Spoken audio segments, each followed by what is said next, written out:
can read in bed with the lights out, or even under the covers if it gets cold.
All right, good morning, Magic players. Thanks for tuning in to TCS Rockets. We got our 1K Rocket Series Modern Tournament here. My name's Zach Miles. And I am Jacob Zwolinski. So today it looks like we got Chaz over here. He's got this little winner thing. He was the winner of the last Rocket Series, so it looks like a little bit of respect. We got Chaz over here in Yawgmoth. Yep. And we got Russell on everybody's favorite deck, the good old Scam. Yep, I'm sure we'll be seeing plenty of Scam today throughout all these matchups. Yes, so yeah.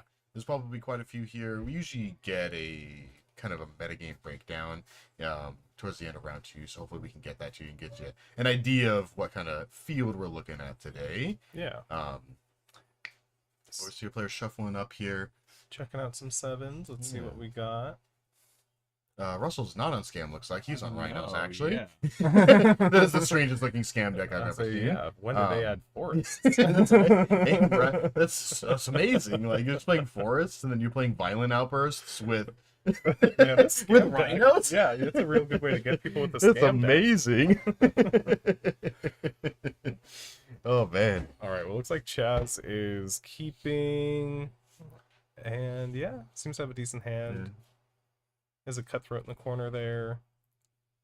It's, Obviously, Yawgmoth in the opener is Yawgmoth. always yeah. what you want to see. What you like to see. It's Yeah. never bad. So everybody who doesn't know, so Yawgmoth is going to use the, deck's name, title, Yawgmoth, to you go off with a couple different combos. A lot of times with Zulapur Cutthroat, with some kind of creature with Undying, so that he can, Yawgmoth can kind of loop those creatures, putting -1/-1 counters. And then something spicy too is Chaz actually running Spike Feeder in the list as well. Yep. Because he's playing 3 Agatha Soul Cauldrons, so he does have that opportunity to kind of do another combo with exiling Spike Feeder with Soul Cauldron, putting it on one of his creatures, so like his Undying creatures, so then they can just remove their own counters to gain 2 life and then go infinite with Yawgmoth again. Yep. And being able to power out that Yawgmoth a turn early. We have the Ignobile Hierarch. Always good to see a turn 1 mana ramper. Oh yeah, especially because I think he only has 1 in the list, so Yeah. yeah, feels good. Never didn't have it. Yeah. easy magic. Yeah. Yeah. We're also gonna fetch for Steam Fence here. Luckily, kind of seeing Ignoble Hierarch on turn 1, unless your opponent's playing some sweet green, black, red, St. John's Ponza deck, then you can kind of just fetch with impunity and not have to worry about Yeah. Blood Moon. So I think maybe another Delighted Halfling. So another mana ramper there off the top for Chaz. Let's see what he's got. yeah, definitely not too bad. Russell's looks like he's got the 2/3 Rhinos here. He's sitting on double Otawara. So we're just gonna see Grist. Exiling Cauldron. That's not really what you want to see exile with Grist. Creatures are always good, so that you can exile them with Cauldron. Yeah. And then every once in a while, you get to hit another Grist, and then you get to mill it again. Yeah. Also, notably too, he does have Haywire Mite in his side, which is also an insect, so that will also trigger Grist again, which is great. There's pretty good synergy. Yeah. Yeah, Haywire Mite has done a lot. Yeah. Super good. Incidental life gain, Yeah. Answer anything you want. Well, artifact enchantment. But, yeah. There's enough leyline bindings running around where you can usually find a decent target. Yeah. Alright, so Russell's got the sweet turn 3 Rhinos here. He's going to jam an island, keep both of his Otawaras in hand. Yep, use them as spells at that point. At least one of them should be considered a spell at that point. Make some bugs here. Yep. I think that Chaz wants to do here. He does also have a... He's going to play Boseiju. It's like, oh, you're probably on Rhinos, so I don't need this. No. Russell's sitting on one of Become Immense in there as well. So kind of blocking Rhinos feels really bad because essentially Russell has 14 damage trampling. Yeah. Next turn. Yeah. Which is quite a bit. Yeah. He is going to be able to just kind of deal with one of those. Chaz is going to be able to do one of those next turn with Grist. Sack a bug, get it out of here. Yeah, we can see Rhinos coming in. And he can Otawara next turn, I believe. He just want to slam an Otawara. But see if he wants to do that. Sometimes with the Yawgmoth decks, it feel like it's just... Sometimes you just gotta just get him dead. Yeah. Get him dead nice and quick. Yeah. Just don't let him try to build up or anything. Because, I mean, if Chaz has an undying creature next turn, then he can just win. Maybe not exactly win, but I mean he's gonna draw like 4 cards with Yawgmoth. Yeah, he'll accrue enough value and be able to turn the corner and get ahead of the Rhinos at least. Yeah. But it looks like he drew a Bowmaster. So okay. Yeah, definitely want to see like 2 undying creatures would be key here. Or an undying creature plus a chord or something to get those 2 undying creatures, and then he can just kind of go off from there since he already has the Super Cutthroat. Yeah. Then he has Yawgmoth on board already, so yeah. It just depends if Russell wants to push him damage. Russell drawing a Dead Gone. That's pretty good here. Because he does have the option of still like Dead Goning Yawgmoth this turn to kind of clear the way. And then also still having enough mana to cast Become Amends because it has Delve. Yeah. So he'd be able to delve away exactly 5 to attack for, which is 13 now since of the Rhino. Yeah, good call there with the Delve. Yeah, going into the red zone. Let's see. Just gonna block here. Yep. Yeah, he's planning on. Oh, okay. So he's attacking Grist. Interesting. Yeah, keeping his Rhinos around for another turn. Yeah. Yeah, it's gonna dead the Moth. Which kills the Rhino with a counter, which is not too bad. Yeah, get one off the board. Same thing always too with Yawgmoth, just drawing so many cards. Like Chesto has a full grip of cards. Yep. And 2 Bowmasters it looks like, plus a Cutthroat. So I mean, you might be able to have both of them enter, deal some damage. Okay, we're just gonna go Wall of Roots. The Wall is really good. It's not bad. Yeah. I want a Pendlehaven. That's and another nice. Yawgmoth. Yep, there it is. It's like, oh man. So, Okay, buddy. Yeah. It's so good. It's nice to have it. Yeah. I want to draw a bunch of cards. Get that Rhino out of there. Get out of there. Can't delve away that Rhino. Right. Oddly relevant in the situation with the delve cards in Russell's hand. No, that's a token. Yep. I think Russell drew a Shardless Agent, I believe, is that old bordered card. Yeah, it looks like Shardless Agent. Yep. That's a good draw here. I mean, him sitting on 1 Rhino is getting another Rhinos here. Plus, I mean, just another body on the field. Yeah. Another sweet about this Yawgmoth deck into Rhinos, I mean, you're looking at that Force Negation in Russell's hand, and really the only thing gets countered is Soul Cauldron and Chord. Yeah. Yeah, and that's it. I was, yeah, he was able to mill, I think, 2 of them off the top already with his Cascade Trigger, too. Yeah. So, I mean, they're at least hopefully not going to be a dead draw for him. Yeah, he's going to block with the wall, sack the insect. Yep. Put another -1/-1 counter on the Rhino. Do you like bugs? Just feeding these insects to Rhinos. 1 mealworm at a time. Delicious. Yeah, so good. The Jazz sitting on a Chord now. I don't think Russell has another blue card in hand besides the Shardless Agent. So if he does opt to cast a Shardless Agent here to get more Rhinos, then he won't have a blue card to be able to counter the Chord next turn, which if Chaz draws another Undying creature would be spelling some game over. Yeah, I mean, he can't really sit back. I think he has to try to do something here. Okay. Okay. Oh, this is still in combat, yeah. He's gonna just become immense. Do some extra damage. I wonder if this is going at Grist again. I mean, it's just fueling the graveyard. Yeah, it's gonna run over the Wall of Roots. It's just gonna sacrifice it. Yeah. Oh yeah, going to Grist, so Grist is just gonna die regardless. So yeah, I might as well sack that. Yeah. Just in on 3 Bowmasters now. Jeez. That blocks Rhino. Now it blocks Rhinos. Yeah. Now, I mean, he could just have 2 of them TV and ping them off. Yeah. Yeah, kill that one and then make a 3/3. Gross. Okay, Russell's gonna pass here. Yeah, he could have played that second Otawara, sacked the Otawara on board, and then he had to use the green. He didn't have another green for it. But he does have the event open here. See, Delight Halfling. Okay. Yeah, I mean, he would have been able to hard cast the Force. Yeah. So that possibly been a time to play the second Otawara. Yeah. But if he does try to combo off in the middle of what he's doing, you can, like, beginning of it, try to bounce the Yawgmoth potentially to, like, kind of disrupt him. So he might be looking at it as a way to buy an extra turn. Attack for 2. Yeah, keeping up his mana producer. Chess here playing around another Dead Gone, perhaps.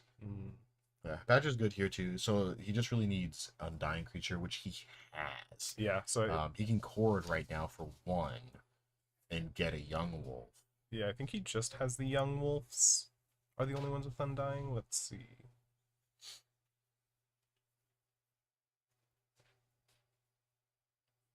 Oh, and a single Strangleroot Geist. And a single Strangleroot. Yeah, ideally 1 Young Wolf here would be a lot easier. So yeah. And a Charlotte's Agent. Let's see what we get. Nice. Okay. Easy. Oh. Nice and quick. Yeah. Right. So now really it's hoping... It's actually nice about waiting on the court for this turn too, is that now Russell can't pitch cast a Fortune Negation because... I mean, looks like he wouldn't be able to anyway because he doesn't have another blue card. Right. But I can do that. Okay, he's just gonna Bowmasters. Yep. I mean, he might be looking to just get his token to a decent size too to be able to attack with. Yeah. So. Yeah, maybe he's being a little bit safe here because I mean, a Dead Gone would be brutal. Yeah. It's kind of like build up your board a little bit, give yourself a little bit of wiggle room, try to feel a little bit safer than you are right now. Because I mean, Russell's left open a red every single turn, so it's like it just might be, it. So yeah, he has to keep it in the back of his mind. Yeah, but no, you're just gonna instantly trade away the 2 bodies for Yawgmoth too is pretty sweet. Yeah, and it makes a snake too. Because of the Patra, so like insta replaces itself. Yeah, he's got a pretty good engine going with that then. See fetch here. You might see Zulaport Cutthroat just come out this turn. Yeah, and then just kind of like I can just kill you from here. Yeah, like having the Zulaport on is going to be a pretty easy win. Yeah, I think he's a pretty good amount of creatures. And he can also just make... Actually, no, he's got, like, infinite right now.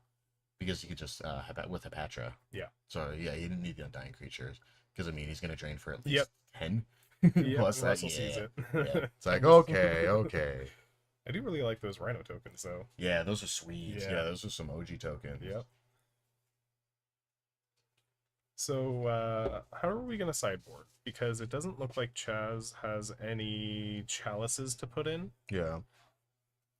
I mean, it looks like he's got just some like more optimal removal with Fatal Push and Legion's End. Yeah. And then Necromancia is never a bad option in these matchups. He can always put in Fulminator Mage, just because Fulminator Maging early and then exiling it with Agatha Soul Cauldron is big game. Yeah, that's pretty busted. Yeah, you can also just destroy all of their like non-basics with Spike Feeder. Yeah. And an Undying Creature. Because they're just like, remove the counter, gain 2, sacrifice it, destroy your land, and undies. The counter, gain 2. Like, I mean, at that point, I think you're probably just winning anyway, but it seems really sweet. Yeah. Let's see if we can get Russell's deck list so we can check out what his sideboard options are. Yeah, let's see what he might have.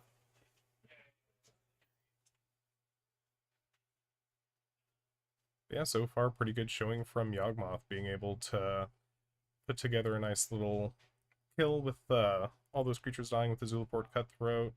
The type of deck that can just kind of come back and kill out of nowhere is always a nice deck to have, where if you just draw the right combo piece and you already have 1 or 2 out on the field, you're able to just clean up the game regardless of the board state. So it was nice that Chaz was able to demonstrate that a little bit. But he just had a pretty good value engine going.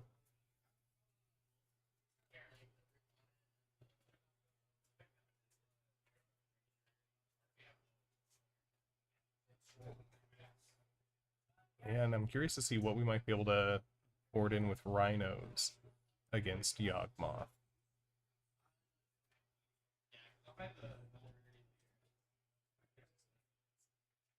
All right, and here we are. Chaz is ready to go, presenting his deck.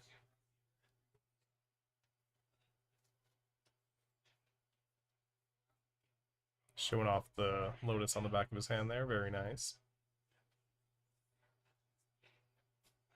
All right, let's see what these 7s are going to look like for him. So, early Wall of Roots and Grist for Chaz, not too bad.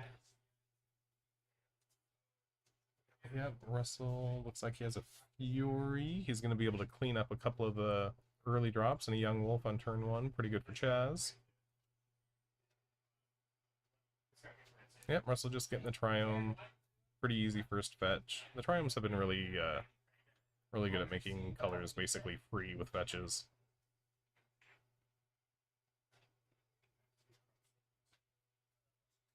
Alright, so... Yep, easy pass. Okay. So Russell does have a Fury in hand. So is that one that was boarded in? No, he has 4 here in the name. Yeah. He's got a Boseiju, 2 Commandeer, 2 Endurance, 2 Force of Vigor, a Gemstone Caverns, 4 Mystical Dispute, a Questing Beast, and a Subtlety.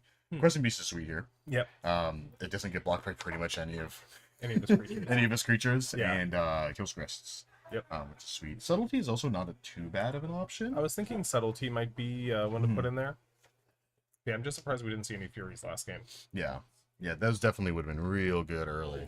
Yeah, but he has one in hand, and he's going to be able to clean up maybe a little bit, at least, depending on if he sees Yawgmoth or somebody coming down. Yeah. But, I think that's a Chord that was in Chaz's hand, too, that he just set down. Yeah, that's a good one. Yeah.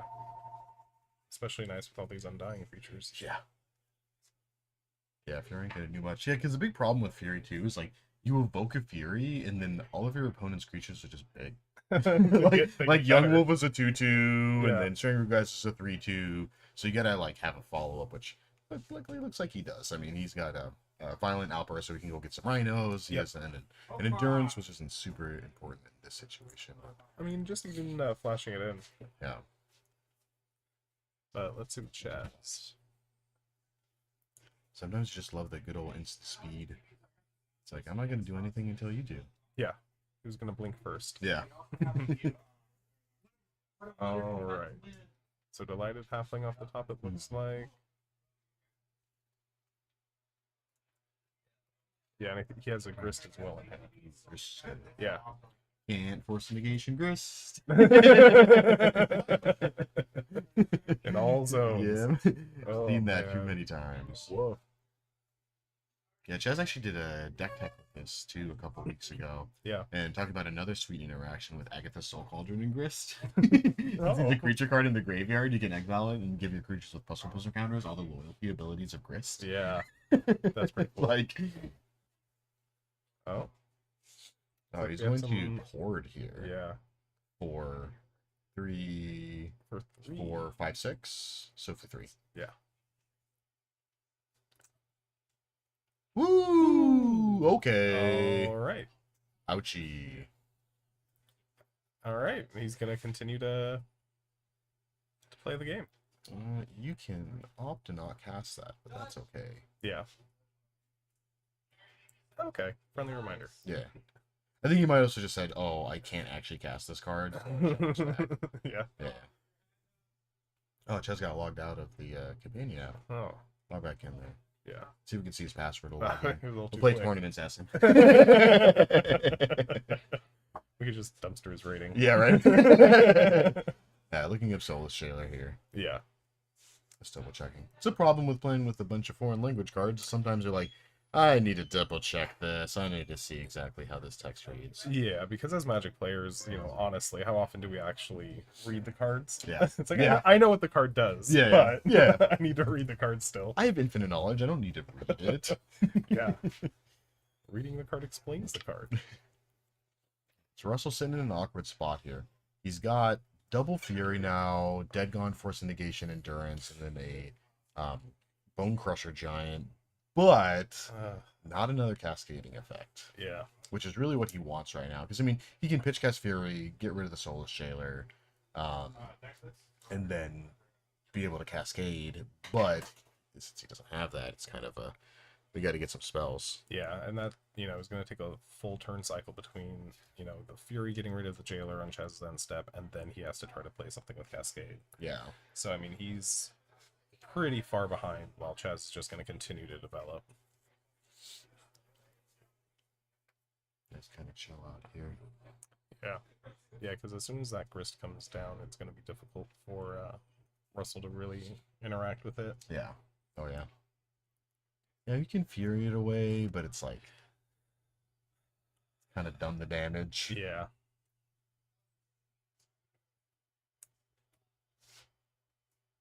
Because when I see... Oh, yeah, so he'll be able to at least cast both Furies if he gets rid of all of the cards in his hand, basically.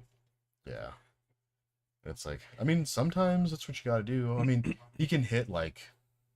What is the most optimal 8 damage you can do here? 1/1 Young Wolf, 2 on the Soulless Jailer, and then another Fury into 2 on the Soulless Jailer, 2 on one of the Young Wolves, dead gone one of the Young Wolves. I mean, that's just for, like, board presence, but I think ultimately he just needs to get rid of the Soulless Jailer. Yeah. Like, getting rid of the Soulless Jailer is, like, key to unlocking the rest of Russell's deck, because that's the thing that's, like, prohibiting him from doing what his deck is supposed to do. Yes. And those are the really hard, like, choices. Yeah. Like, that's the thing, is you just have to deal with the Soulless Jailer. Yeah. Yeah, you just have to get rid of it here. I know. Okay. It's gonna go 1/1. Okay. Okay. So, in response to their trigger. I can see that. Yeah, I can get behind that. Yeah, that's actually a really good way of doing that. Utilize Would mana. Would you like to cut the bottom 4 cards? My It does say random order. Yeah. All right, so now we got an interesting one here. Yeah. And just sitting on a ton of mana. He's got 3. Oh, yes, that's not a good time. Grist. Grist is good. Yep. Just looking to make some bugs. A Yeah. singular bug. A Weedle. Yeah. Oh, different from the counter piece we saw last game. Yes. Ironically, he's not playing a deck that has Fable, so he can't play his own token. It makes me so sad. Yeah. Block with the Weedle. That's just like a really good play that Russell had done there, though. Yeah. Like that Fury, like both of them entering the battle or the graveyard at the same time, so he was able to use the endurance. Like that was a pretty good play. Yeah. Yeah, I still think doing splitting up the damage a little bit would have been able to actually like just leave him with one young wolf and then still have your endurance just in case. Yeah. But because I think he had one of the Wall of Roots as an 0/3. So he couldn't get rid of the Wall of Roots plus the Soulless Jailer plus both of them at the same time. Yeah. Gotcha. Okay. All right. Just jam some creatures. Yeah. Let's see Fire Eyes here. Yep, just get rid of Batra. Yeah. No combo pieces for you. No, she doesn't No, need thank to you. be there. Yeah. Yeah, notably, hers are all trigger abilities and no activated abilities, so you cannot Agate the Soul Conjurer. Good note. Yeah. It looks like we just get into the classic. we're just gonna smack each other in the face for a couple turns with some creatures. Yeah, Russell just needs to clear the board of all the creatures that Chaz is being able to incidentally put out with that Grist. Yeah. So he's just building up a defense. Yeah. If you put in Questing Beast, a Questing Beast here would be absolutely brutal. It would be so good. Oh man. It'd be just savage. Oh, like he's definitely wishing he had 2 of those that he put in the sideboard. Yeah. Just that one lonely questing beast in the sideboard. Yeah. Oh. It's going to plus mill an Urborg. Attack with Geist. Yep. Okay, so no Cascade, so we got a forest and the counterspell. Just gonna see land. Is that a Violent Outburst? Sweet. Does Chaz have any cards in hand? Chess has no cards in hand. Getting into the red zone, getting rid of the Weedles. Weed them out. one sad thing is that not milling any creatures with Grist here, because Grist sometimes you just ultimate and you just dome your opponent for 5 or 6. Yeah. And it just does it. Like this lightning axing your opponent sometimes just gets there. Yeah. But not hitting any. Oh, he's gonna main phase this for. I mean, that's smart here, just in case he doesn't know what Chaz has. Oh, there's a questing beast. He doesn't know that Chaz only has the one Soulless Jailer, so he's maybe playing around him playing another Soulless Jailer or drawing a cord and then being into instant speed. Yeah. Cord for another Soulless Jailer. Oh no, it's shuffle back, so he can. Yeah. So he does have all of his cords in his deck plus the Soulless Jailer. So there's a I lot. like that play here. Yeah, there's a lot to say about your opponent having no cards in hand or being totally tapped out. I know being totally tapped out doesn't mean too much in Modern right now with all the like free spells that run around. Yeah. But at the same time, like, don't give your opponent an opportunity to like counter what you're playing. Yeah. You know? True that. Yeah. So I think a lot of time people like don't do it when they should. Yeah. And I think Russell's doing it correctly here. Just because an instant doesn't mean you need to wait until your opponent's turn. True that. He's just gonna sack to kill one of the Rhinos. Yep. Yeah. That's the only problem about really doing this main is that with the Grist on board, it's like yeah, but fine. Like you want to get Rhinos on board anyway. Like this 4/4 is gonna do some work. Yeah. He essentially would have to double walk it to kill it with his 2 creatures that only have like the only creatures that have power. So it's like it's worth doing it here. Yeah, Russell needs to start progressing his game plan. Yeah. He needs to start playing to win. And he is. Like, to his credit, that's what he's doing. Yeah. But he's recognized he's now needing to, like, accelerate. Yeah. He's going to play second Grist here. It's a really good draw. It's going to kill the other Rhino. Oof. Wow. That's a good one. Yeah, it puts 2 creatures in the yards, too, both with activated abilities for Cauldron if he just draw a Cauldron. And like you were talking about earlier with the... Ooh, is that Endurance? Okay. Never didn't have it. Sometimes you just get the draws. But having that Grist in the graveyard specifically for that Cauldron, like you were talking about earlier, Grist has value in every zone. Yeah, a Planeswalker that you can't attack is pretty decent. Yeah. Oof, good endurance. Brutal. Yeah. I think Chaz were Wall of Roots here. That's not what he wants to see. Yeah. Is he gonna target himself? He wants to shuffle stuff back? Furies back, maybe? Yeah. But... yeah, he's gonna target himself. Alright. Yeah, that works. I mean, he also could not. It's not Legacy, so you don't have to... you don't have to... yeah, graveyard order doesn't matter. Yeah. Yeah. Not playing with old Tempest cards. Oh, and a Charlotte's Agent. That's a good draw here. Yeah. You might just see double beats here. Yeah. Yeah. Get in. Clear the board. Yeah, really Chaz needs a... top card. Legions. Oh, yeah. I mean, he was just trying to get more Rhinos. Yeah. Yeah. Oh, yeah. Oh, yeah. Yeah. Oh, milling a Soul Calling again. Pendelhaven. Oh yeah, you can activate Pendelhaven on the 1/1 bug. Yeah. Last game, I was thinking he might be able to get his Orc Army token, make it a make it a 2/3, and then pump it up more afterwards. Yeah. Like win combat against some Rhinos. It's too good. It's funny because it's actually just like it's not nothing here. Exactly. Like, making his 1/1 into a 2/3 is like it's not bad. Yeah. Like it soaks up 2 more damage. Yeah. They can't trample over and kill the Grist. Yeah. Because he has the Wall of Roots too. Yeah. So he wants to play here. Russell's got some options. Yeah.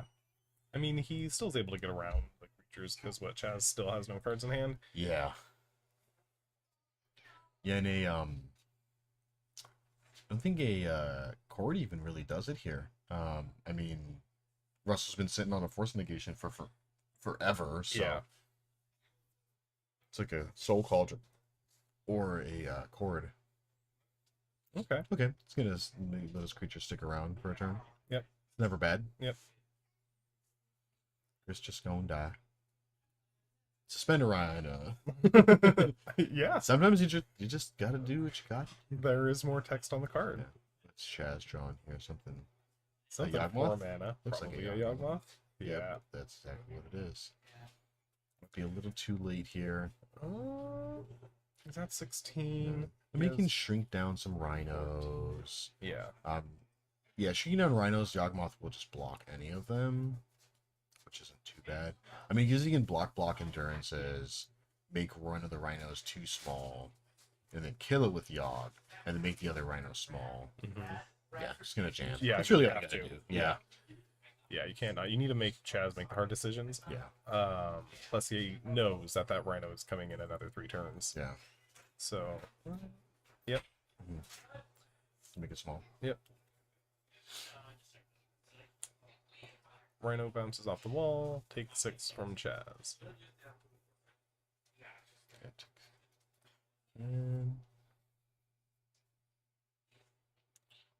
Jaws. What do we got? Was that a cauldron? Cauldron?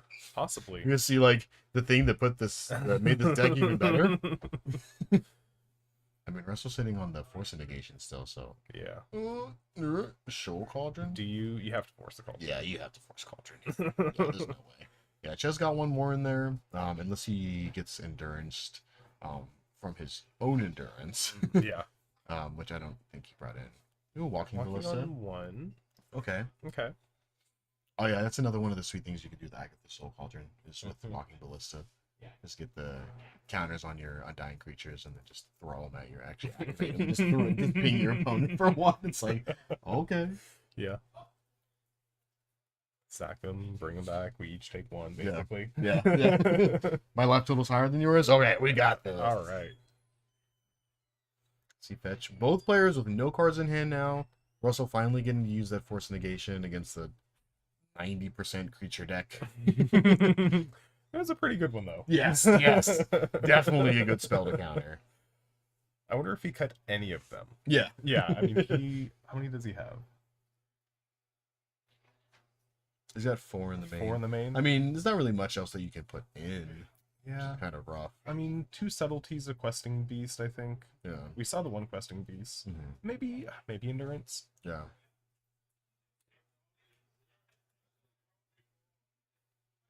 Yeah. It's possible. Yeah. Fortunately, we probably will never know, but that's okay.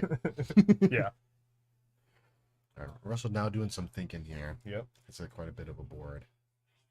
This is one of the few times where math is not for blockers, math is for attackers. Yeah. And those are the worst situations. Yeah. Because even though Chaz currently doesn't have any cards in hand, I wouldn't be surprised if he pitches at least that wall of roots to draw. Okay. So to sack the Yawgmoth, draw a card. Okay, so you just sacked the ballista and kept the wall of roots. Okay. He's making the creature small enough to be able to just continue to block. Ooh, looks like a Grist. Yep. Grist is a sweet draw here. Grist and a land? Twilight Mire. Yeah. Yeah, Grist is definitely solid here. Yeah. So Chaz, Even than just making some insects. yeah, some bugs to throw away. Yeah. Yawgmoth, okay. Okay.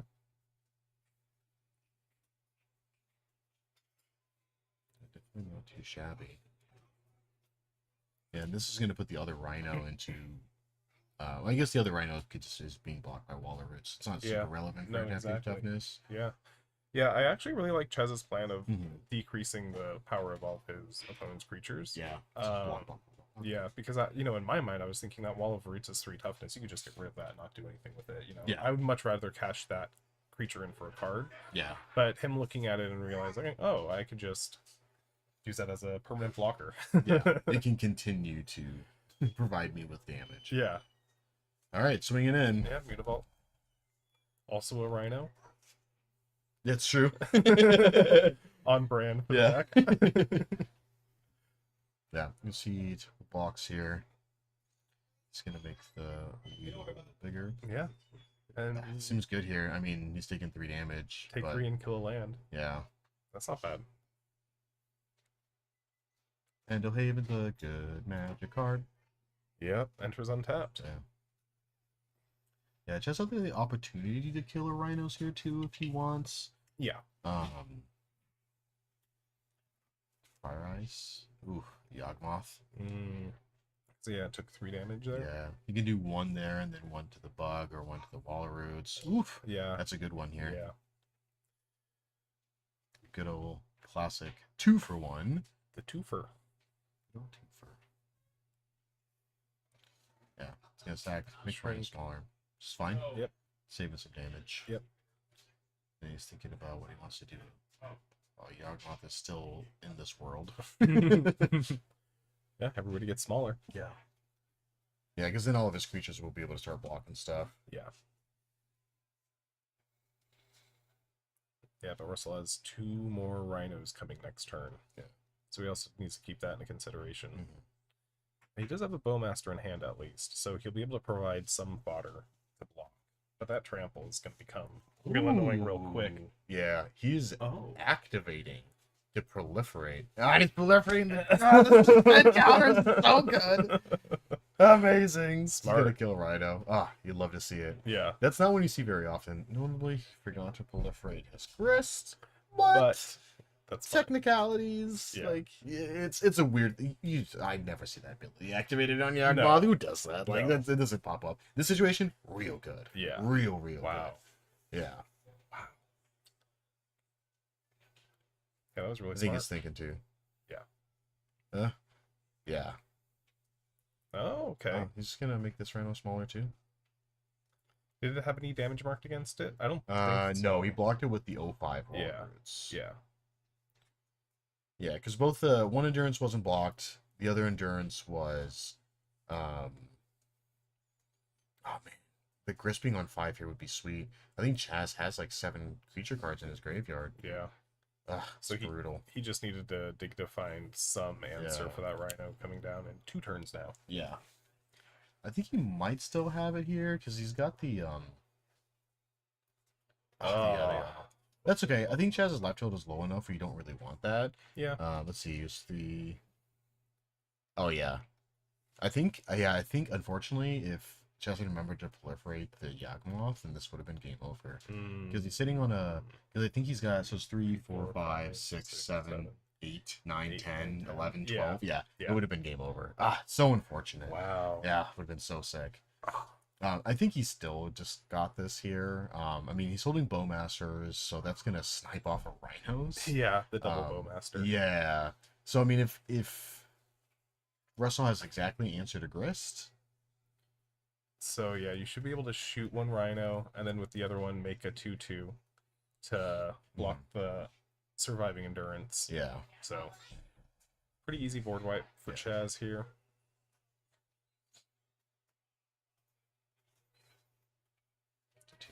Yep. Deal 1 damage. Block here, block here. Kill both creatures. Okay. So Yeah. Russell leaving with nothing. I think even not Violent Outburst, okay. Okay. Just gonna trade up. Yep. That doesn't still unfortunately do it. This is, I'm going to kill you with grist. Yes. You Yeah. should read the ultimate on that card.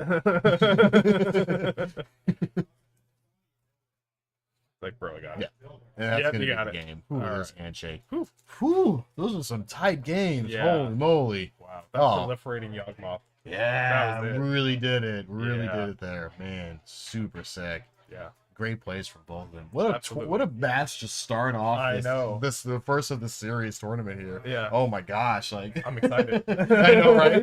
Yeah, if any of them are even close to that one, it'll be gonna be great. So Yeah. now we can take a look at our players here. Got Chaz on the right, looking all professional with his sweet Rockets jersey there, and Yeah. Russell on the left here. His shirt is still also sweet, so It's I'm not pretty knocking that shirt. But I think Chaz wins with tattoos. Yes. I love the Black Lotus on the tops of the hand. Yeah. You see his knuckles? Yeah, good Yeah, game. good game.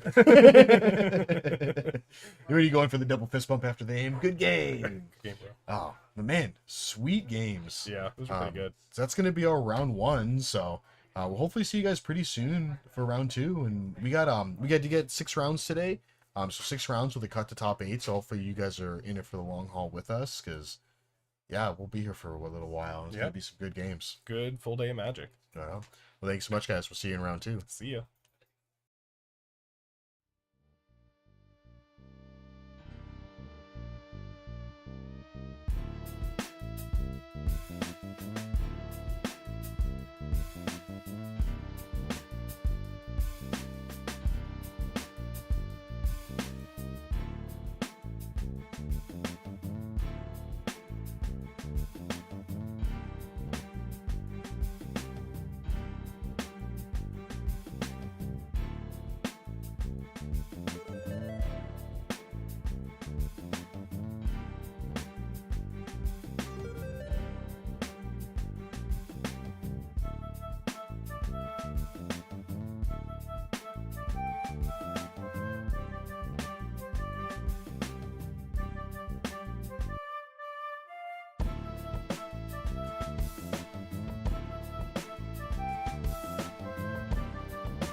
Vermin prowls around the streets all hours of the night, just like an animal.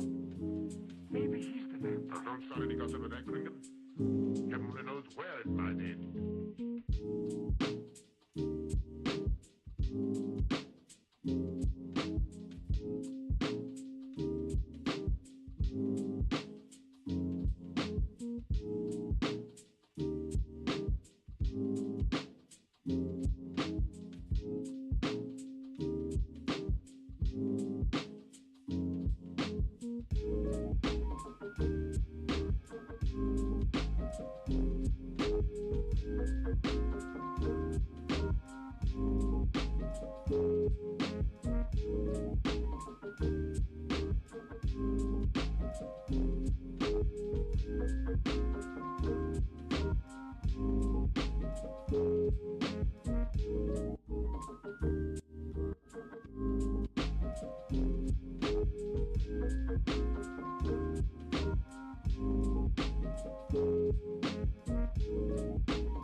everybody's gonna be on your tail from 5 o'clock until the day you die. That is, unless you were standing in a puddle of water, and then you'd be grounded. If you were grounded, it'd kill you dead or not.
Of the forces of law and order.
You really mustn't, darling.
Alrighty, welcome back, Magic players. We got a round 2 here at the TCS Rockets Series Modern Tournament. We got Brad over on the right here playing some Living End. Yeah. We got Alex on Titan. Titan, let's see. Is that...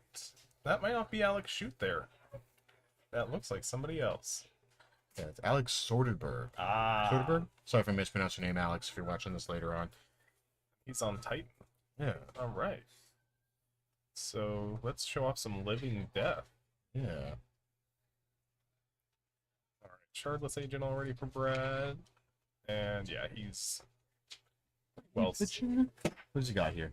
You got a Misty, Lord Revealed. the Seiju, I think. Starting off. Oh, starting off with the Ooh. Seiju. Throwing an amulet, not bad. Yeah.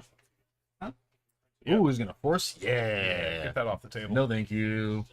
And hey, Ooh, another force? Okay. Not Immediately- another blue card, but that's okay. is that Maybe it's a blue on the on the end? far right there? Yeah. I can't see what it is. But Amulet part 2? Yep. No. no again. Let's strike river one. Okay. Just nope. No, thank you. I think that's fine here. Yeah. I mean, Alex still has a pretty decent hand, but he's not going to have those explosive turns, so it's going to give Brad a little bit of extra time. Yeah. And no Ursa Saga from Alex on either of these turns, so that's definitely a good sign that Alex does not have a Saga, because you typically want to play those pretty early. Absolutely. Gonna take a little peek, see? No, taking a Dryad. There we Yeah. go. It's something they can actually cast. He's pretty far off from Titan here, so definitely taking that early. Yep. Would be good. Okay. Beseju, Gokar, Rough Farm, and the Titan. Not a lot going on. No. And he's without- drawn a Arboreal Grazer. So that gives a little bit of ramp, but not what he needs. not really. Yeah. Getting those amulets out of there. Pretty detrimental for Yeah. Alex. Oh, yeah. Gonna put this back. Just gonna replay it. Yep. Yeah, cutting the Titan player off of their amulets. Okay. Brad not drawing a land. That's okay. He's got a little bit of time. Yeah. Also, not taking Titan so that he can't get it back with the Living End when he casts it later is also very important. Right. So, let's see, One Ring, draw land. Oh, there we go. There's a technical land. There's an Oliphant. Yep. Technically a land.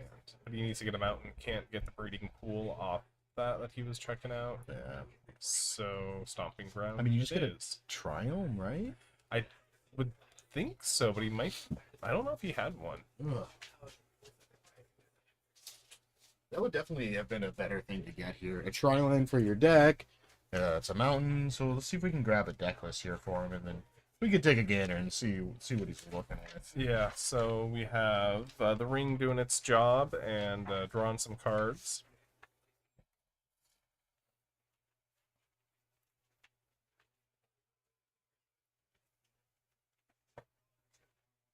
Oh, Alex drawing another amulet here, and then being able to copy it Copy it here. immediately. Yeah, and sitting on another Titan. Oof, Oh, that's gonna be gross. that's gonna be pretty good here. Oh, and another grazer into another rock farm. Wow, just going up on mana. Jeez, Yep. Titan. Yep. This might just be game here. This I think is the game. Yeah, Brad's looking across the table, tapped out Yeah. with not Yeah. a whole lot. Yeah, it's gonna get Stronghold plus Boros Garrison, activate.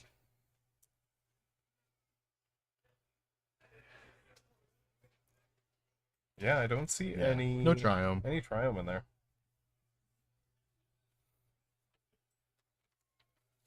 And Okay, he's gonna go for the flavor play. He's gonna Simic, Growth Chamber, and then the Talaria West. Gonna float a bunch of mana. mana. Return Yeah. that to hand. Yeah, Transmute. even even if we're even if Brad's able to survive through this turn. Oh yeah, no prime time. Yeah. I mean, he needs to rip an untapped land off the top anyway. Yeah, I'm pretty sure he's dead. Yeah, he's just dead. Yeah, because he's gonna get a Boros Garrison and Slayer Stronghold and attack for minimum 16. Yeah. But then he's also just going to Pump them each. Yeah, pump Yeah. them each. Attacks. You need to bounce a land with a Boros Garrison. This is irrelevant. Yeah. Now bounce Boseiju, whatever. Yeah. Just any of those other lands, Slay a Stronghold. Just as long as it's not Boros Garrison, it doesn't really matter. Yeah, and Brad he's the type of guy to make the other player play it out. Yeah. So, demonstrating the Bunch of full deck. mana from the first Titan. Here you go. Yeah. Here you go. There you go. Okay. All right. Resend lands. I think one more is still actually from Boros Garrison, but I don't think it is. This is technicalities. This doesn't matter. No, at this point, Brad's dead. Yeah. We're just figuring out how dead he is. I believe the correct terminology would be super. Okay, super Yeah, dead. Got yeah. it. Oh, at me? Yeah. Okay. I think 32 damage is enough to kill Brad at 19 life. I would hope so. You're attacking my non-existent planeswalker, right? You're giving your arboreal grazers double strike. Yeah. So let's see what Brad has to side in here. Mystical Dispute, maybe. Subtlety, maybe. Subtlety, I don't think too bad here. Yeah. Get some of the early creatures, and then you get the Titan on those key turns when they they go off, and then they're ready for Titan, and they're like, I have no mana in my pool, but I'm passing a Titan, and you're like, no, thank you. Yeah. So, it looks like bringing in Force of Vigors. Those are definitely good. Yeah. Hits Urza Sagas, and it also hits the amulets themselves.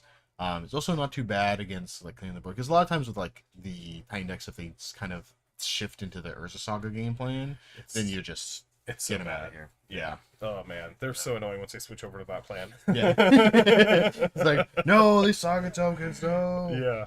Yeah. But Alex over here looks like Seiju not too good. He's got a Cavern in there. I don't think he's looking to do Cavern, because a lot of the creature counter spells are all going to be subtleties nowadays, especially against this form in this deck. Yeah. He's got 2 Terra Centers, an O-Stone, 2 Endurance. Endurance is definitely coming in here. Yep. 2 Generous Sense, and then Dismembers. So, probably expecting 2 Endurance, I would presume, would be the only thing he's wanting. Oh, he's got a Bojuka Bog, so Bojuka Bog definitely Bajuka should be Bog solid for sure. Yeah. So probably just expecting those 3 cards coming in. Yeah. Graveyard hate cards against the graveyard deck. I would have never thought. I would have never guessed in a million years. Who would have thought? But yeah, having those subtleties, I think, for Brad, I mean, they're also just more fodder for the graveyard. Yeah. You just had to have creatures in the graveyard, regardless of how they get there. Oh, yeah. Curator of Mysteries. That's a cool one. Yeah, that's a nice little. And, yeah. Yeah. A little scry and open turn here. Strike Riverwinder, Architects, and Oliphant, and a Fury. Okay. Okay. Yeah. It's cutting some of the creatures. I mean, yeah, he's got plenty of creatures to get into the yard, so Yeah. that's usually not a problem. Getting forces? Yeah. I mean, it just essentially hits Amulet and Pact. Yeah. I mean, it worked out really well for Brad in game 1, but not necessarily game plan on this. Yeah, I think ultimately those are ones for his deck that are going to be fine to cut, too. Yeah. Yeah. There's no reason for them, really. Yeah. I mean, there's also an argument for... well, Brad doesn't have the explosives. He can't play explosives. Yeah. I was looking at Alex's list. Or Chalice. I'm surprised Chalice isn't kind of bigger in sideboards. Because in my mind, it just shuts down, Rhinos, Living End. Like, it has ways of getting around it. And Yeah. Titan is just so annoying to work through, though, just because they have so many ways to get an Amulet of Vigor. Yeah. You have the Yeah. Mycosynth Gardens, you have Urza Saga. You just have naturally drawing it in your opener. Yeah, then you have Alex's, I'm going to draw 2 in my opener, and then I'm going to draw a 3rd one during this game. Yeah. So And sometimes this happens. yeah. But we'll see. Hopefully we see some sideboard cards here so we get an idea. Obviously, all presumptuous. Magic players have a tendency to sideboard and play pretty fast, so it's kind of hard to see sometimes what's going on. But, but Alex up a game here, so right on the play here, I think is definitely a boon for his deck as well. For sure. Just being able to get those early cyclers off, not have to worry as much about interaction until like turns 2 and 3. Yeah, That's crazy to think about. that's That's late game in this match. I was gonna say Brad wants to be the first player to turn 3. You know, once he has 3 mana, he's able to potentially fire off a pretty decent sized living end. Like sometimes you just can do it on turn 3 and end up with, you know, some big dumb idiots in play. No, it's easy. Yeah, I think so. Looks like a mull for Brad. Yeah, Alex's hand was probably a pretty easy mulligan. He had all I remember seeing his hand. He had an amulet, and he drew the Slayer Stronghold, and then he drew Sunhome, and then he drew a Dryad, and I was like, that ain't looking too good. Can't get there with those. Yeah, Alex is a big guy. He's a big tall guy. He is indeed a titan. That's not the deck. That's the title. Yes. Yeah, right. So Brad's title's Living End. Oh man, that's a pretty good epithet. Impressed or terrified? Holy moly! Yeah, see better. Sunhome again. Summoner's Pact and Amulet. Looks like Alex brought in that Cavern. Oh, Brad has a pretty land-heavy hand, but a subtlety. And is Not too bad. Waker Waves. Yeah. It's like kind of like an Anticipate. Yeah, is that the Vizier on the Yeah, Vizier's good here. Yeah. Yeah, pitching a land, you only need the 3. Yeah. So gonna play land. Okay. So we'll see if subtlety does its job, but oh No! no. Alright, cool. We got some cyclers online. Botanical Sanctum. Yeah. One of, I think. Yeah. On turn 2, right on time. Right on time. Never didn't have it. He's just gonna float some mana. Looks like he's gonna Dryad here. 3 Dryad, yeah. Got Waker Waves. Foundation Breakers. He brought those in. Yeah, kill some amulets. Yeah. Ooh, yeah. I mean, I think Foundation Breaker is pretty solid here. Probably, because he already has a subtlety. Huh? Oh, he's just gonna pitch it. Like, okay. Yeah, just gonna subtlety it away. Okay. I feel like now is just kind of, let's dig for a Living End. Yeah. Because, I mean, just Living End in here seems totally fine. Grief. But nothing to pitch. Yeah. So The Generous End, and then another Subtlety? yeah, another subtlety. Yeah, so You know the blue card for that. yep. Need a black card, need a blue card. Float. Gonna float. Let's see. Another one. Dryad, where did that come Wow. from? Wow, it was like it's on the top of his library. The same. Dryad armor. Yeah. Yeah, right. Oh, okay. Yeah, Zombie Gun seems fine here. You still got the double blue for subtlety, so you can just hard cast a subtlety. Which is like, you usually want your creatures in the graveyard. Oh, there we go. Yep. Ground Grief, easy. That's the other way to do it. Oh, interesting. Okay. Yeah, so he can't summon his pact here because then he just takes whatever he gets. And Yeah. he just obviously lose the game because he doesn't have green mana to play. Seems like a pretty bad all around situation. Kind of suboptimal there. But yeah, take the pact, leaving Alex with a bunch of lands. Titan draw here would be sick. Yeah, was that the cavern in the middle there? Yeah, Cavern. Looks like another land draw, or is that a Besage? Yeah, so Besage. Another land draw. Yeah, here's your Chaz Tanner tokens. Ooh. Some Goblin Shamans. Mm. Yeah, it's gonna Cavern. Play some lands. All right. Red zone. Yeah. Alex looking pretty Blood Moon proof here now. Strike Riverwinder. Yeah, all right. And a subtlety. Yeah. So we could hard cast the subtlety, potentially hold on to that to cycle. Yeah, should be named Titan here. Looks like another land from Alex. It's holding nice and close to his chest. With 2 cards that pretty. It's gonna bounce land, float green blue, return it. Float green blue, return it. 4 mana. 7. We're gonna see 6. oh my gosh, what's 7. the name of that card? We'll This find card. out shortly. Cultivator Colossus. Yeah. Right on top. Right on top. And then he gets a flyer. That is a Force of Vigor. Okay. That is actually not bad here. Yeah. Getting both of those, it doesn't give him the mana for Cultivator Colossus next turn. Whoa. Yeah, pretty Mhm. good draw. Yeah, Dryad is an enchantment. yeah. Downside, return this again. All right. 5 mana now. Still a couple turns off. Yeah, got some subtlety beats. Make it striped. Oliphant. Okay. Another land. Deck for 3. Yep. It's always funny in these matchups when you see both decks just not doing their intended purpose. Yeah. Like Yeah, when you're just left over with, a bunch of mana or Yeah. a free flyer. Yeah. You're like, what the heck is going on? Yep. I mean, Alex, like a Titan draw here would be sweet because he can hardcast Titan now. Yeah. Which he technically has 7 left in the deck with 3 Summoners packs and then 4 Titans. So Yeah, then he's just gonna mountain cycle. yeah. Get those lands out of there. Yeah. Hopefully draw into some gas. Thin him up, Yep. make him nice and give me some draws. I mean, he's got a lot of cascading effects, so it's really just any of them here. Yeah, he just needs Ah, to find one, and it's there's a another land. land. Fantastic. Beat for Yeah. 3. I mean, this beating for 3 plan so far is working. Oh, so yeah. My last game of Modern, I died with 2 subtleties that my opponent had in the air. yeah, And they were just crashing for 6. Like, oh my Yeah. goodness. yeah. Beseiju, Cultivator Colossus. There it is. I mean, he's gonna get a bunch of Yeah, I have some lands here, triggers so. to announce. Ooh, Urza Saga. Oof, Dryad would have been Ooh. brutal here. Yeah. All right, Yeah. so 4 Put- lands, Yeah, 5 lands. 5. Growth Chamber, Saga, Bison Guardians, Valakut, and then Beseiju. And that Cultivator Colossus is ginormous, so. Yep.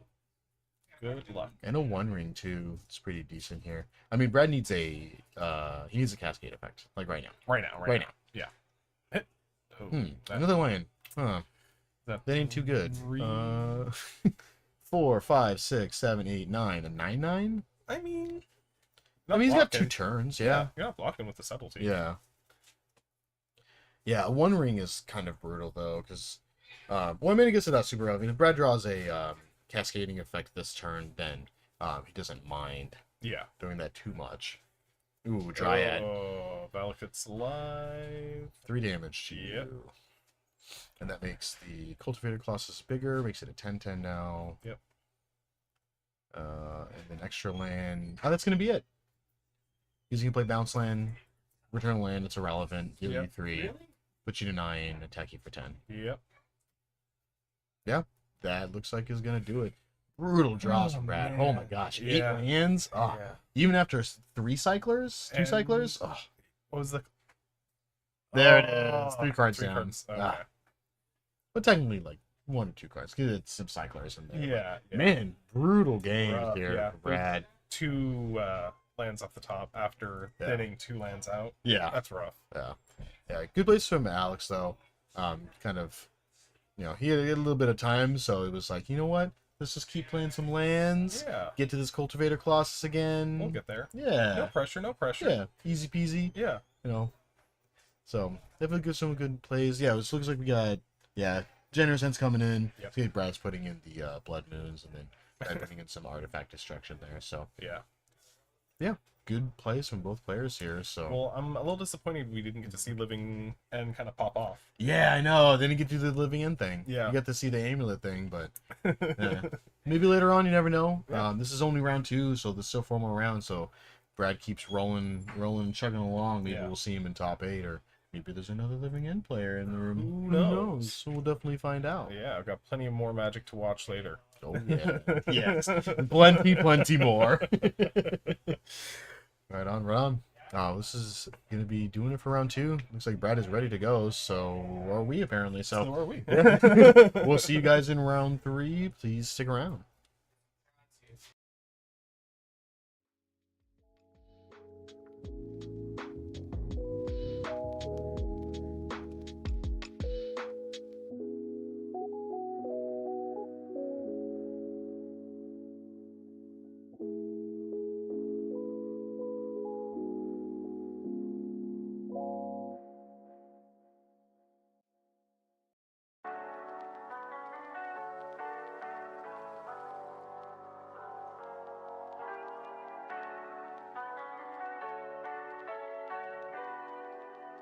wish I could do something to help you too.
I didn't know I could feel like that.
like you have been doing today, I'll hold you in contempt, the both of you.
That's what I smoke, boy.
attempted to destroy his wife and did kill her lover.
Why can't I escape this curse that haunts me with misfortune? Why can't I? Can't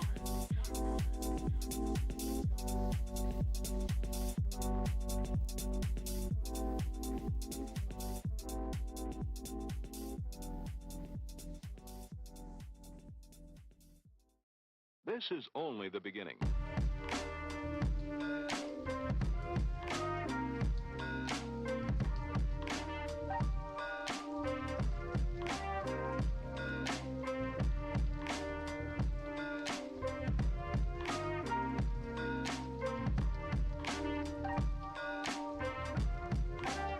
Perhaps unwillingly. No further details available at this time.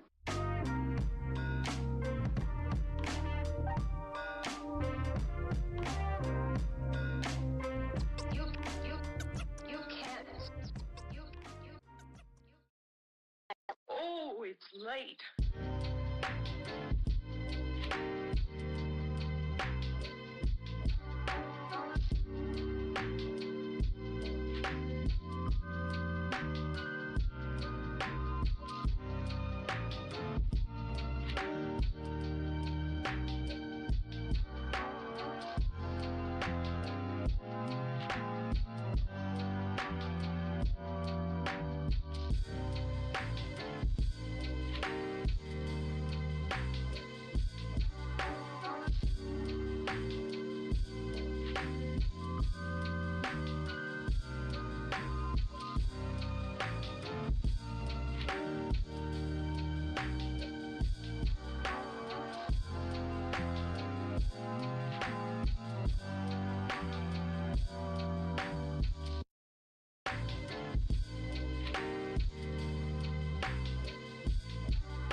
opportunity to prove your fitness to provide. I know a lot of regular kids that wound up in jail.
That's cool. I only.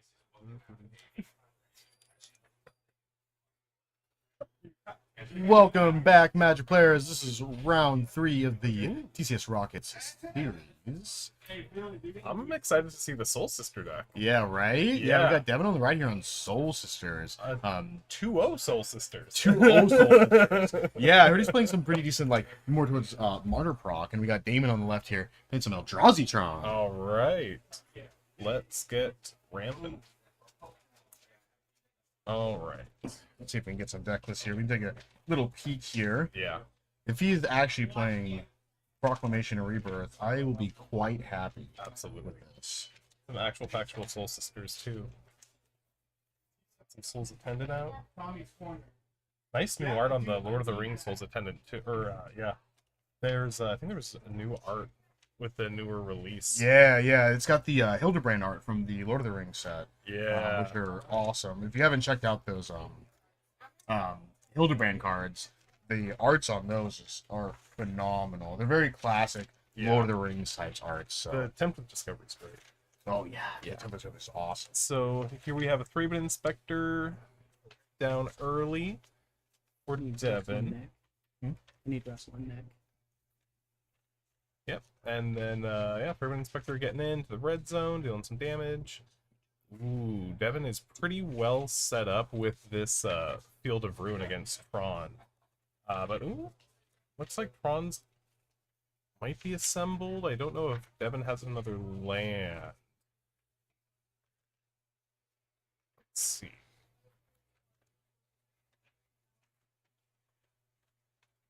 Yeah, so Devin has a Reprieve in hand, and then, yeah, that Ameria. So, Damon, okay, choosing not to crack. I mean, he's got 2 pieces on board. Yeah, but Devin has the Field of Ruin. He wasn't able to pop it off last turn, but... Yeah. This next turn. Ballista for 1. Alright. Ooh, okay. He's gonna Reprieve. That's a cool one. Yeah, the Reprieve back to the hand is gonna be a pretty big tempo swing. Blow up the tower on this upcoming turn, I'd assume. Yeah, and the sweet the mismatch. We were talking about that last tournament is the hardest flex for when you're playing Tron decks is to have the hardest flex for the Tron decks is always to have the mismatching Tron decks. Oh yeah. So and so far that's what we're seeing. It's it looks like they're each different different printings, which is awesome. Oh, so that was kind of a weird choice to do it upkeep. Upkeep, yeah. Kind of going back to last round when we were talking about, oh man, this is just devastating for Devin. Oof. That flashed in 1 ring. That's pretty rough. Yeah. Yeah, with the Liberator too. It's yeah. Like, oh my gosh. Yeah. So, just like we were talking about last round, firing off those instants during your opponent's turn can sometimes come back and bite you. Yeah. Yeah, just not doing well. And he's got the wastes for it too. Yeah. And Ooh, that feels bad. yeah. I mean, a lot of times you can't really expect you put a Yeah. drug Liberator and then One Ring at the same time. It's like, oh my gosh, like what, Yeah. what is going on? Yeah, Damon having that capability is gross. Yeah. Oh yeah. Okay, so Devin is land cycling here. You know, I'm glad each of those land cyclers have kind of found their way in homes, because they're pretty powerful. Yeah. Definitely seeing a lot of play, all of them. Yeah. Which is really sweet.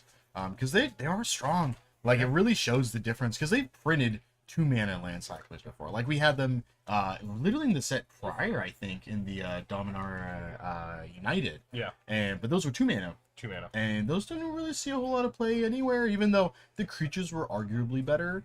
But these ones are just like the 1 mana, just showing how powerful 1 mana cyclers can be. Right. And, you know, it started off early with the Lorien Revealed and the Oliphants, and then slowly the Trolls crept in. Yeah. Now the Generous Sense made an appearance last round, and... Yeah, and then we got Eagle. It's like, oh my gosh, just everything. Yeah. Yeah, Lord of the Rings definitely making a splash. Yeah. Yeah. Skyclave away the 1 ring. Yep. Solid. Yeah. Yeah. And then looks like Devin has access to green now with that Temple Garden in hand. Let's see what he's actually playing the green for. I'm not sure if he has anything in the main deck. He has the Haywire Might, a single that he can use, but other than that, yeah, not a whole lot. Not a whole lot. Just some more Haywire Mights in the sideboard. Yeah, this isn't too bad. No. It's good. It's good. Good stuff. Yeah. Let's read Emeria real quick. Yeah. Emeria is a sweet one. Can you remember all the text of Emeria off the top of your head? Oh, what is it? We have how many planes? 7 or more planes. Yeah, 7 or more planes. You Whoa. can return a creature card Yep. from your graveyard onto the battlefield. So definitely a good, sweet card. Oh, yeah. Definitely good. It's just getting 7 planes. Sometimes you just don't. You just can't get there. Yeah. But I mean, blocking with the Thraben under the Matter Reshaper, he's gonna eventually be able to bring it back if he needs to. Yeah. He's got those Eagles in the graveyard that he can bring back too. So we're slowly working towards 7. Yeah. Yeah, and he's got the he's not actually playing Proclamation of Rebirth. He's playing the Abiding Grace, which is similar. It does it every single upkeep, which you only have to pay the 3 once, but it is a permanent, so it's kind of like, you know, you're not forecasting, but you're still getting to do it. Is Abiding Grace end step? Is it end step? Yeah, It might because be end step. my memory is you get to do it when you play it. Yeah. Yeah, he's just gonna snap off. He's not gonna snap off before. So there's that Binding Grace. Yeah, so it is end step. Yeah. Devin's gonna take a peek. He's gonna bring back his good old 3BB. Yeah. Multi-format All-Star is great and limited, great in, you're even playing in Cube. Yeah. People playing in Cube, great in Popper. I mean, she was great in Standard with the artifact aggro, getting an extra artifact on turn 1, Oh, or yeah. another permanent. Yeah. Yeah. It's like, woof.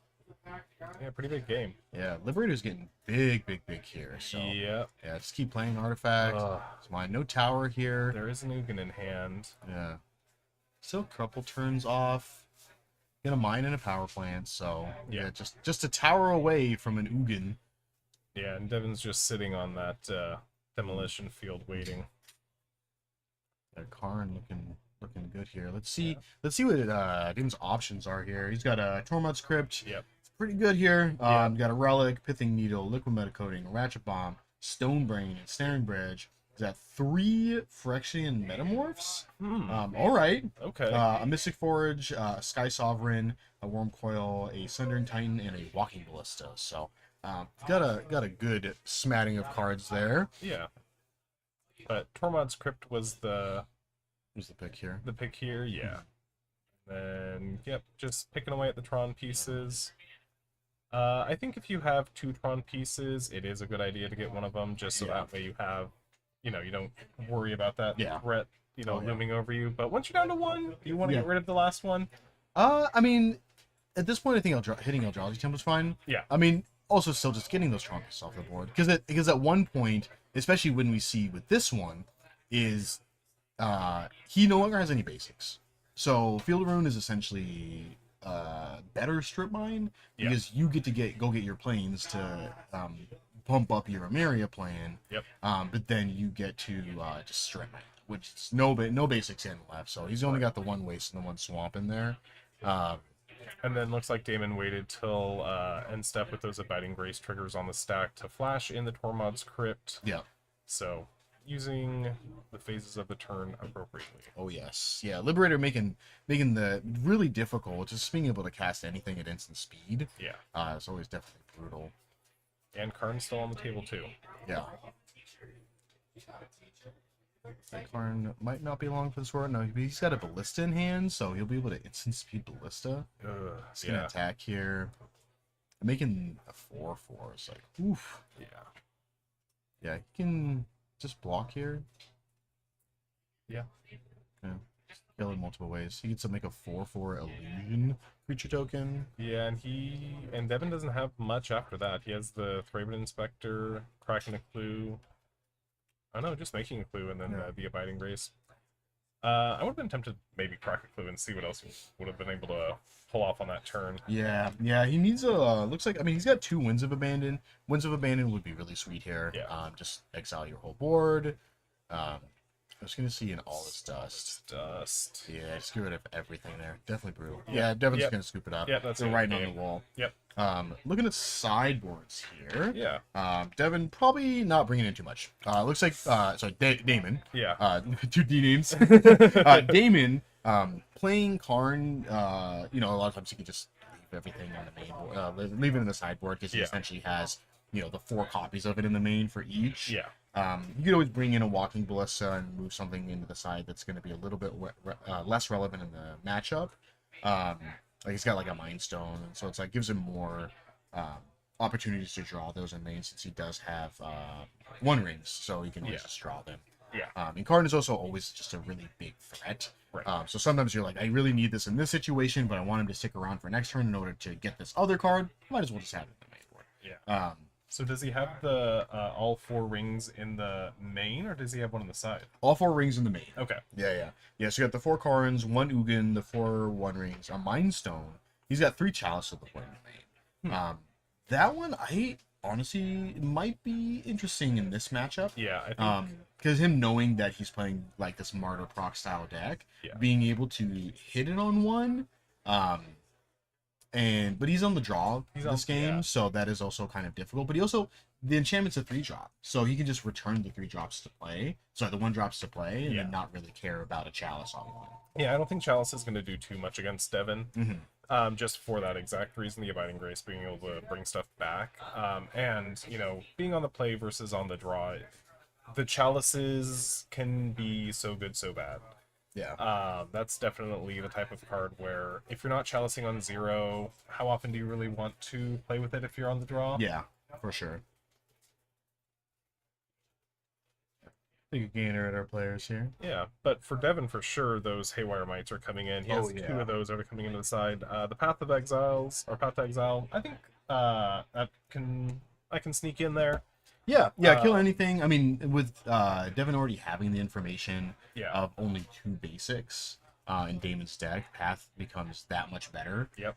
Because after fielding a bunch of times, then you're just kind of like, oh, Path is just 1 mana exile, like Sword Supply shares who? Yeah, right. So not too shabby at all. And Devin here with the 4 full Field of Ruins and 3 Demolition Fields. So he's going to have plenty of opportunity to get those wastes onto the battlefield. Yeah. For Damon. Oh yeah, definitely.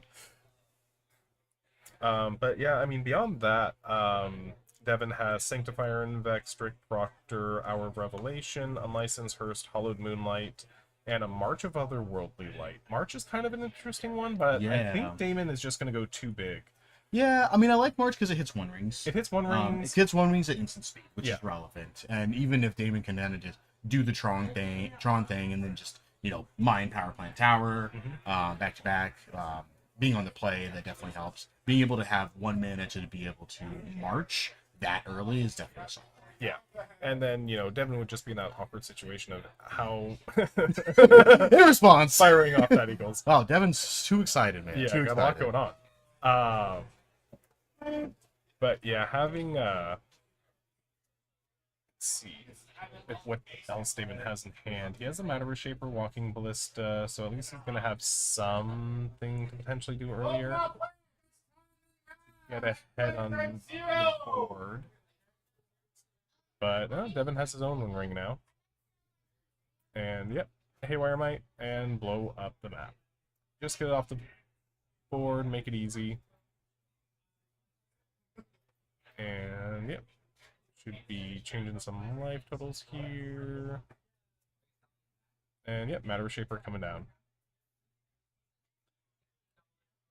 Alright, so let's see what else might Devin have. Okay, so Call Me a False Hope. Should be one to blow up a permanent.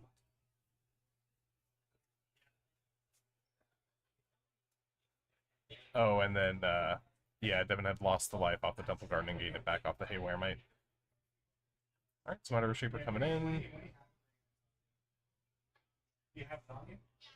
And, alright, Field of Ruin, super timely. Oh, he's just going to go for the One Ring. Alright.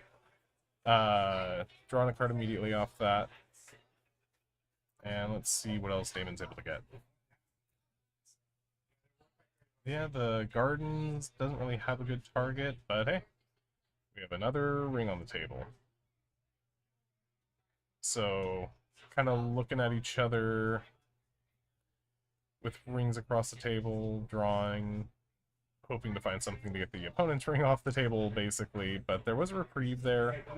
That'll be pretty good for Devin when Damon eventually is going to... Oh, no, just keep him off Tron. Alright. So, here's Devin blowing up one of the Tron pieces. Definitely always a good decision. Yeah, he does have a reprieve in hand. Ooh. So, in my mind, I'm thinking it might be worth it to bait out one of the big spells before you disassemble the Tron to reprieve, but I think Devin's just trying to aggressively keep him off any potential of, you know, tapping 3 lands for 7 mana. For sure. Yeah. Yeah, no thank you. We don't want that here. Yeah. We want to do nice, fair, on curve Magic together. Yeah, looks like multiple Haywire Mights. Yeah, so those are definitely coming in. Definitely solid. Yeah. I just got to get that Temple Guard in. Right? We didn't get that earlier. It was hiding in there. Yep. Okay. Yep. We have a Temple Garden already. Yeah. Devin is quite a messy player sometimes, so it's kind of hard to see what he's doing. So yeah, there's a lot going on. Yeah. A lot of fast movements. Yeah. Yeah. Typically, you get to see his playmat, which actually says "slow down." Sometimes it's gotta just slow down. Yep. Okay, sweet. Got a Mind Power Plant again. Attack for 3. Yep. Yeah, he's just looking for the Abiding Grace for that Kami. Yeah. And then Matter or Thought? Shaper? No. Or Thought, yeah. Yeah. It's a good one. He's gonna Solitude in response to the trigger. He's gonna draw, and then he gets to take a peek. Got a Solitude in the Might. Yeah. I'd probably just taking the Might here. Yeah. I mean... I was saying take the other Solitude. Okay. Yeah. Still got one more Solitude, so not the end of the world. Did he have another white card to pitch to it? He does not. So yeah, he's just gonna have to hard cast it. Not a problem for him, but he also has his ring going up to 3, maybe. Yeah. I mean, he's at 13. Yeah. Or 15. Yeah. Well, 13. Yeah. Yeah. So losing a little bit of life in the ring, but gaining some more life, and then you get to recur that. Like if he draws it here, then it's gonna be sweet. We got a Winds of Abandon. Okay. That's a good one here. Still getting him 1 land, but bad. Yeah, get the Matter Shaper off the field. Yeah. He's gonna dismember. Response to the trigger? What's going on here? Let's see what we got. Okay. That's fine. You don't get a token. I don't understand what's happening here. Yeah. I think the Skyclave Evaporation still triggers the Enter the Battlefield ability. That's my understanding of it. Yeah. Too. Yeah, because it'll ETB, exile the creature, and then when it leaves play, it gets to do the thing. Yeah. We'll go check up on that. Yeah. if it's the same ability or different ability. Yeah.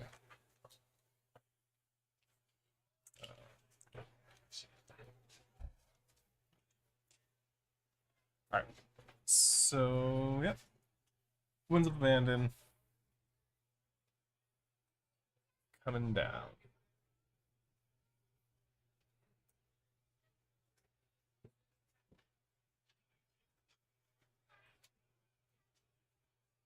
Alright, so we got the Walking Ballista on 1.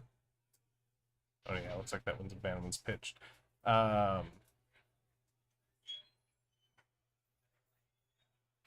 Getting the Temple Garden. Then in the deck. But yeah, Damon's still sitting with the One Ring in his hand as well, so if Devin is able to potentially make some threats, having the One Ring is going to be nice for Damon, but looks like Devin just might be dying to his own. Oh, he did get the Abiding Grace, though, which is pretty good. Looking through his graveyard, he can get the Might, which might be a way for him to start gaining a little bit of life. But going to 4 here is a little risky. But he could just Legend Bomb his ring and be fine.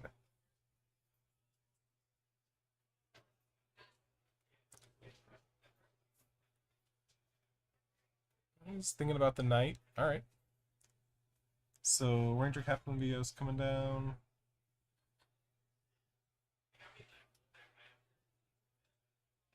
And alright, so looks like we might have our Judge Jer coming up.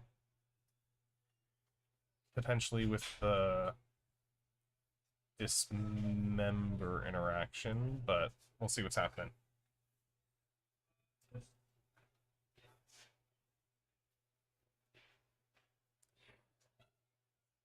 Yeah, because getting that Matter Reshaper off the battlefield would change a bit.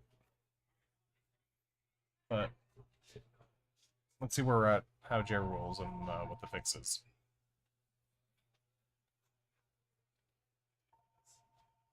Yeah, Devin has second ring at least to get rid of his ring on 4.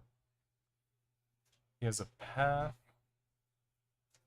But yeah, looks like Damon still has 1 waste available in his deck. Only one of them's out. Oh no, looks like he's only playing the 1 waste. So yeah, looks like we're just resolving this.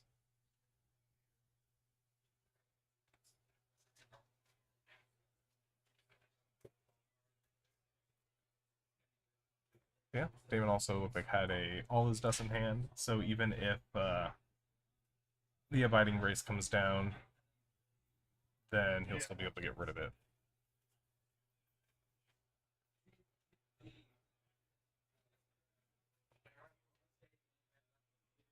Alright, so Devin has the Martyr of Sands to gain some of that life back as well.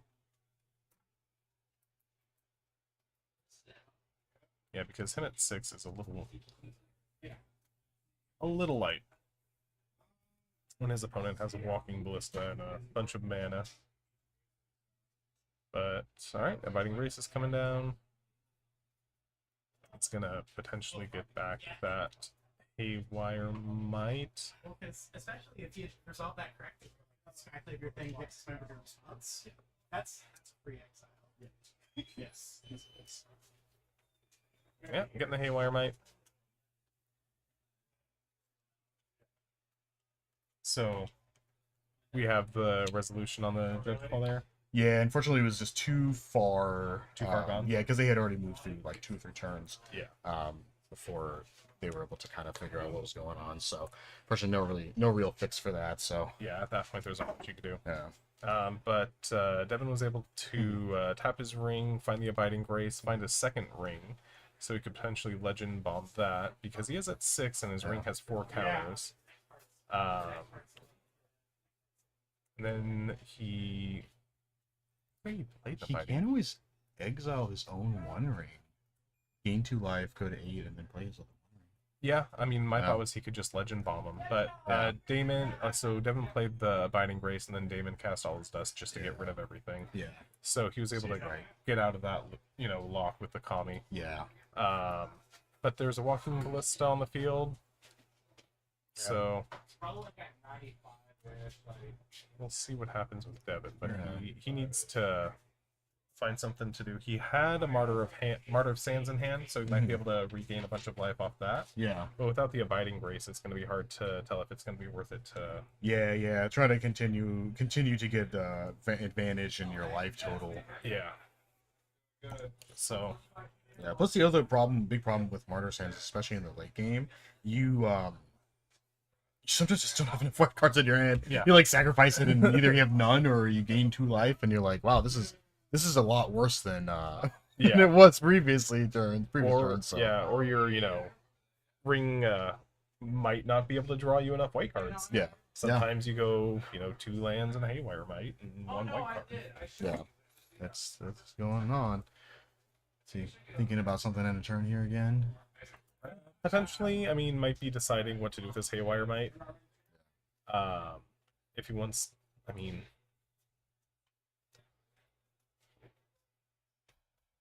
I think in this situation, getting rid of his ring is the best thing to do. Yeah. So that way he doesn't go down to 2.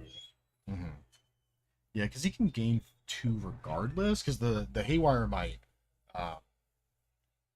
dying will still happen, so it'll still gain you 2 life whether or not Ballista just decides to ping or anything like that. So I mean, kind of debating here, getting rid of the Ballista and preventing that creature, and then just taking the 4. Yeah. And then playing his 1. It's like, it's like such a hard spot. Yeah, just gonna Legend Bomb on the next turn. Yeah. I mean, he has 2 other Walking Ballistas in the deck, so I don't know. I think I like your line because I think he's fine under like 5 life. Yeah, because I mean, in theory here too, like he could if he keeps his 1 ring, he hits the Ballista, he gains 2, goes to 8, Ballista's gone, his opponent just has the 3/2. He takes 4, goes to 4, draws 5 cards, plays his 1 ring, he could play a Martyr of Sands, and then if he just draws a bunch of white cards, just like, I'll just gain 10 life. Yeah. Like that's completely doable here. Or even just keeping his ring around with knowing that he has a Martyr in hand. Yeah, that's also an option. Just like, I'll just take a bunch of damage, I'll refill my hand because I have Martyr Sands, and I'm just going to redo this every single turn. Yeah. He just needs to find an Abiding Grace or something that's going to be able to recur that Martyr. Timer spots. Right, then I'll be there in just a second. Kind of debating here. Yeah. Yeah, a lot of interesting lines here. I mean, it's funny because there's only 2 targets. Right? Like, there's only 2 targets for Haywire Might on the battlefield. Right. But, like, which one do I do? Like, do I want to try to protect myself and save my own life total? Or do I want to get creatures off the board? I feel like a lot of times getting creatures off the board is good. Yeah. But it's just kind of risk. Because, I mean, if Damon untaps here, plays a tower, and then plays a huge Walking Ballista, then it just depends if, Devin can draw out of it at that point, because it's like, he can play another 1 ring, but will he survive it? Right. Survive a turn after that. So, I mean, there's also the possibility of just not activating your Haywire Might. Yeah. I don't know if I... Yeah, I think you want to activate Haywire Might here because you would have to use it during your next turn, essentially. Right. And you want to be able to optimize your mana. Because, I mean, like, if Devin untaps, doesn't use Haywire Might, and then takes 4 and goes to 2, then that's a much different situation. And then he has to use that 1 green on his turn to gain life with Haywire Might in response to something. Right. And it's like, like, he's not dead, but, like, it puts him real close, and that's, like, really, really, really dangerous. Yeah, so. I mean, 1 is not 0, but having a hangerback walk, or not hangerback, a Walking Ballista, and, like, he has to use that might at the end of this turn. For sure. Yeah. Yeah. Plus, I mean, like, leaving your mana open, because, like, right now, he can still cast a 1 ring plus a Martyr of Sands and sacrifice it. So he can still do all the things. Yeah. But then what if you draw? Because as of right now, like drawing an additional land would leave him open for another Haywire Might. It would leave him open for playing another 1-drop or 2 1-drops. Yeah. So like he can literally One Ring plus Martyr of Sands plus 1-drop plus 1-drop. It's like, wow, okay, like now we're back in it. Like we're cooking now. Right. He just needs to be able to draw some white cards off of this ring activation, because I think he had mostly lands in the hand. Yeah. Like a Martyr of Sands and like 2 lands, maybe 3. And Right, he's choosing not gonna activate. He's gonna response and go to 1. It's rough here because now it's the same situation where he has to activate Haywire Might during his turn. Okay, he's gonna activate and then just sack his own 1 ring. Yeah. Okay, yeah, he was checking that. So I'll dig that. Yeah, I can dig that. Yeah. So I'll be saying, oh, can I respond to the trigger of losing life from the 1 ring to exile it and gain 2 life and get rid of the counters? Right. Which is technically correct, but it also uses last known information. Right. So he's still going to lose 6 life here, I believe. I think it was at 5. But he draws 6 cards. Well, no, yeah, because he's going to activate to draw 5 cards. Yeah. But then he's exiling in response, so it's going to use last known info, which is going to be 5 cards. So activating it really doesn't do anything. Yeah. Yeah. So then he needs to... I think we just need to be very clear on the stack, because if he takes 5, he has that Walking Ballista at 1 that he could just shoot him. Yeah. I mean, he would still gain life before the loss trigger goes on the stack. Right. I mean, maybe he's just looking to draw 5 additional cards with the ability on the stack, sacrifice, gain 2 life, go to 8, lose the 5 life, go to 3. Right. And then Walking Ballista doesn't kill him. He'll still be able to follow up with a 1 ring and have spells. I don't know. Yeah. Ultimately, I think not using the Haywire Might at the end of turn, last turn. Yeah. That was a big decision point, but I think ultimately activating it on the last turn would have been ideal. Yeah. But we're not. We're here now. Yeah. Yep. Hindsight. What you gonna do? Yep. So I think we just might be having some more rules questions. Yeah. It's definitely some weird interactions. That's one big problem with the 1 ring is the way that the card works in like on the stack and activating it, and what happens when you activate it without counters, how it activates with counters. Like all these stuff just kind of adds up into this card that's pretty straightforward when you look at its face, but then just ends up being way more complicated than it needs to be. Yeah. When you understand how the card works, it makes it a lot easier, but then it's like a situation will always pop up because that's the rules of Magic. Like, like it's always the eventuality thing. Is at some point you will find something which you don't understand exactly how it works, and you're gonna figure it out. So yeah, and once there's just so many corner cases in Magic. That's the hard part. Yeah. I think Devin maybe a little bummed here, maybe mess himself up. I mean, he still can Martyr of Sands. Yes. So he has the capability of doing that and revealing cards that he has. Yeah. He can also 1 ring next turn. This turn. This turn, yeah. So. Yeah, he tried to mine his own ring because he thought that it would save him from taking 5. Yeah. Oh no. Yeah. So we're gonna walk back that if he wants to not. Okay. Exile his ring and also take 5. Yeah. Okay. But it looks like he's not actually doing that anymore. I told him that we could push that back. So he's gonna exile it. Okay. Okay. Yeah. We're gonna unexile that ring. Yeah. So okay. So then the Haywire Might be on the battlefield. That was our Judge Jer coming back here. Yeah. Giving us an update. Yeah.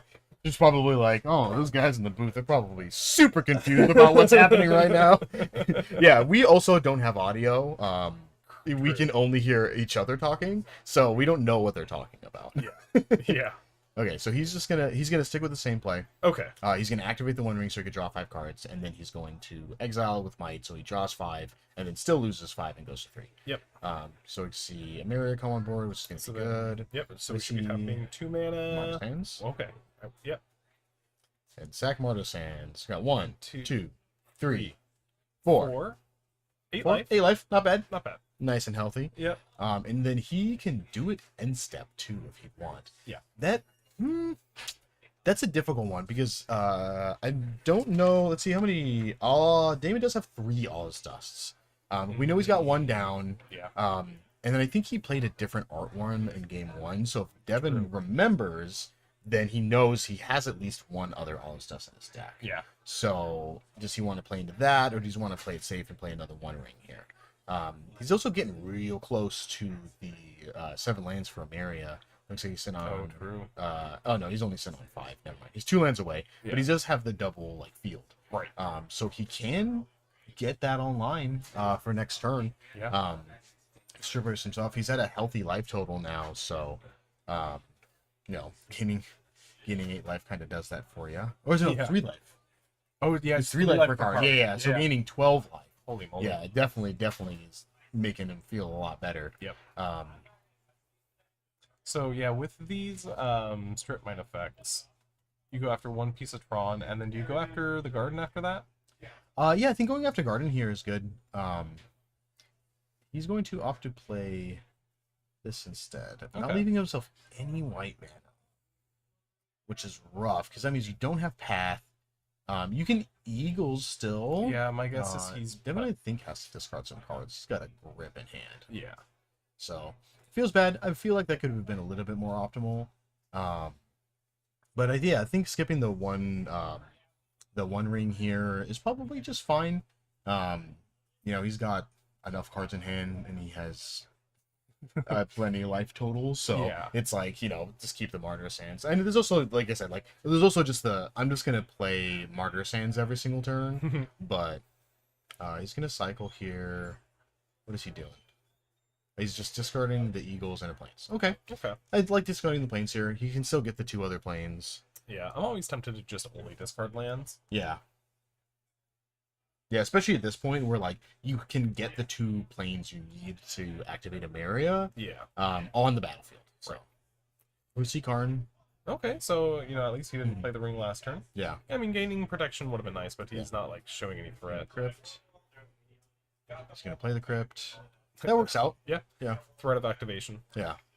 Don't need to pop it yet. Yeah. Yeah, kind of. Devin's probably wishing he probably held on to that Skyclave apparition now, though. Yeah, true. Yeah. Could have exiled that Karn, but okie doke. Yep. Sells Graveyard for a turn. There's another Field of Ruin effect. So after this first one, this becomes. There's also a little bit of, not. I would say, it's an argument. Is just to start just strip mining, which. That is a good sign. Okay, there we go. Okay. Yeah. I was like, did Damon side out a swamp? I didn't think he would. Oh no, it's on the battlefield. It's on the battlefield. Oh, okay. I didn't. Yeah, sorry, the moonlight ones. Yeah. So swords being just path being just straight up. Exile is sweet here. You could choose to fail to find and not shuffle, right? Yes, it is a hidden zone, and it is a specific card type, so you can choose to fail to find. But this is nice for fields because these are all just strip mines now, right, which give Devin Plains. Yep.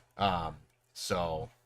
That looks like what he might be wanting to do here is just start picking off lands and leave Damon with nothing. So he left the Tron pieces. Yeah.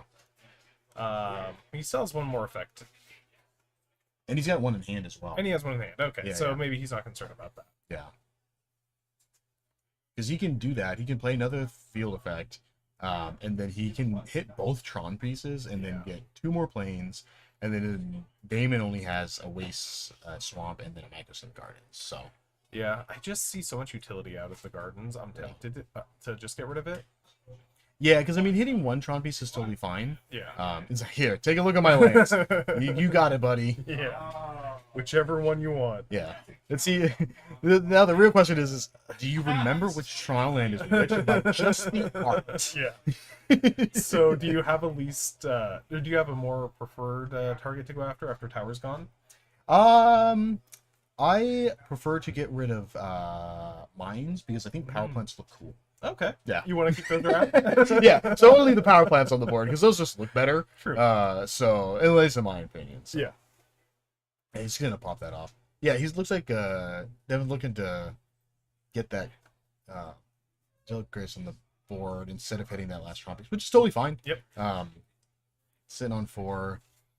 Yep. Even with a Phyrexian Metamorph in his hand, he can Phyrexian Metamorph and copy the Skyclave and then hit either Skyclave, yeah, and make himself a 3/3. Yeah. Yeah, because right now that Abiding Grace isn't doing anything after that Tormod's crit. Yeah. Alright, taken 2. Metamorph. Copy Skyclave. Okay, he's gonna take that. Okay. I think that's fine in this situation. Literally with Tormod's crypt being in the graveyard, I mean, he can still Karn later on for a relic, and pick away the graveyard piece by piece, but oh, that's too good. Ooh, another planes draw. I mean, that's fine. When you have like the One Ring, then you're okay. Yeah. I mean, Karn is out, so he's at least Devin, calm down, sir. So he gained protection and then blocked. Yep, gets a 3/3. They both make 3/3s. That is an exile still, Devin. Thank you. There we go. I think Damon also has his 3/3. All right, yeah, got another field and garden. Yeah, I think he's pretty far off from. Damon's like, I'm just gonna look. We're gonna shuffle. Was it on top? Still not. Okay. So that's fine. Yep. Love it. I mean, I don't even know what Damon's looking for at this point. Yeah. I got no fetch lands in my deck. I feel left out from shuffling. Yeah, really, like, ideally here, like, just drawing... I mean, drawing another land would be sweet, because he's got a One Ring in hand, so he wants to be able to play that. Right. But, like, he really also needs just, like, Tron pieces would be sweet here. If you just go Tron piece, then you're, like, set. Like, you're good to go. Yeah. I mean, Devin has... Is that another Field of Ruin on the side there that he had That was played? in the graveyard. Oh, that that's was the in one that he graveyard. sacked. Okay. Yeah. Okay. Yeah, it's just kind of close, because I think he... Wait, he's just going to minus Karn to get a Metamorph. Interesting. Going to get a One Ring. Yeah. That's not too shabby. Yeah, it's not bad. Mm-hmm. Yeah, the rough thing about this is it does turn on Devin's One Ring. So that's kind of an awkward situation. Oh, Devin's got another field in hand. Oh, yeah. Another It's going to be Skyclave upkeep. operation. Yeah, it was upkeep. He gets it back with the Marriott because he has the 7 planes now. Yeah. Yeah, so now every single time that dies, he can just get it back. So he's going to field 3 ABB. Yep, pretty much over at this point. Not that it wasn't. Take nothing. Yeah. Yeah, he's attacking for 3 for the flex, I guess. Might as well. I'll take 0. Yep. Devin getting pretty low, though, in his deck. You can eke it out. Yeah. I mean, he's got a pretty good amount of damage on board, and Damon's sitting on 2 lands, so... Yeah, I just don't think there's any reason to ring too much after this point. Yes. I don't think it's super important. Yeah. Oh, and he's got the meadow. I always forget the name of. But if you have 2 white permanents, you can put a permanent card from your graveyard on the bottom of your library, I believe. So kind of like recycling stuff. Ooh, Eldrazi Temple. That's a good draw here. Oh, play yeah. Thought-Knot? Yeah. Yeah. Okay. Okay. He's gonna response path it and let him have a One Ring. I got Yeah. lands. Yeah. Feel like there's probably an argument here for. Oh, he's just gonna not take it. He's Yeah. like, oh my- beats. Get in. Yeah. I don't think there's much that Damon can draw here to get out. No. I mean, he already has full on board. Throw the reprieve just because. Yeah. Just hit the temple. Yeah, okay, it's gonna sweep it up. up. Okay. Yeah. That sounds about right. Yeah, it sounds sometimes just right on the wall. Lots of not taxing effects, but destroy your lands, like just blow them all up. Yeah. And there's less than 18 minutes in the round, and sometimes you just need to get on to the next game. Yeah. And See if you can get that game 3 instead. And Yep. Yeah. Yep. Because these can be some pretty grindy games. Yeah. If Kami and Abiding Grace are out, just permanent fog and yeah, permanent fog, and then also like with just Martyr of Sands, where it's like I'll just gain 20 life. Like okay, like we're in this now. Yeah. So gotta chip away. Jeez. Yeah, probably not too many sideboard changes here. No. Maybe Not sure. I mean, yeah, Yeah. Karn just lends itself to such an easy sideboard plan. Yeah, I don't have to worry too much about it. Yeah. Yeah, especially when it's like, sideboarding one-ups where a lot of time you're like, I don't even want to bother putting this in. No. You're just putting in Stone Brain, and then maybe that's the Pithing Needle? Yeah. Even though it's an extra step, having Karn be extra copies of those, sideboard cards are just great. Yeah. Yeah, because a lot of times, ideally, like, you want to do the 1/2/7 Tron thing. Right. So then it doesn't really matter with Karn costing a quote-unquote an additional 4 for whatever artifact you want to play, because you just have 7 mana on turn 3, so you can just Karn and just play whatever you want. Yeah. But you want to do that, which on the play is going to be a lot easier since Devin doesn't have time to be able to get any sort of Field of Ruin effect on the battlefield before Damon can get Tron online. Yep. So, yeah, no mana dorks from Devin to ramp him up a mana. No Llanowar Elves or a Noble Hierarch or anything like that. So. No. Definitely interesting here. Yeah, it's an interesting match.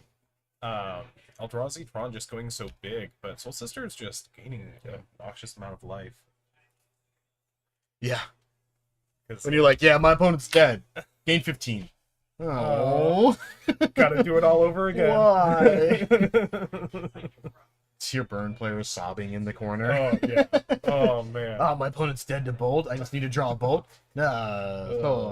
Gain 15. Oh, no. Where's my skull crack? Oh, man. Ooh, not a good looking hand from Devin. No. It's like Plains, Marsh Flats, Meadow, Eagles. And then a Kami and a Solitude. Yeah, not looking too good against this deck. No, not what we want to do. And then looks like at least one Tron piece for David. Truly. Thought I saw a tower there. Yeah. Yeah, it looks like a tower, a gardens, and then a swamp. Maybe a ring? Yeah. It is always rough keeping your basics in your hands, especially in this type of matchup. Like this in the mono black offers that run 8 field effects. Just keeping basics in your hand just always feels bad because you're like, oh, this is just one more strip mine that I'm essentially giving my opponent. Right. But it's also good because it's just something that they also just can't strip mine, so you get that land early. You have that guaranteed mana. Yes. Yeah. You can't do anything about this. Yeah. Oof. Matter Shaper turn 2, never bad play. Nope. No Winds of Abandon? No, it's a Solitude. Okay. I remember It's got that. a path. Yeah. I remember that modern event. Yeah. The Pro Tour modern. Yeah. Tron. Eldrazi running wild. Ooh, double tower and Thought Knot. Okay. Reprieve the Thought Knot. Okay. And it's so excitable. I know. It's gonna hit the. I think hitting Temple. Temple. Yeah, he's got Temple Tower, so like, he's not having Tron for at least 2 more turns. These are both towers. He's gonna hit a tower here. Okay. I don't know if I agree with that, just because like, okay, he's gonna go back. There we go. Okay, I think that is more correct. Yeah. Also going for the full art tower, just for the rubbins, Yes. That's one that you want to keep around. I want to keep around at least. Yeah. Yeah, true that. Yeah, because this is definitely smarter, because I mean, we know that Damon has a swamp in hand, so he's going to still be able to cast Thought Knots here next turn. Right. But Devin doesn't know that. Like, so if Damon doesn't have an additional land, then hitting the temple makes it so that he wouldn't be able to cast Thought Knot if he didn't have a land. Right. So, like, it's definitely, I think, a much, much better play. Yeah, and even though it is, 2 Tron pieces, they're the same. You want The to... same. Yeah. Yeah. So, I mean, they're effectively not going to do much. Action Gardens, gonna see this Thought Knot come out again. I think this is just to let this resolve thing. He's just gonna path in response. Okay. Okay. Then draw a card and then take a peek. Yeah. Oof. Yeah. Yeah. Turning on all the paths into. Okay, so there's a march that he put in. Yeah, to bring in the march. I think that's probably it. March is sweet. Yep. Double Ranger Captain of Eos, another pseudo Swords of Plowshares. Yeah. With Winds of Abandon, Solitude. He's gonna take the One Ring though. Yep. No land from Devin here, unfortunately. I still think One Ring is the correct choice here. Absolutely. Yeah. It's almost always the right choice. Yeah. And then Never punished. All right. Love it.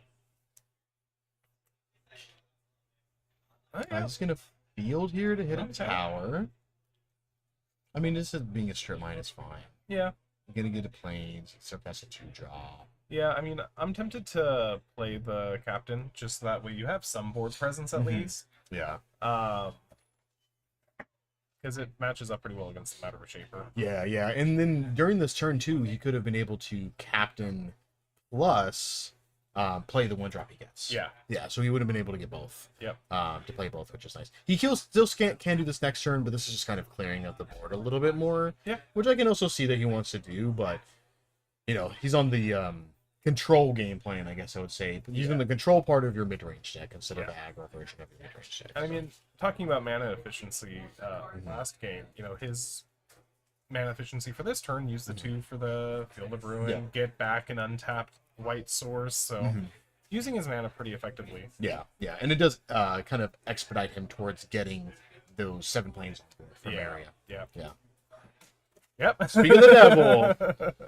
There it is. March for 0. March for 0. Oh. Yeah.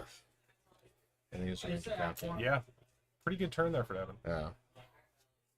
It's always kind of funny that the a lot of times Ranger Captain just sometimes you're like it's just activating this during upkeep and shutting my opponent out of playing the 1 ring or Karn this turn good. Yeah. Like I have another one in hand, it buys me just essentially a whole turn. Yeah.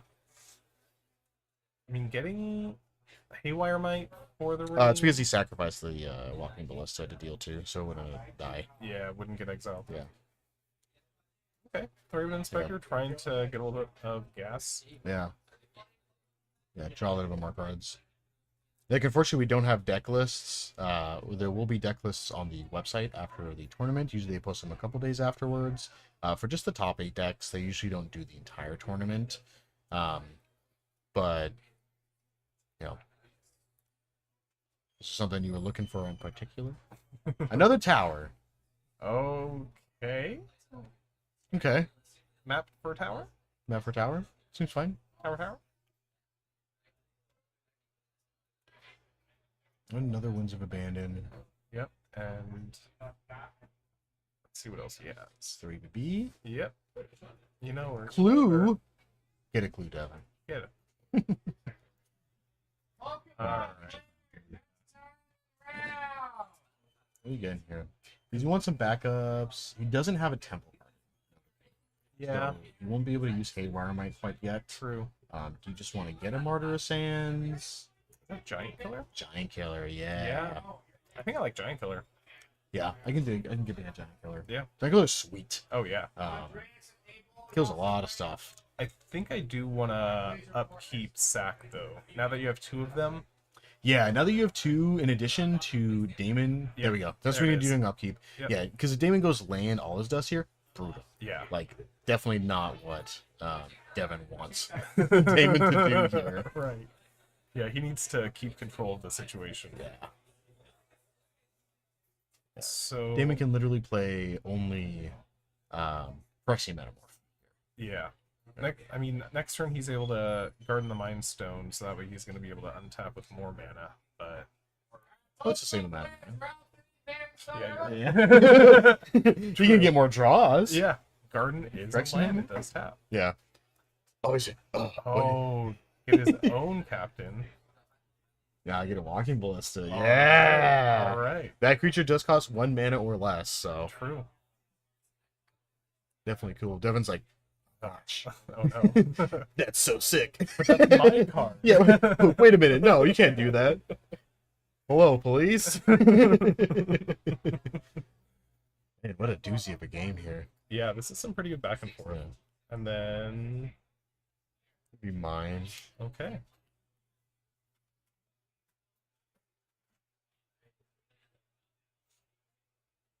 All right. Oh no, it was not a tower. That was the one to say power plant.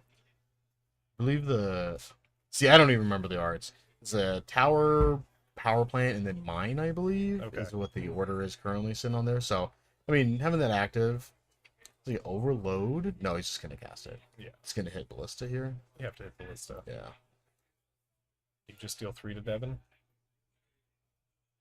Yeah, maybe kill Ranger Cap. I mean, it's difficult because you don't want him to just go like planes, and then start getting my creatures back. With Skyclave. Okay. Okay. But Damon does have all his dust this turn. Yeah. So with Tron active, all his dust in hand. I mean, it kind of feels bad using it just against 2 creatures, though. Right. But I mean, it depends on. Let's see what else here, because he can still draw a card and have enough mana to do it. So, because I mean, Mind Stoning. Oh, he drew a 1 ring. Okay, I feel like that's probably an easy play here. It has to be the 1 ring. Unless you just want to like Mind Stone and try to draw a Karn. I would much rather ring and try to draw Karn, because you can tap the Mind Stone to play the 1 ring, and then have Tron still up for whatever you draw. Yeah. And what's also sick is that since this Phyrexian Metamorph is in exile, he can actually get it back with Karn now. Since it's in exile. Yeah. Which is sweet. Yeah. He wouldn't get any cards back. No, I think it's time sampling. I'm not sure. I'm not 100% sure how the interaction will work with Skyclave. It's another one of those cards where like we got to read it, and it's pretty small. Yeah. So I think that's probably what they were asking. He's like, is this 3 or 4? Oh yeah. Mana value. Yeah. It's always whatever's printed on the top right. Yeah. You see 1 ring? Okay, leaving up the garden. Yeah. Interesting. That is a mine. Okay, so bunch of mana. Too much mana. Is he just gonna pop it off? Yeah. Say Mind Stone first. I think that's probably good. Yeah. Temple. I believe that's what that was. Yep. And yeah, just passes. Okay. All right. Yeah, maybe he's looking to get another creature here. Yeah. Set clue. Yeah, because just a 2-for-1 for all his dust feels kind of bad. Yeah. Yeah, no, definitely. Yeah, and getting a Karn there would have been sweet because it would have not allowed Devin to have any 1 ring outs. It wouldn't have allowed him to have the clue because he wouldn't have been able to activate it. So a couple different options there. And Plains count is 5. Counts at 5. It's only 2 more. Yep. Only 2 more. A few more turns away. And then, yeah, he has the Giant Killer, the Solitude. So... yeah, so he's got some answers to some big stuff. Yep. It's just looking good on Damon's side here. Yeah, when you have the Ring and Tron activated. Yeah. Is that a Cityscape Leveler? No, I don't believe it's maybe a Liberator. Yeah, Leveler would be great right now. Yeah. Yep, Liberator. Yeah, Liberator. I was like, it's legendary, so I don't believe counts. Yeah. Oh, yeah. Eugene! I mean, are we minusing here or bolting here? We probably just bolting. Bolt, yeah. Yeah. I don't think you hear too much about a 1, 2, 3 bin Inspector. Yeah, plus you get 3/3. Yeah. So, do you think he's going to ultimate Ugin? That'd be sweet to see. I'd like to see an Ugin ultimated on stream. Yeah, right? That'd be awesome. I think Devin might be dead before that happens, but probably. It would be tight. Yeah. It's just do it for the stream, Damon. Do it for the stream. Yeah, always doing the ultimate. Plus bolt, ultimate. Yeah. Okay. Devdron Haywire Might here, looks like. Still not doing too much, unfortunately. No. Does not have a Temple Garden to activate. Does not have the green source. Abiding Grace doesn't really get anything back either. Yeah. Giant Killer can't kill the Liberator yet. Yeah, get rid of it. Hard cast it.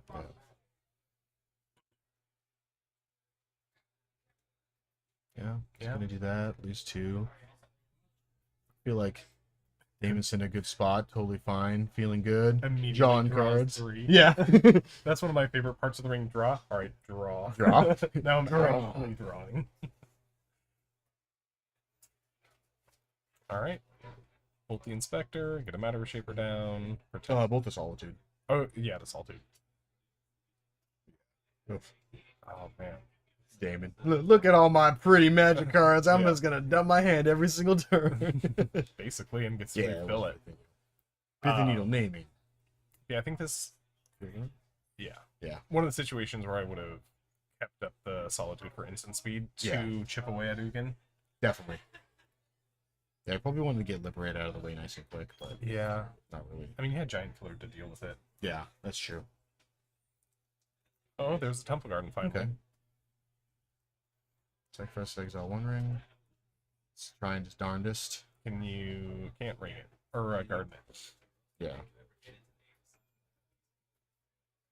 I mean, instead, get that back.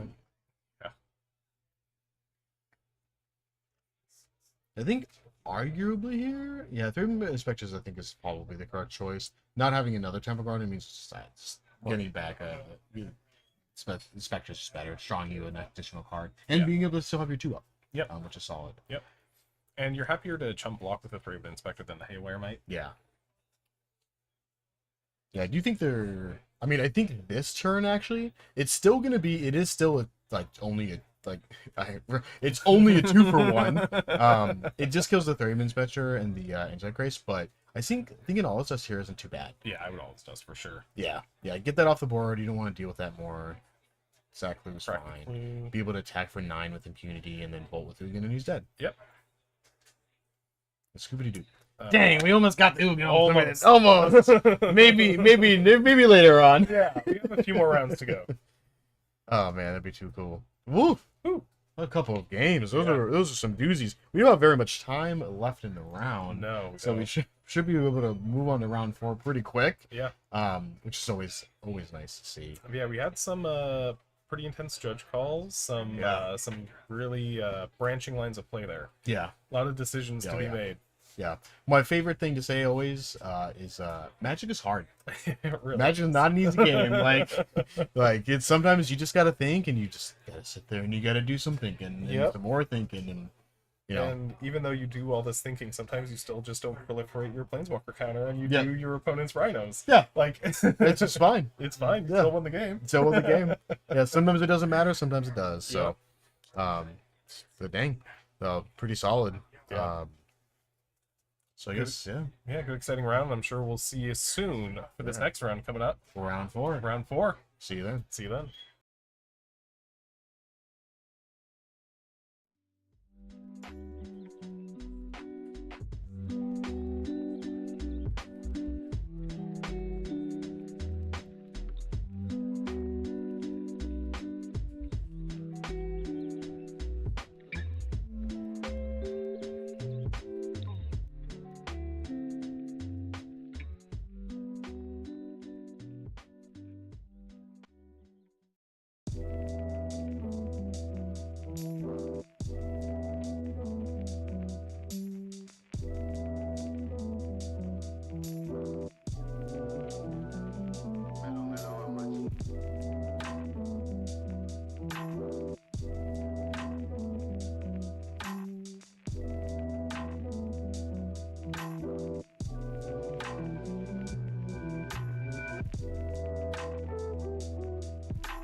Don't hesitate. We can understand the environment. Alrighty, everybody, welcome back. That was a little quick break there. Thanks for sticking with us for these, like, 5 minutes that we were gone. We got, this round 4 here. We got Ariel on the left here playing some Blue-White Hammer. It's not actually Black-White Hammer. And then we got Joshua B on the side playing some Soul Sister. That's not right. He is playing Yawgmoth. There we go. Green Black Yawg. All right. Quite That's the a little opposite better. of Soul Sisters. Yes. I think. Yeah. Yeah, more life loss. And then we did want to just make a quick comment about that last game there. It looks like there was a bit of a mistake. There's not a judge watching the game, and we just missed that illusion token was actually blue and not colorless. So it actually should have died along with that All Is Dust. Obviously, unfortunately, not much we can do about it at this point. Yeah. We didn't notice it, and then Devin scooped up, so we apologize for that. But magic's hard. Yeah. But again, ultimately, it didn't really seem like there was a way for Devin to come back from that. Yeah, he was most likely just going to be dying anyway. Still, just in case, you never know. Sometimes something may pop up where it's relevant, so. Yeah. But we have a new set of decks to check out. But, so the green Black Yawgmoth, pretty similar to the deck list that we had seen earlier in the morning, and then this, Blue-White Hammer. Yeah, gonna be a good match. Yeah, it's gonna be definitely interesting. Joshua over here is one of the noticeable differences. There's I wouldn't say two types. He's opting for one of the Arboreal Grazers with the Golgar Rock Farm version. So you can kind of ramp up a little bit with Arboreal Grazers, and they're good fodder for later on. And the same with Ariel too. I mean, playing the blue version of Hammer instead of like the mono white version, giving you some more sideboard options, some more mainboard options, doing a little bit of extra stuff here. I think the Reality Chip is my favorite addition. Yeah, I know Reality blue, Chip is sweet. Yeah, blue usually, you get Spell Pierce and you have the other some counterplay, but for me, just being able to draw off of every single card that you play off the top of your deck, I love that. Yeah, getting a Future Sight is Future Sight's such a good card. Yeah. Yeah, I see Young Wolf from Josh Hunter 1. All right. I know him in beats. Seacrum Ghost. Okay. White. Ooh, Sigardizade. Okay. That's pretty good. Yeah. He's got a Pure Steel Paladin, Surge of Salvation, has seen a surge of mainboard play. Card's real good. Card's definitely solid. Yeah, he's playing the Colony Gardens as well in this Yawgmoth, so. Yeah, I mean, when your lands can start drawing you cards off that Yawgmoth. Yeah. That's pretty good. And we got the tokens. So you see an Inkmoth, Stoneforge to get the hammer. Yep. All right. Well, he's already got it started. Yeah. Yeah. Now it's Joshua, do you have the answer to this Inkmoth Nexus at instant speed? Uh-huh. I hope you do, because otherwise it's gonna be game over here pretty quick. GG. So and Modern, it's just one big heavy hitter after another. Yeah. It's like, all right, I have the combo. Do you have an answer? Yeah. Is there something you can do? And if Joshua doesn't, well, we'll try again next game. Yeah. Yeah, I mean, it is nice here that Joshua does also have the Arboreal Grazer, so he does kind of have an extra answer to being able to just block Inkmoth for a turn, give him an extra turn to draw an answer to it. True. But it might be a pretty good game here. We'll see. Yep. Grist. Okay. All right. Not really doing it. And, all right, Stoneforge is dead. Yep, and he's just going to call it. Okay. Wow. Short break, short game. Yep. That's how Hammer goes sometimes. Sometimes it's just getting in there. So let's take a look at sideboards then. So we got some cool stuff coming out of Josh's sideboard. He's got 2 Endurance, 2 Thoughtseize, 2 Elven Chorus, a Legion's End, a Force of Vigor. He's got 1 Pylon, a Veil of Summer, a Culling Ritual, Dampening Sphere, a Filigree Silex, and a Soulless Jailer. So got a couple options. Filigree Silex isn't too bad. Hitting it for 1 kills a lot of stuff. Culling Ritual is essentially the same thing. It's just throwing everything with 2 or less and then giving you a bunch of mana. Pylon is a good instant speed removal spell, so I think that is actually probably a good add here. Being able to deal with Inkmoth Nexus and instant speed is solid. Absolutely. Yeah, same with Force of Vigor, instant speed interaction. For almost essentially all of Arrow's deck. And then Legion's End, another thing to kind of just kill the earlier creatures. And then Thoughtseize for some hand disruption if he's feeling like he wants to interact a little bit more with Arrow's hand. Yeah, so Joshua has just a lot of good sideboard cards that are going to be able to come out, but is there going to be any chance of him over sideboarding? Because that's something that I know I've run into before, where I did my own deck enough to where now you don't have your engine going. Yeah. So that's a big problem with like these kind of like catch-all combo decks, where like you don't want to take out too much of your combo pieces with your sideboard pieces, because then your combo becomes too diluted and you just don't have as much reach and capability as you have. Like with this kind of version of Yawgmoth, it's a little, I wouldn't say it's less focused, but since it has kind of like a little bit of extra fluff with the Arboreal Grazers in there, you can take those out for more interaction. So he has a couple different options. Yeah. And, being on the play versus being on the draw, we talked about that before with the Chalice. Same thing with the Grazers, maybe. Like, if you're on the play, it might be worth it to keep them in. So that's another thing to consider, too. Yeah. So it's just all these, obviously, Magic is hard. Yeah. But, like, all these different things to keep track of with sideboarding. It definitely takes, like, a good master of the deck to sideboard appropriately. Definitely. And to do it well. Yeah. And then sometimes, too, like, you just want to keep hands that can just aggressively cast Yawgmoth, because Yawgmoth is real good in a hammer. Yeah, just essentially all of your creatures kill all of their creatures. It's like amazing. And instant speed, I'm gonna attach my hammer to this. No, you're not. I'm gonna kill it in response. Like, oh my gosh. That's why that Service Salvation is in there too. A little bit of extra protection. Another layer there. Yeah. And then for Ariel, looks like he has Lavinia, Azorius Renegade, Drenith Magistrate, Sanctifier Invec, Spell Pierce, Surge of Salvation, March of Otherworldly Light, Curse Totem, Pithing Needle, and a Destroy Evil. So a good amount. Yeah, Curse Totem almost specifically for this deck. Yeah.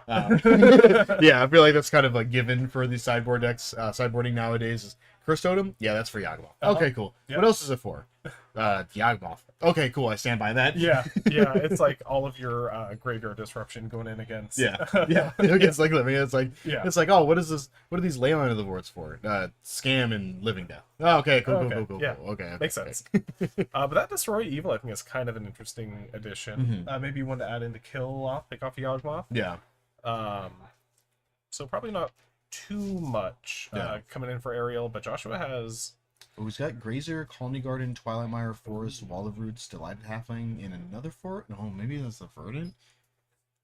No, it's a Colony Garden. Okay, so we got some options. He's going to keep that hand, though. Yeah, I mean, turn one Grazer into another land. I mean, even playing like a second untapped land here isn't too bad, because then you can play Halfling, and then you have Yawgmoth next turn. Right. So Yawgmoth on turn 2 is pretty good. Definitely solid. But hey, I mean, Cigar de Zade also something that needs an answer. Yeah. Oh yeah, I definitely need that. Let's see, Wall of Roots. Yep. Add a green. Yeah, he's got, looks like Forest, Delighted Halfling, Young Wolf in hand. So just gonna dump out here. A Yawgmoth draw is what Joshua's looking for. Yeah. Let me get a Yawgmoth, please. It just feels great when you have like your entire hand on the table at the end of turn 2. Yeah. So Arrow's sitting on a Lavinia, Pure Steel, March. That March is it a Paradise Mantle? Yes, Paradise Mantle. Yeah, I think it's a Secret Lair 1. That art is also really sweet. Yeah, looks so good. It does. All Beats right. Coming in. Yeah. Halfling dealing damage. And Joshua said you're sitting with Flash into Reality Check.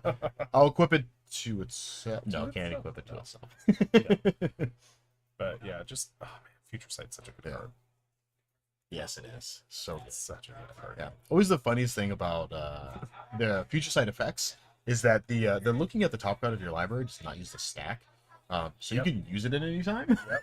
You can just do it whenever you feel like. Do you want to look now? Just look now. That's fine. Like, look, I'll just speak. I love a good like middle of a counter war. Let me just check. Okay, doesn't change anything. Okay, yeah. That's an island. Okay, great, awesome. Good to know. Good to know. Sweet. Joshua here looking. I mean, Joshua essentially at this point has 8 Yawgmoths in his deck. With how many cards actually is he running? He should be hopefully. Hope the full 4. Yeah, 4 cards. Yeah. So 4 cards, 4 Yawgmoths. So he's got 8 Yawgmoths essentially in his deck. Yep. So we're definitely looking to pick one of those up, because that is going to be real good in this matchup. Oh yeah. Chip being more of a speed bump against Yawgmoth, you know, with that more toughness, but Yeah. he could get rid of it with his current board. Oh, yeah. No problem. Yeah. And I'm sure he'd be more than happy to. Yeah. Definitely solid. Sweet Plains here.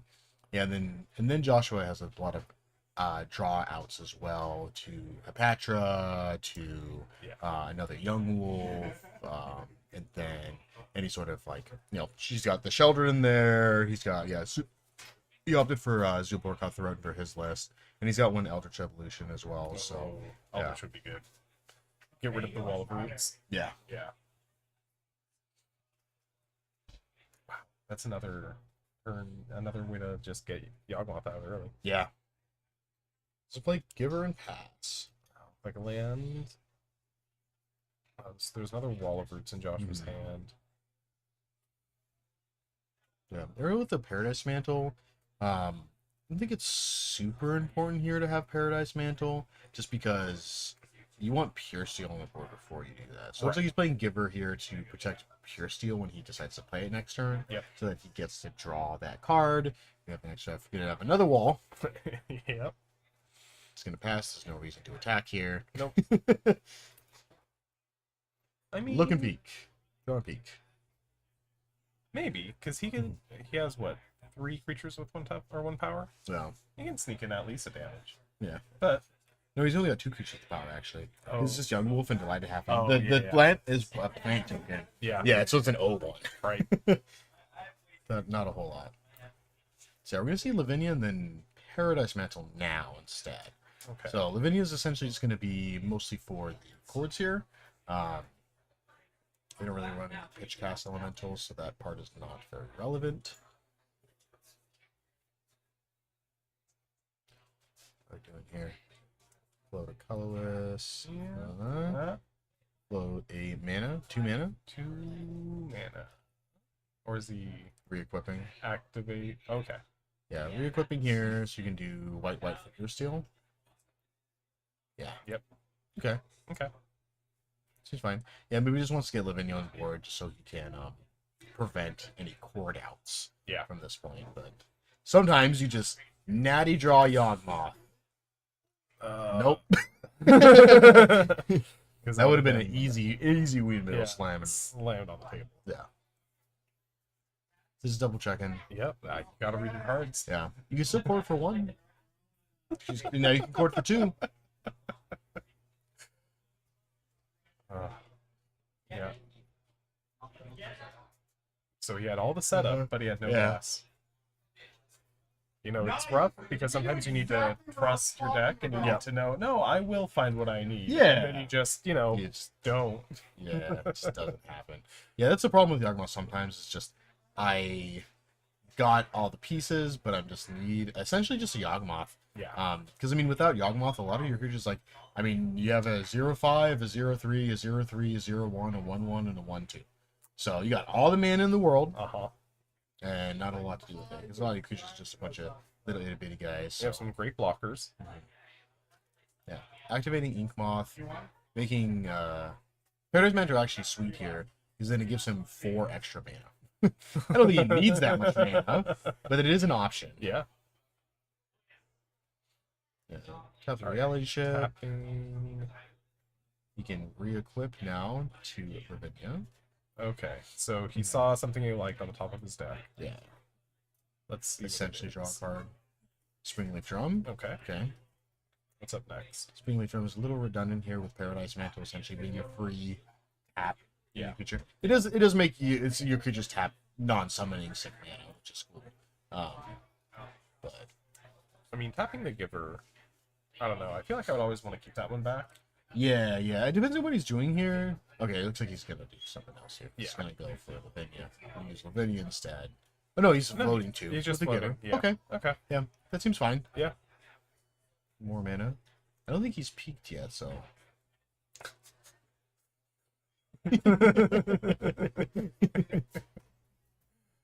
These 2. Okay, he has peaked, so. Curse Totem. Curse Totem. Okay. Okay. Yeah. All right. Seems fine here. Maybe that's why he's just using the Giver, because he saw Curse Totem, so he's like, I don't need this Giver anymore, because I can't use it anyway. Yep, true. And then, yeah, Urza Saga. draw a card basically with that reality chip. Yeah. It's just you love to see it. And play Stoneforge. Oof, jeez. And then shuffle. Yeah. Oh my gosh. Yeah, always got to peek first. That's the most important part. Yeah. What are you shuffling away? Yeah. Yeah, so hammer comes out. Ink Moth. Yeah, he can still attack with Ink Moth, but he has an Arboreal Grazer, Yeah. so I don't think that's probably right here. No. I mean, it also isn't too bad because you still have Metalcraft, so he'd be able to Ink Moth next turn as well. Oh. Oh yeah, he's got the white mana. Yeah. Get the Grazer out of there. Yeah. Yeah, Grazer. Yeah. And then he's able to cast the hammer, attach the hammer, swing. Yeah. Yep. Unless Joshua has Pylon. a Pylon or a Cord for 2. Okay. Okay. Cord for 2 resolved. Yeah. What is he getting here? I mean, Arboreal Grazer is my thought. Or Yeah, he can Grazer. does he have Bowmaster? He does have Bowmasters. He has 2 Bowmasters in the deck. So Bowmaster and then kill in response to the equip. Oh, but he could Pure Steel Paladin. Not an instant. Not at instant speed. Yeah. No. But Really, the Ink Moth is the only thing that matters. Right. Yeah, because the other creature you just block with your O1 and you don't really care. Right.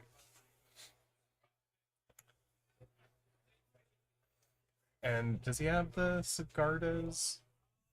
Does Sigarda allow you to do it at instant speed? So Sigarda's Aid allows you to equip it in instant speed.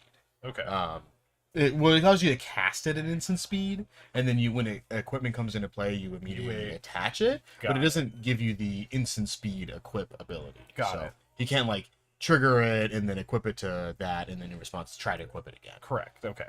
Yeah. So, Bowmaster doing what Josh wants it to do. Yes. Oh yes.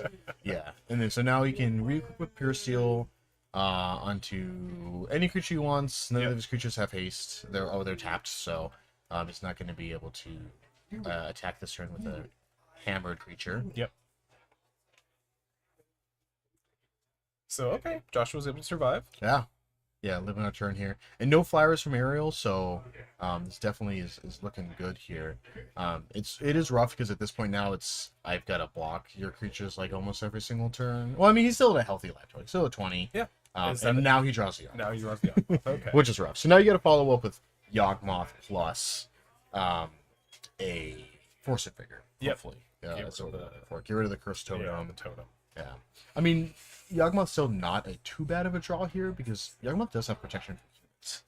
So we'll be able to block Pure Steel plus Lavinia and Giver Ruins of Beef is actually a core. Yeah, I think Cleric, and then Stoneforge Mystic is definitely a core. Yeah. So can't block Stoneforge or Giver, but can block Pure Steel and Lavinia. True. So not too shabby. Yeah.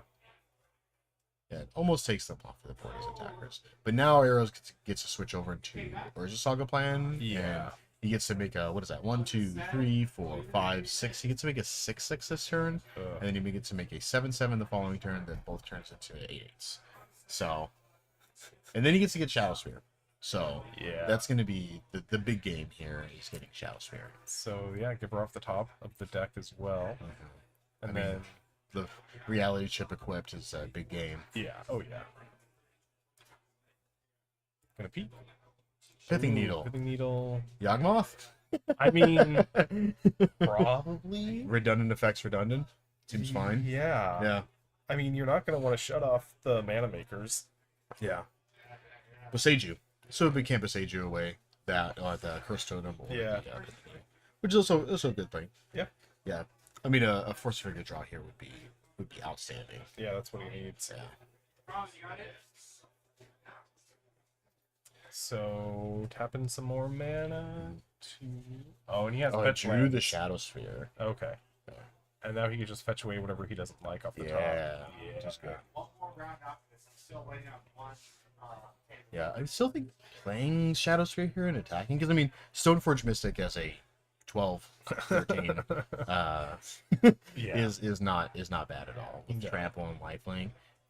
Just outrace. Get to 25 life and the game's pretty much over. Yeah.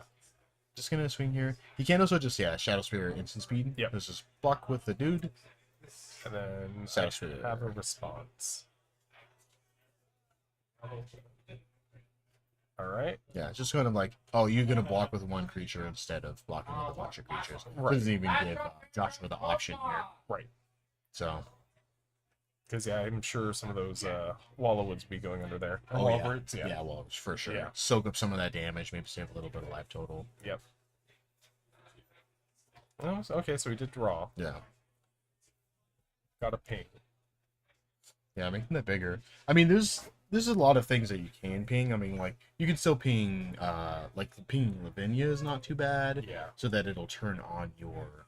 The only problem with that is if your opponent draws a card, you ping Lavinia, then they just don't draw another card. You essentially just wasted it. Yeah. So you're like, oh man, like that stinks. I mean, he has his reality chip to essentially draw cards. Yeah. Oh yeah. So just infinite card advantage. Yeah. So. Yeah, Joshua is just gonna probably scoop it. He's Yeah. gonna give him the handshake. Yeah, there's not much you can do at that No. point. It's gonna be huge. He's gonna start making some good old constructs. Yep. And then just start beating them there with some gigantic creatures that the 1/1s and 1/2s just can't keep up with. No. Yep. Late Yawgmoth there. And Yeah, I definitely wanted that see. way earlier. But Yeah. you know, obviously pre-curse totem is preferred. So it's kind of what you want. Yeah. But yeah, pretty good showing from Hammer. Yeah. Definitely. We've seen Ariel a couple times on stream here. If you're one of the recurrent viewers with us, he's definitely real good at piloting the deck. Yeah. I mean, when you get a lot of reps with the deck, you learn the ins and outs, and you learn the technicalities of it, and get a really good job of playing it. And he definitely shows us that with a lot of practice and a lot of skill, you could definitely just do some sweet plays with Hammer. Yeah. It's definitely solid, but. That was it. That was Nice it. and quick. Yeah. I got a long game last round, a little bit of a short game this round. Yeah. So hopefully everybody else's games are nice and quick too, so we can get you guys into round 5 and get some more content going on. Yeah, we're heading to the last few rounds because it's 6 and then cut to top 8. Yeah. 2 more rounds, cut top 8, and then we get to see the champion taking down. All right. This Rocket Series 1K event. modern tournament. 1K modern tournament. Love to see it. Oh yeah, super good. But we'll see you guys for the next round. Stick with us. We'll be right back. See ya.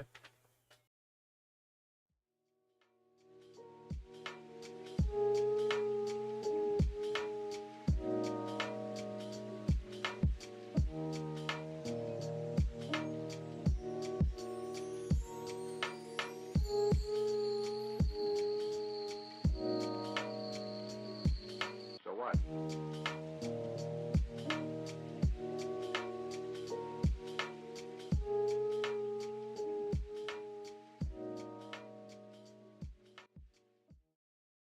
Why must I be tortured again by all this?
Guess what, smoke boy?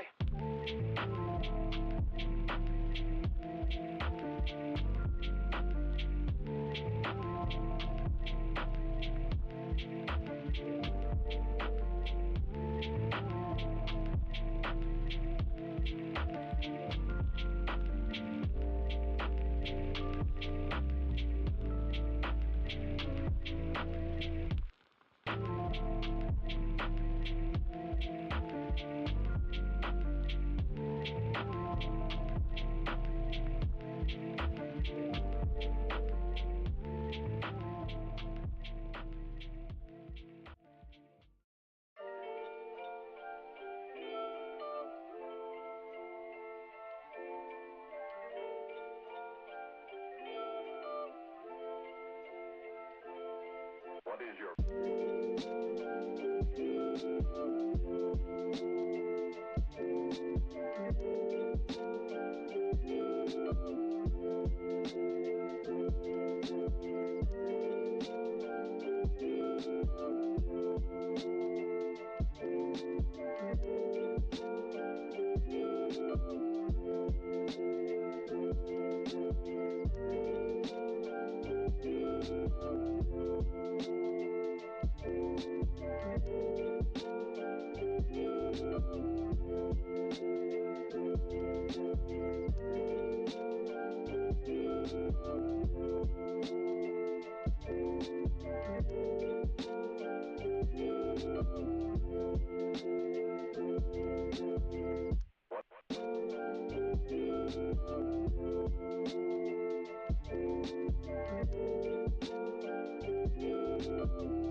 Well, he knew he was hiding somewhere.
I hardly know how. We were just being too selfish.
Well,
It may even surprise you to know that I have positive proof.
Hey,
Gotta get out of here, get some fresh air.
Because little players don't understand. Alrighty, everybody, welcome back. This is our round 5 of the TCS Rockets series. Modern 1K here. Once again, my name is Zach Miles. And I am Jacob Zwolinski. Thanks for tuning in and sticking with us through these rounds. We got Michael over here on the right playing some Blue-Black Shadow. Yeah. Definitely cool to see Shadow again. You don't get to see those super often anymore. Yep. And we got Brian here. If you're a regular viewer, you may have recognized Brian from last week, where he top 8'd also with Scam. So he's going to be doing some Scam on Shadow. It's going to be an interesting matchup here. Yeah, first time we've seen Scam on stream today. Yeah. So we'll see if he can steal a few wins. Yeah. Scam out some wins. Yeah.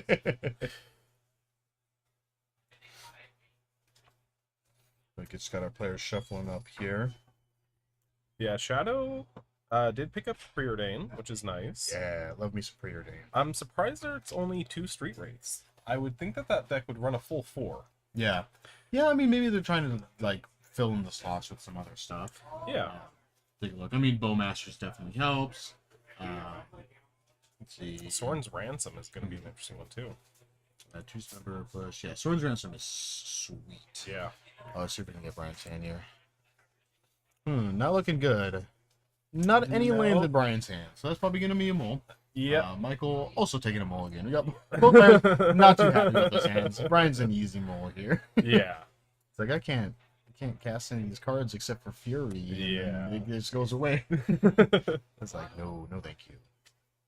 See, it's gonna be an interesting one because both players have a pretty good amount of hand disruption. Obviously, Brian with Thoughtseizes and Greaves. Yeah. And then Michael is playing 4 Thoughtseize and his main board as well. So not a ton. He's got Force of Negation. He's got What's Up with G. So he's got a good amount of interaction, so it's gonna be super interactive here. Unless Brian wants to do the scam thing on turn 1 and then just say, nah, I don't want you to do that. But Michael with that soul, you might just get him in game 1. It'd be interesting to see. That would be nice. So that's why you got it. Yeah. That's why we run the free spells. Still kind of a... I only see one land. Dot here. Yeah. Yeah, we're gonna get rid of... What? Delta, Spell Pierce, there's a Shadow, Force Negation, Tide. Yeah, it's gonna ship it here. Brian here looks like I got a Boat, Bowlmaster's Thoughtseize, Blood Moon, Terminate, Blackcleave, and a Swamp. This is a fine hand. This is fine. I mean, getting Thoughtseize, yeah, he's gonna keep it. Looks like he's gonna pitch Bolt here. Interesting choice. Yeah. Yeah, starting off with Thoughtseize, having Terminator or Orcish Bowmasters on turn 2. Yeah. Isn't too bad. Because Michael playing Preordains, that definitely helps. Because, I mean, at this low of cards, with Michael going down to 5, he's probably looking to keep a hand with the Preordain. Yeah. Like 1 or 2 lanes, a Preordain, and then maybe some kind of interaction. So, yeah, there's a Preordain, Bowmasters. It's not too bad of a hand here. Yeah. Still, let's see, how many lands does he have there? 2. He's got a Polluted Delta and a Water Grave and a Floodistran. Yeah. Is that another Spellmasters? Yeah. The pitch Lauren Revealed and Murktide? Murktide probably. Yeah. I mean, he has... Yeah, of course. Keep the Murktide. Okay. Seems totally fine. Yeah. Yeah. And let's tear it apart. I mean, I'd probably take the Preordain here. Probably. Yeah. Yeah. I mean... Yeah, not give him any answers to anything. And then if he wants to play Bowmasters, then... Yeah. Sweet. Then you get to Bowmasters his Bowmasters. Yeah, having the turn 1 play would be nice, but both players have Thoughtseize, and that's a pretty impressive card when you're forced to mulligan down to 5. Yeah. Oof, draw Jalfi. That's a good draw. Yeah. That's a solid one. It's gonna be great with Michael sitting on that Murktide. Yeah. That means these future spells are going to make that Murktide not be able to come out any earlier. He needs to pay almost full retail. Yeah. And that's not what that card is meant for. No, that card is not. He did have the push for it though, so which is solid. And what's nice about the push is he does get to keep it. Yep. It's not going to get exiled without the bolts do, so it's going to feed the graveyard a little bit more. Okay, so what else is he going to be able to fill the graveyard with? I mean, essentially right now it's nothing. Was that another fatal push he drew? Just shock and pass. Yeah. Yeah. Blood Moon is sweet here. Ideally, Brian would want to draw a fetch land here. So then he can fetch for Swamp, play Blood Moon, and then Michael's got nothing. Yeah. Oh, so gonna draw pass. Ooh. Okay, so this is an interesting play. So Brian drew Grief. Right. So he can Grief here in pitching Terminate. I mean, after seeing what he's seeing, I think Terminate is probably the correct thing to pitch here. I don't know. Yeah, I agree with the Terminate. Yeah. Just because, I mean, like, he can just take Murktide and then not care about it. Oof. Okay, so now you're in a rough spot because, like, you have to take Dismember so you get to do the thing. Right. And then he's going to be left with a Murktide. Yeah, literally anything except for, like, Dismember there would have been sweet. Yeah. So, not good after all. Oh, search foils. Yeah, I can pick me up some of those too. Those are sweet. Yeah. He can Murktide here. Yep. Yeah. So you're gonna get to terminate that on away. Yep. Attack for 1. So, leaving open 2 creatures. You and I, who would have ditched the Terminate, would be looking across that Murktide regen. Right. Well, I mean, after you see Dismember, you kind of readjust. Yeah. Like, you have to, like, keep it. You're like, okay. Alright, Bowmaster's coming in. Yeah, Delta... Mount Doom. Now about to become another mountain, I think. Yeah, kind of having to Blood Moon here is really unfortunate, just because you would ideally like to get some points. Wow, that is a very altered swamp. Yeah. That's cool. That took me a moment to see the link on there, yeah. Oh, I think it just says listen over and over again on it. Listen. Oh, no. No! Hey! No! I'm so triggered. Oh, no! Man. I dig it. I dig Yeah. it. It looks cool. That's one of my favorite art for swamps too. Yeah. Yeah, that was super good. Yeah, I always find it funny how the community just like settles on if you determine like, no, this is the best forest. Yeah. Ooh, yeah. Ooh, this is a kind of a lose stack here. Yeah. Sitting on a fatal push, not super relevant. I feel like you put. Man, it's a rough one. I feel like we do Delta and Thoughtseize in one stack. Yeah, my thought was having Spell Pierce and Edict in the same stack. Yeah. And I would have, the Thoughtseize up. He's going to take the... Yeah. Well, it's no action, so he's got Edict and Spell Pierce. So, yeah, can't cast Spell Pierce. Right.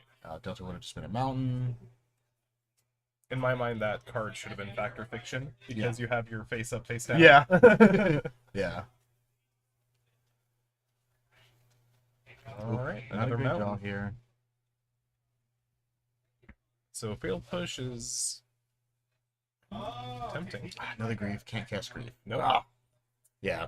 Yeah, kicking with the Blood Moon here. It's kind of was a rough time for a Blood Moon. Yeah. I mean, it's sitting with with no blue mana, which is solid. Yeah. But I mean, like, you haven't seen Lorien revealed, so you can't really play around like having them. Yeah, just gonna push it. Yep. And yeah, down to 5. Hawk is real. 1 black source, pretty prohibitive. Yeah. Yeah, Michael's sending a bunch of blue cards. Yeah. But hey, 1/1 token. Yeah, it's getting in there. Both players' life total is pretty low. Oh, okay. Ooh, there drawn it to the is. swamp.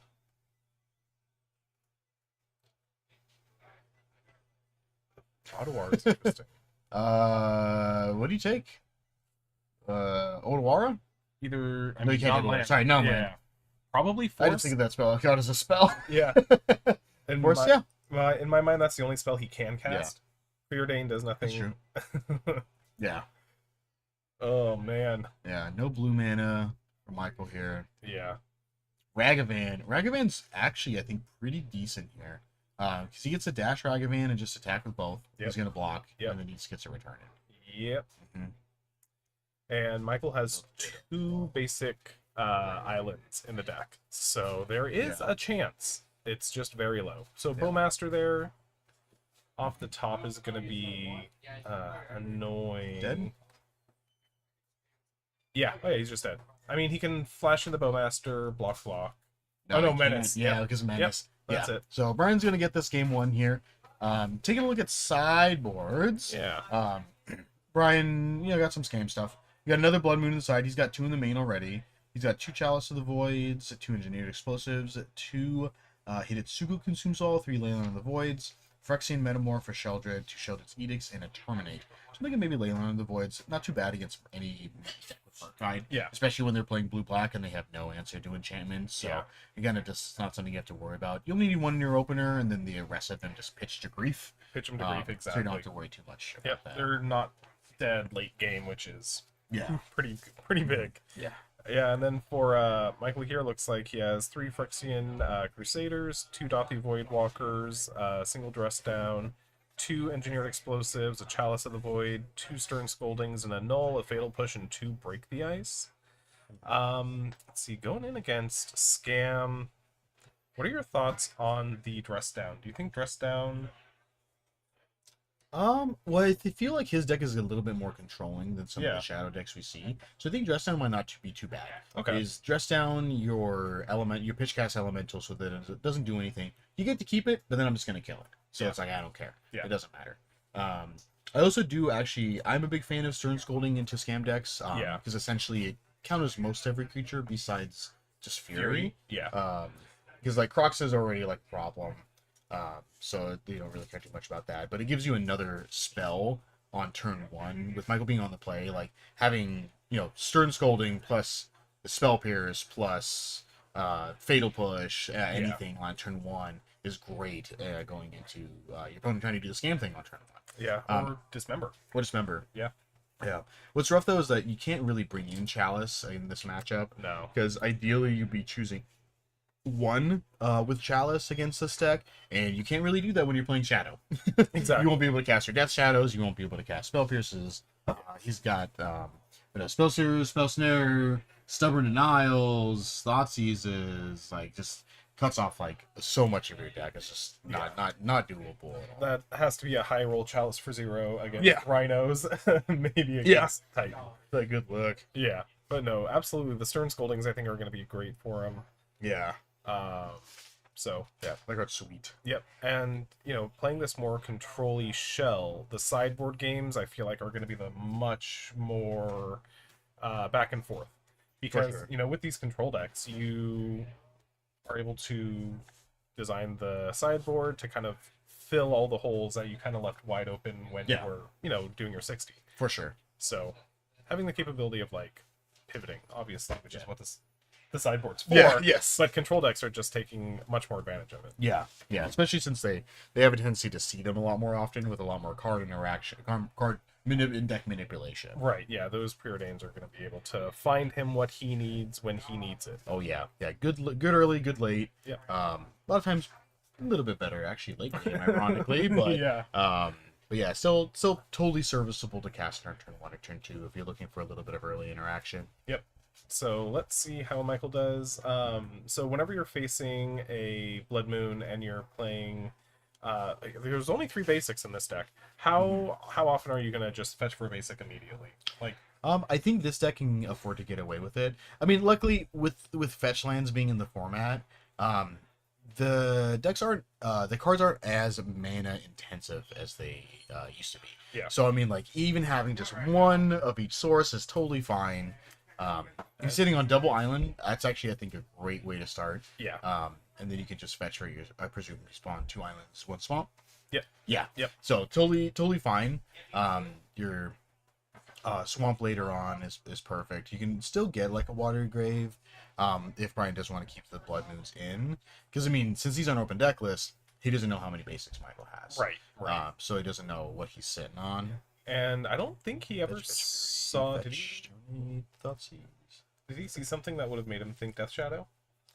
No. I mean, he just saw Bowmasters and then like some counter spells. Yeah. So and then Murktide. Like he may put him on blue-black Murktide. Yeah. There's definitely. I mean, I play a blue-black ring control deck, so he might not even read it as a Death Shadow deck. Death Shadow, yeah. You're gonna start off with Thoughtseize here. That's probably right. And then now he knows it's Death Shadow. Yeah.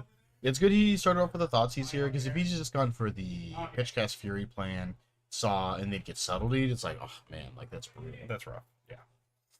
So, I think you'd probably still like take Subtlety here, because it leaves open, because he doesn't have any other interaction and stuff. Yep. Yeah, because the Fury game plan right now is pretty solid, especially with Michael not sitting on any black mana. Yeah. Him like drawing a Delta there would have been absolutely perfect. Any type of fetch land. 100%. Turned off Brian's potential turn 2. Yeah. Play fetch land. I think you pitch Fury, exile Fury. Yeah. Counterspell. Oh. Brutal. Okay. Alright, and now we're in for the long game. Yep. I mean, you don't play Scam to not take those risks. Yeah. Yeah. Sometimes you do the scamming, sometimes the scamming gets you. Sometimes you get got. So yeah, Stubborn Denial and a Watery Grave, I would... Okay. Well, I'm just gonna pitch it. Yeah. Oh, it's because you do the swamp. Sweet. Double Terminate. Okay. I mean, this isn't too bad here. Michael's got a grip of instants and sorcerers in his yard now. Yeah. I'm surprised. Yeah. I was thinking I was surprised Brian didn't pitch the Terminate, but drawing that second one. Yeah. Obviously gives us better information. All right. Yeah. There's the Murktide. Yeah. Yeah, plus, like, I feel like keeping Terminate isn't too bad in multiples, just because it pitches to both. True. Like, it pitches to both Fury and Grief, so it's not too shabby. It's gonna auto-push. Yep. Just get it out of the way. Yeah. So, pretty easy Murktide here. Yeah. Gigantic Murktide. I don't think he has any way of bringing something back. There's no Snapcasters. So you're pretty much free to just go ham. Free game. So he's gonna pass here. Yeah, maybe playing a little bit safe. True. Yeah. There's also sometimes you just want to follow up with a like a hand disruption spell Yeah. first, to make sure the way is nice and clear for you. Yep. And then do your stuff. Yeah, as the control deck, he has all the time that he needs. Yeah. Oh yeah. Oh, wow. There we go. So that's Is that exactly what a he's doing. Full house? Yeah, right. It's like, oh man.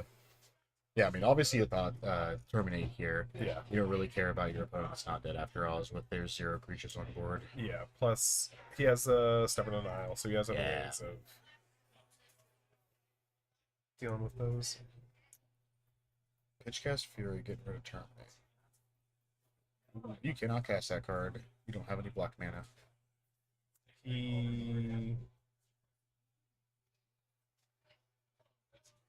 Use the Black Last Turn for Thoughtseize.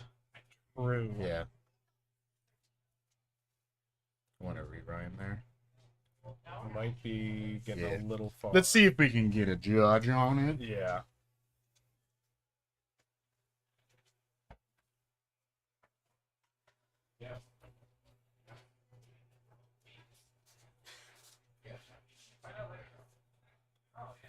Well, looks like we're still trying to decide what to exile while we try to get Judge Jer involved and see what we might be able to do.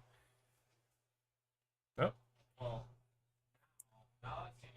But currently, he just exiled those 3, and Stubborn Denial is active. He has Ferocious. Well, let's see what. All right. Yeah, see if we can get a fix here. Yeah. Yeah, because he cast the Thoughtseize the turn before, so he only had the double blue mana up. Yeah. Thoughtseize saw that it cleared the way, and then he had the. Yeah. So, yeah. We're just getting the judge involved to make sure that everything is on point. Yeah, so far, Scam is a game ahead, and what potentially would still have a Fury out. So, not a great position for Michael potentially, but he would still have that Sheltered's Edict to get rid of one of them.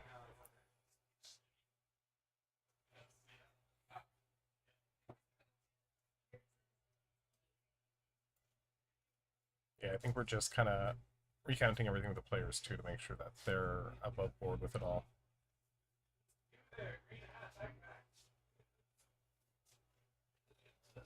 Yeah, so it looks like we are able to rewind pretty effectively because we only had a few more spells cast. So if not dead after all, impact of the hand, Fury's still there.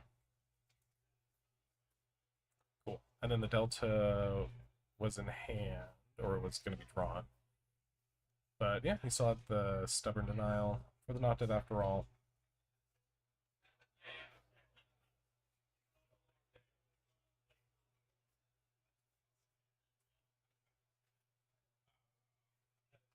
I thought that was Brian's turn, but okay. So we're able to rewind it, and now we're casting Murktide Regen again. Yes, yes. I just went back. And what happened while I was gone? Fury's now gone. Yeah, so he tried to Fury, and then with Not Dead After All, he was able to Stubborn Denial it. Yeah. So then the Not Dead After All did not resolve. Yes. And then, yeah, we're just continuing to beat in with the the Murktide. Because Murktide counts all the other cards that leave the graveyard as well. Yeah. Yeah. Any other time. Yeah. So, yeah, Michael was able to still have it even with the correct mana available. Yes. Yeah. Yeah. I mean, it's a relatively easy fix. Just kind of go back. You know, like board state kind of maintains about the same. It's just kind of untapping mana and putting cards back. But yeah, you definitely gotta keep a lookout with lands you got hanging out down there, because sometimes it's just not the right sources. Especially when they're all the basics. Yeah. We're so used to, you know, 3 colors. Yeah. My lands tap for whatever color I want because it doesn't matter. Yeah. So most excellent. Yeah, the counterspell decks are pretty pip heavy. You know, you do need the right colors at the right time. Oh yeah. Yeah, most definitely. It looks like no sideboard changes. Deck's perfect. Yeah. Right back. Beautiful. Brad's just gonna take little pieces just in case. I mean, You I never don't- know. Yeah, I don't think there's too much Yeah. that you would want to do difference off the Yeah. player off the draw. Looks like he's adding in edicts. Okay. Maybe now that he saw the Death Shadow, Mhm. he kind of might want to pivot to what he originally had. Yeah.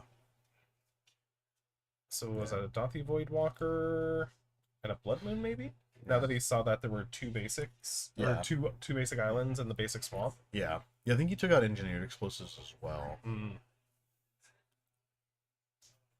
Yeah, not quite as good. It's still pretty fine. I mean, it still kills Death Shadow no matter what size it is. Yeah. It could be a 12-12, and I don't know. Don't Yeah. care. Yeah, sure, go for it. Yeah, you got it. Blow it up. But I mean, also, sorry. Terminate does the same thing, and I believe last time we saw Brian's list, he was on some fatal pushes. Yeah, he's on 2 fatal pushes as well. So push also just deals with those pretty handily. Yeah, and he had seen the Bowmaster, so it's not like push is a totally dead card. No, yeah. Because he still needs to find a way to get rid of the regens as well. So those Yes. terminates might be held back for those specifically. Yeah, because those are catch-alls. So yeah, you want to use your specific removal for the targets they can actually get. Yep. Going to game 3 here. I mean, definitely good for Brian for his game 3 with being on the play. Yep. Because ideally what you want to be in scam. And then like being on the draw, being counterspell behind. It's always kind of difficult. Yeah, so he needs to have a force negation for this not dead after all. Yeah. Yep. Yeah. And have it not be grief though. Away. Okay. So there's like a little too many lands in Brian's hand. But I mean, it seems like a decent keep. I mean, he can turn one Ragavan. He leaves you open for Fatal Push, which is kind of unfortunate. But he doesn't really have the pitch stuff. I mean, sitting on 3 lands, yeah, he's just gonna keep it. He'd still have a pretty sweet curve out here with Ragavan into Bowmasters into he's got the push for it, which is unfortunate, but it's what does happen sometimes. Drawing second Bowmasters, pretty solid. Shock hand and pass. Yeah, and then what does Michael have? I saw a lot of blue cards. I think there was the Preordain, Consider, and the Spell Snare. Yeah. So solid. Yep. Spell Snare just might catch the Bowmasters coming down at the end of Michael's turn here.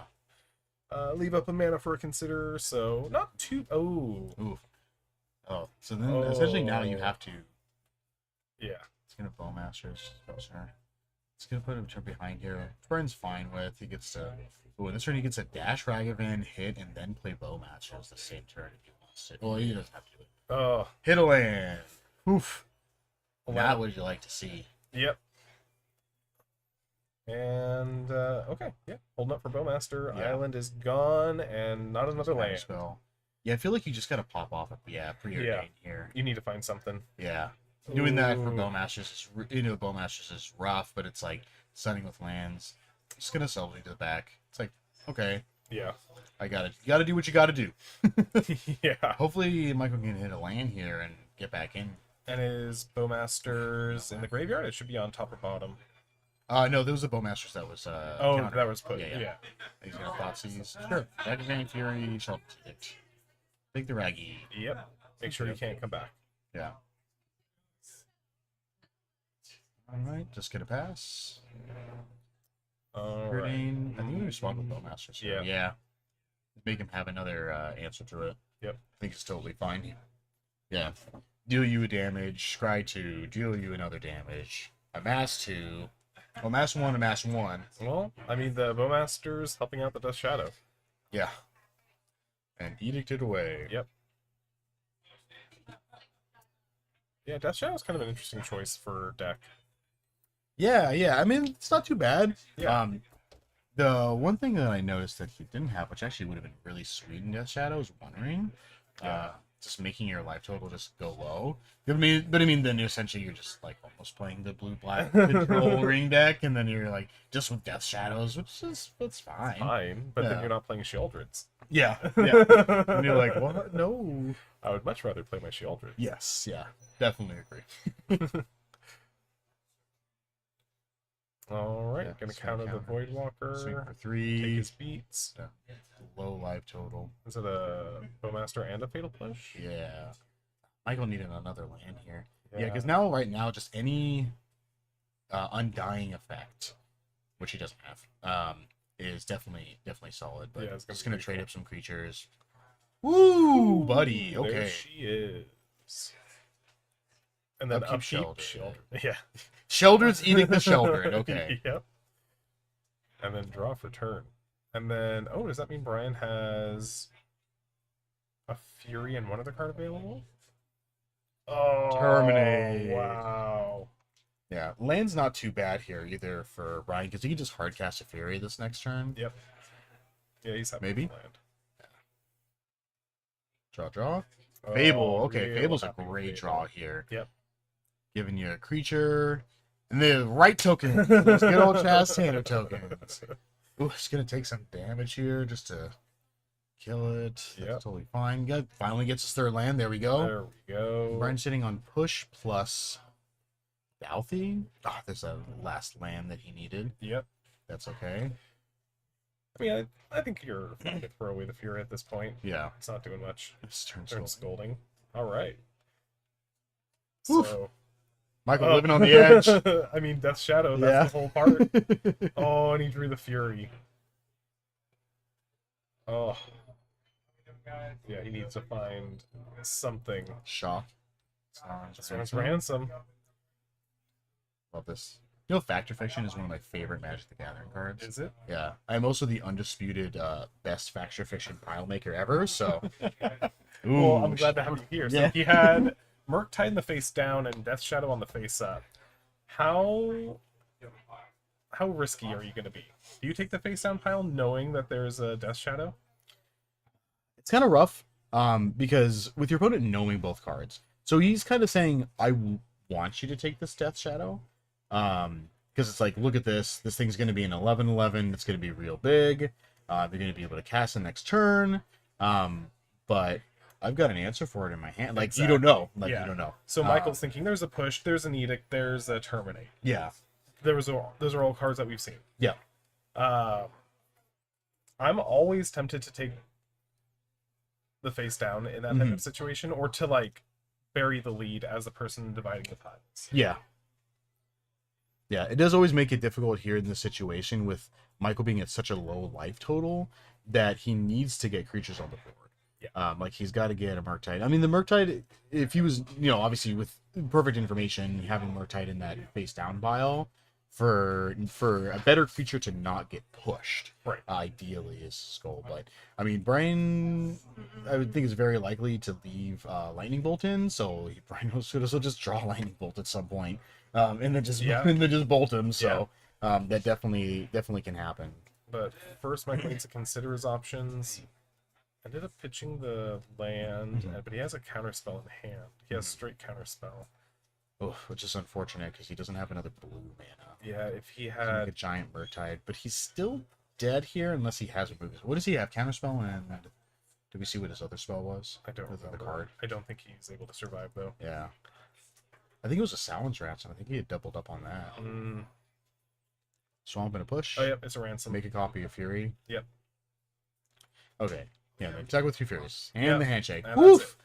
Oh man, close games here. Yeah. Holy moly. Yeah. Yeah, Michael started off a bit slow, not drawing lands, but I managed to just catch up there towards the late game. Just didn't draw enough answers. No. Yeah, didn't have enough. Yeah, I definitely wanted to hit those, but The ransom was able to like at least find him some way to maybe crawl back in. Yeah. But it just didn't happen. yeah, a little bit of gas. Yeah.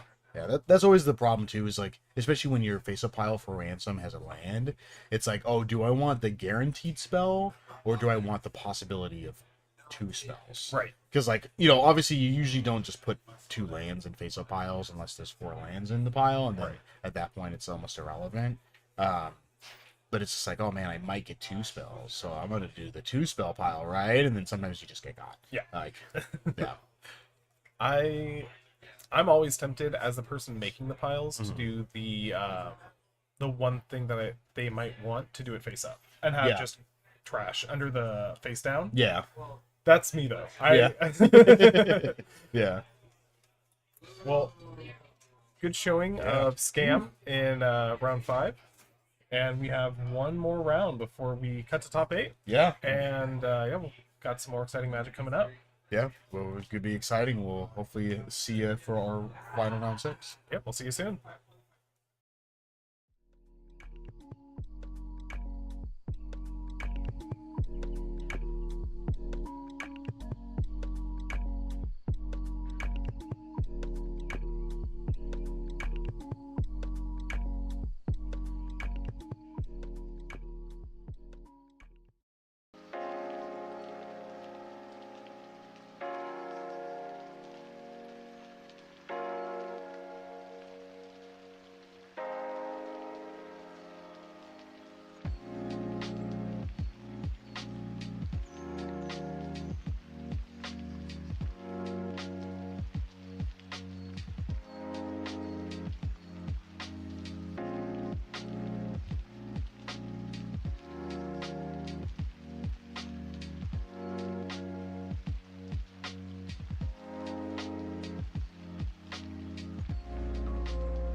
I remember that.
Bullet hit the bone, broke it, I guess. He's bled a lot.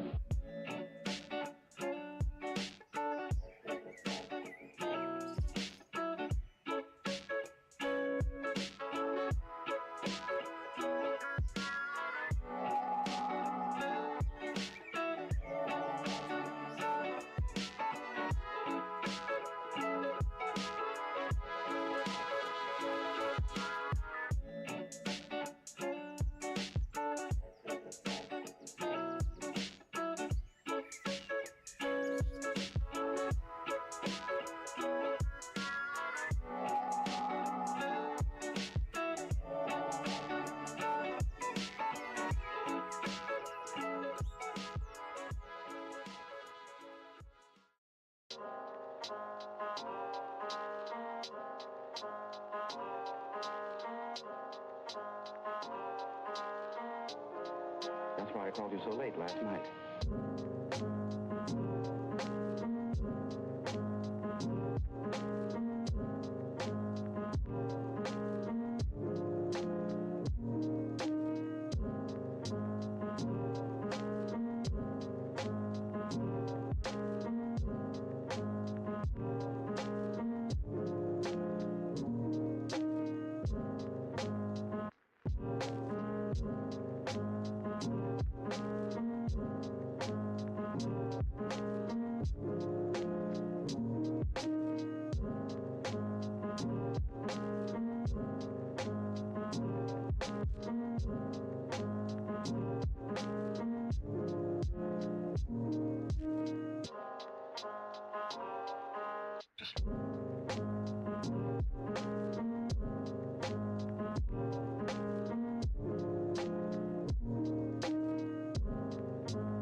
What's the matter? Oh, I broke my pencil. Here you are.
Even 10 minutes is a long time to be away from you.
Nobody else can do this job because they got too much feeling.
like you said.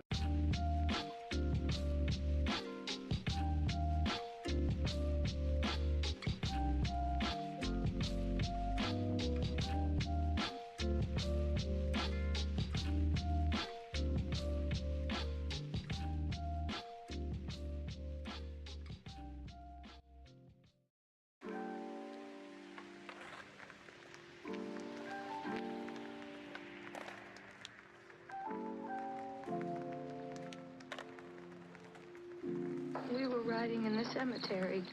Well, it's 8 o'clock and it's still light.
All right, everybody, welcome back. That is a adorable playmat over on Nick. You guys may recognize him. Nick too.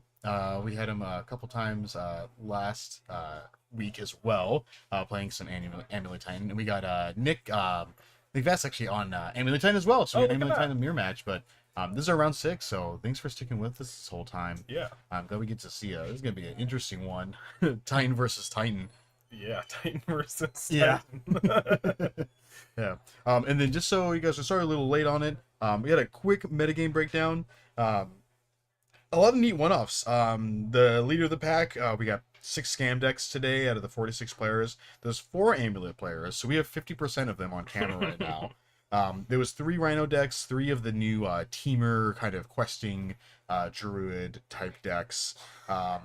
There was 2 like Tron type decks, 2 Jeskai control decks, 2 fish decks actually, 2 hammers, and then everything was a bunch of one-offs. So there's like some robots, there was a humans deck, there was a couple Ponza, there was some burns, some red. So a lot of neat decks here, obviously with scam kind of leading the forefront for modern right now, as people are expecting. Yeah, 13% of our decks today are scam. Yeah, yeah, it sounds about right. I mean, you look at numbers, and it's leading about 21% of the metagame is apparently what people are quoting. But yeah, you know, look at Nick right up in the top there. He's got his winner pin, showing it off. I mean, I'd keep it. Yeah, I'd like to show it off. Yeah, I'd put it up there. Yeah, couldn't be on a better mat. Yeah. All right, Nick looks like he's gonna mulligan, and let's see where we are at with this hopefully better 6. Yeah, we keep trying to convince Nick to get his puppers on camera, but right there. Yeah, right. Yeah, no 4-color, no elementals decks at all today. Yeah, I'm kind of surprised about that. Yeah, not a single beans deck. No beans? No beans. I didn't see any beans in any of the lists. I think so far my favorite part about Up the Beanstalk is all the deck names ending in beans. Yeah. Jeskai Oh, it's the beans, best. elemental beans, yeah. Yeah, love it. Beans. Beans. The beans. Get out of here. Yeah. Well, I was expecting definitely a lot more beans. Yeah. Yeah, I mean, I feel like a lot of those times those bean decks are, depending on which version you're playing, are a little bit weak into scam. Yeah. So, you know, with a scam being as popular as it is right now, there's not a good chance for you.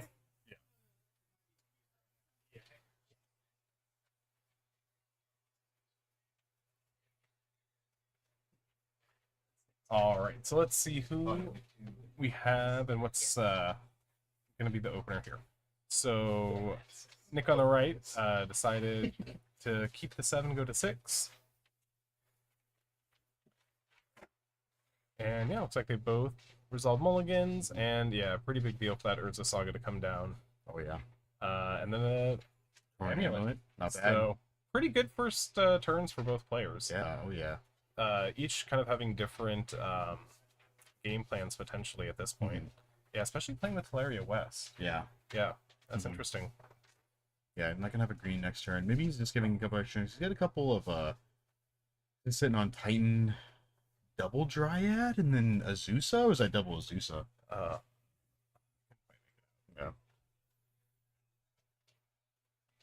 And then Nick. Summer's Pack 1 Ring, Forest, double Growth Chamber. Yeah. Alright, a lot of lands. Kind of a slow start. Turn 3 potentially lay the ring down, get that off. Nick does have a Nick on the right, Nick 2, does have a Forest in hand, so he'll be able to cast a Dryad next turn. Yeah. Which is solid. Yeah. Oh, that's how they're gonna decide how to float mana. That's their blue mana and their green mana is nice odd error. No Jacob Bosch's blue mana. Alright. If it works. Yeah. Make it easy. Float a green.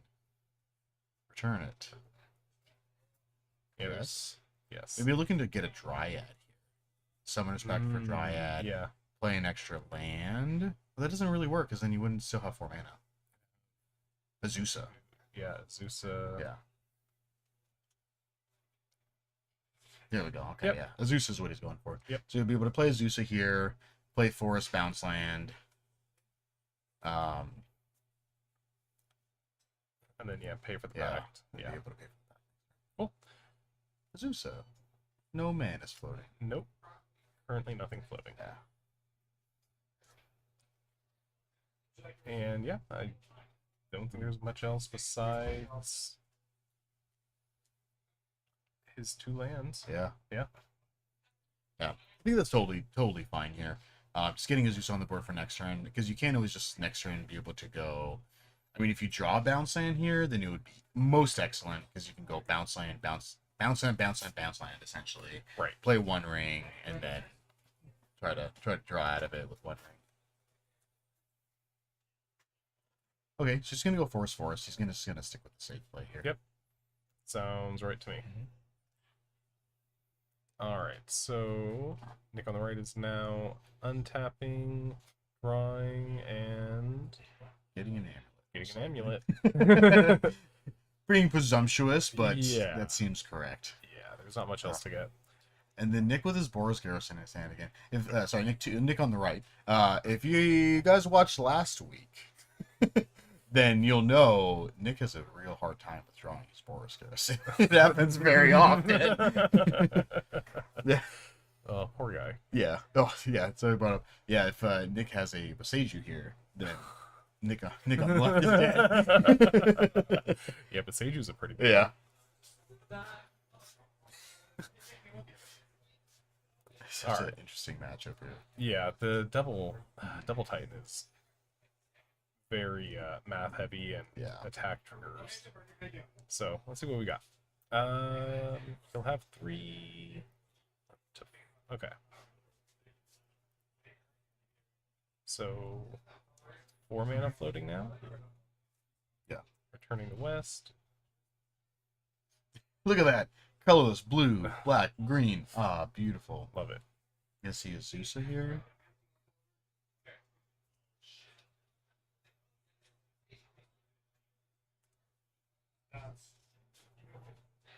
Thinking. Okay, yeah, we're gonna go with Azusa. I'm gonna do green, black, colorless. Keeping the blue. Maybe he's looking to.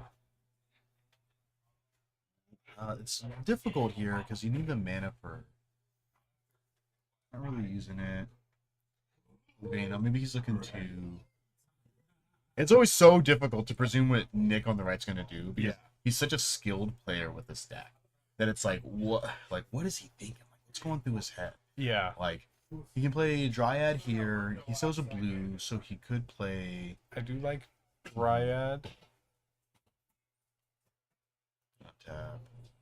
Just let his blue go away. Yeah. Seems okay. Yeah. Seems decent. Yeah. I think maybe he was trying to figure out a line in which he would be able to Tolaria West this turn. To transmute this turn. But I don't think there was a way for him to do so. Because he probably would have figured it out. Ooh, good draw from Nick here. I'm going to see a Titan. Yep.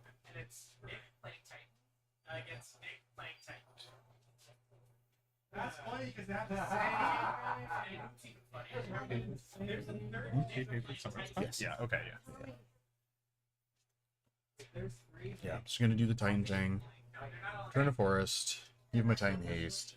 Nick on the left does not have any land drops left this turn, so he won't be able to play an additional land. Because I don't think he is not able at this point to outright kill Nick. No. So he can attack. Because if it comes down to it, he has at least some damage to soak up. Yeah. But no, I don't think he's... Passage plus bounce land. Oh, Passage is interesting. Yeah. Yeah, because he can still Passage you this turn because the Simic Growth Chamber is going to untap. Yeah. And then he can hit the Nick on the right's amulet. Yeah, bounce Passage you. Yeah. That's smart. Green, blue, floating. I know what you're doing. I know exactly what you're doing. Yeah. Yep. Definitely correct here. Yep. He's going to get another land. Amulet draw off the top. Let's see it. When he had the Urza Saga to get one. Mm-hmm.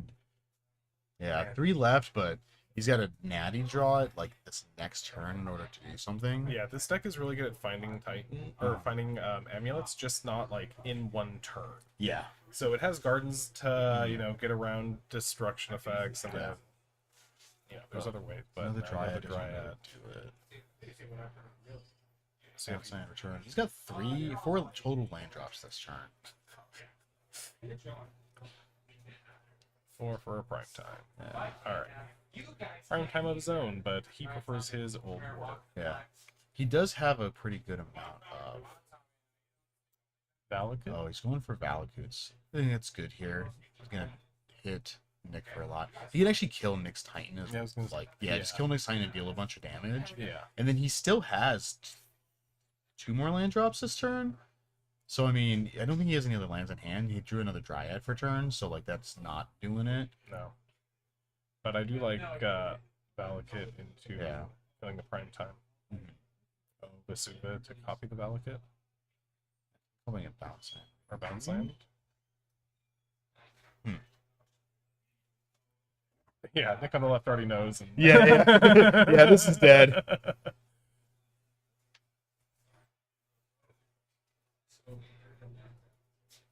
Yeah, so he's gonna bounce land, return. Okay.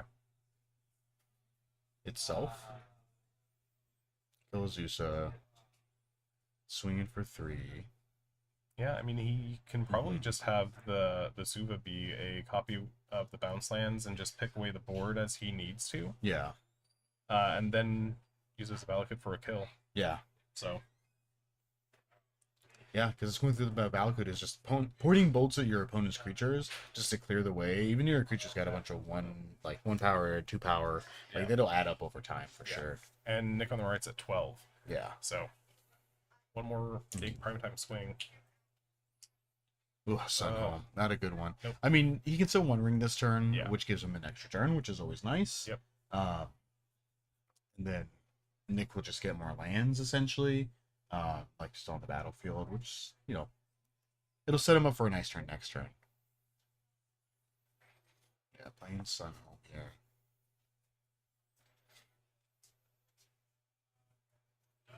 So let's just do probably one ring. Yeah, Yep. I'm gonna one ring here. Maybe draw into something. That's a Cavern of Souls. Not gonna do much. Looking for some action here. He's just sitting with a bunch of lands. Yeah. Was that a cavern? It might have been a Glittering Caves. Sorry, Gemstone. Gemstone Caverns. Yeah. Yeah. No, it was a Cavern of Souls. Cavern. Okay. Yeah. It's hard to see from that side. The borders look very similar on those cards. Yeah. So. Yeah. Without a spotter, it's hard to. Yes. Yeah. Hard to determine. Attack with Titan for 6. Gets some lands. 6-0. Triggers to resolve. I think maybe thinking about the same thing. Yeah, the Get Besage bounce land bounce Besage. Awkward thing here. Ability? Is it?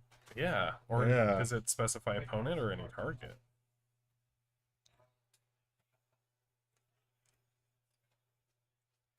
Mountains battlefield. To target creature, or you may.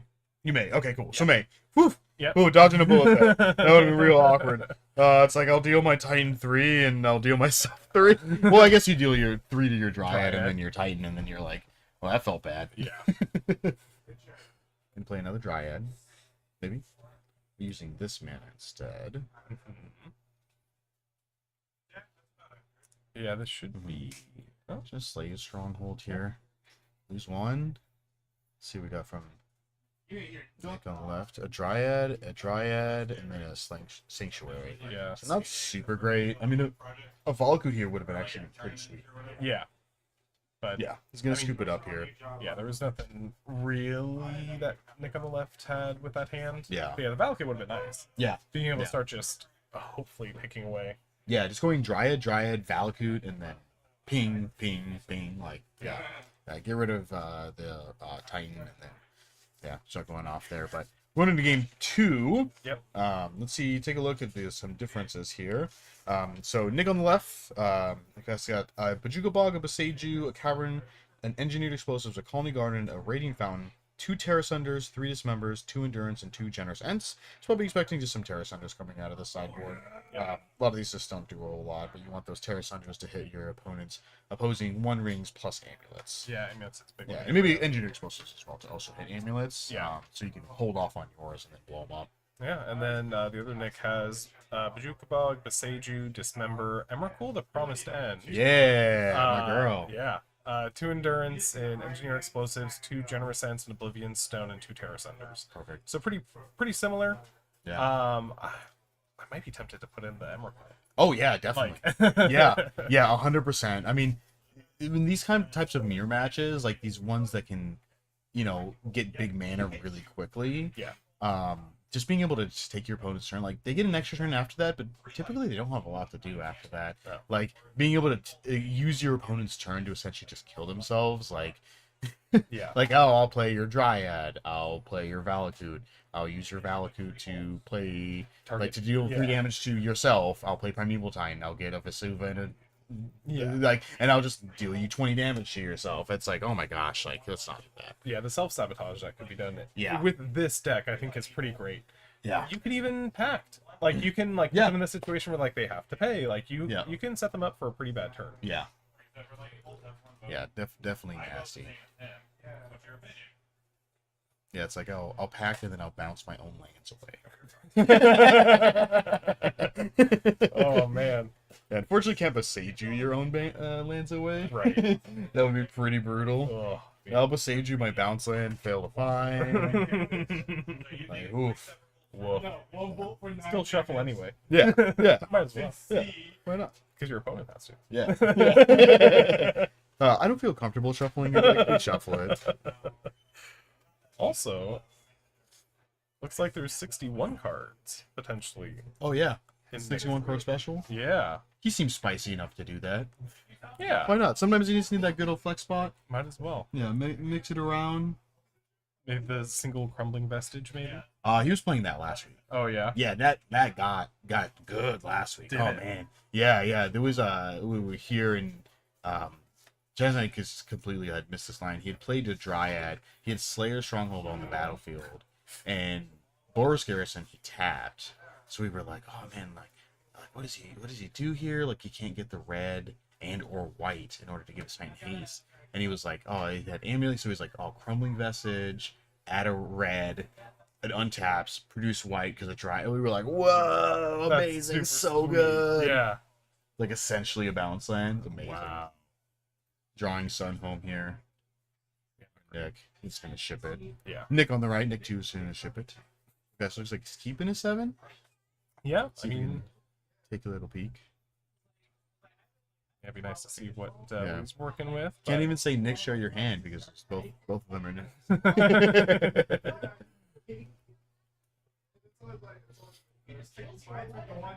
Yeah, Titan's a fun deck. I haven't piloted it myself. Yeah. But there's a lot of lines. I remember Yeah. it being described as a puzzle that's like, one-sided. Yeah. Back when Bloom was still. Yeah, I remember those days. Yeah, I remember when that deck first started, like in its earliest conceptions, where you weren't always using Slayer Stronghold. You weren't playing to Tolaria West. Like you were just playing Hive Mind. Yep, the Hive Mind. Yeah, so you're playing just the Hive Mind version. So you just try to play Hive Minds as quickly as you can. And just play a bunch of packs, and it was just like, oh, these decks obviously a lot more streamlined now, even with the loss of Summer Bloom. Right. But a little bit more consistent kills with a couple different lines. So, yeah, the Dryad's just been such a good card for the deck too. oh yeah, being able to play extra lands, and in addition to just having Valakut outs, like just sometimes just getting Valakut and just starting a dome, definitely works. Oh, double pack Cultivator Colossus, double Boseiju, Dryad Arbor, interesting hand. Yeah. Okay. Turn Amulet, woo! Starting off the races. Saga and Amulet in turn 1. That's pretty big. Boseiju. Arboreal. Bounce. Yep. Solid. Just as he drew it up. See if see a 3-drop from Never here. Yeah. He's got a Titan in hand. Microsynth Gardens. So Another Saga. Another Saga. Might be tempting to just run out the other Saga maybe? Or do you want to try to get your double Amulet triggers? Yeah, I think double Amulet triggers seem really sweet. Okay. I mean, with him holding a bounce land, next turn it's going to be 3 Amulet triggers. So he's going to be able to just cast I mean, holding Vesuva here is actually the most awkward part about it, because you need that land drop, but you need the green. So like he can go get Boros Garrison and Slayer Stronghold after playing Titan, but then he's not going to have the extra land drop to Vesuva to copy his bounce line. So like let's see how he wants to play it out here. Valakut off the top 2. Valakut, okay. Draw here. Because probably just gonna float a colorless because that's all you can do. Yep. Yeah. Okay, so we got a triple amulet here. Yeah. I mean, unless he wants to go for a map, I don't think so, because if he goes for amulet here, he can Titan. Yeah. Yeah, allowing him to just cast Titan off his single land drop. Yeah. Yeah. And there is a blocker. Yes. So. Yeah, the Titan will still be attacking for 12. But Vesuva copied the Urza Saga. Yeah. Nick on the right wants to get his own amulet on the board as quickly as possible. Absolutely. So, I mean, after that, he just has, double Boseiju, double Pact, and then a bounce land? Yeah. So he's not really in a great position. Yeah. And yeah. Maybe he's thinking about doing Urza Saga this turn again, just waiting a turn with his amulet so that. Yeah, I'm not too sure. It's a rough spot because he can't kill Nick this turn, since he would need to be able to Vesuva the Boros Garrison to have enough mana to activate Sun. in addition to the Slayer Stronghold. Yeah. It's still a lot of damage. Like, you could still... yeah, like, you could still attack for 12 this turn. Like, Yeah. with your 12/6 Primeval Titan. But It's not like he's necessarily in a bad spot. yeah. It's still a good spot. It's a lot of lines with the stack, so it's like, what are we doing here? And then, yeah, Nick just passing. For another bounce land.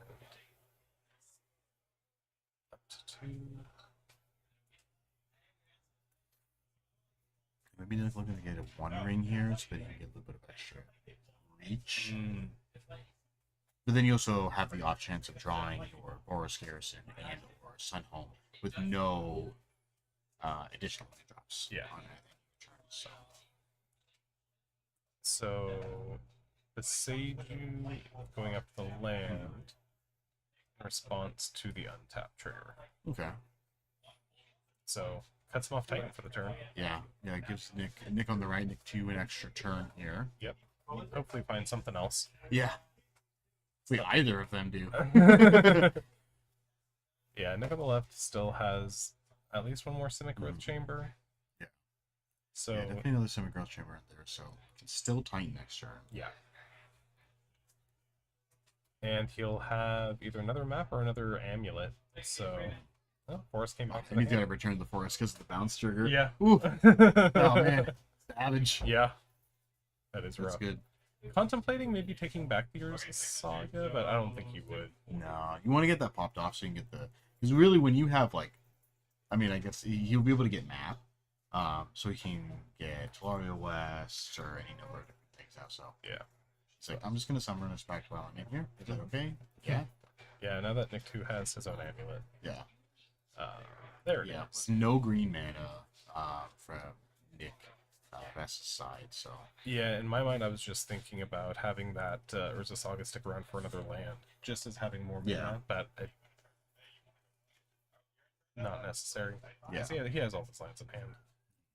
Alright, so Primetime comes out, and what do we get? I mean, Sunhome's Sunhome's not yeah. bad. Yeah, it's always good. Yep. Always a good option. That's a good way to start.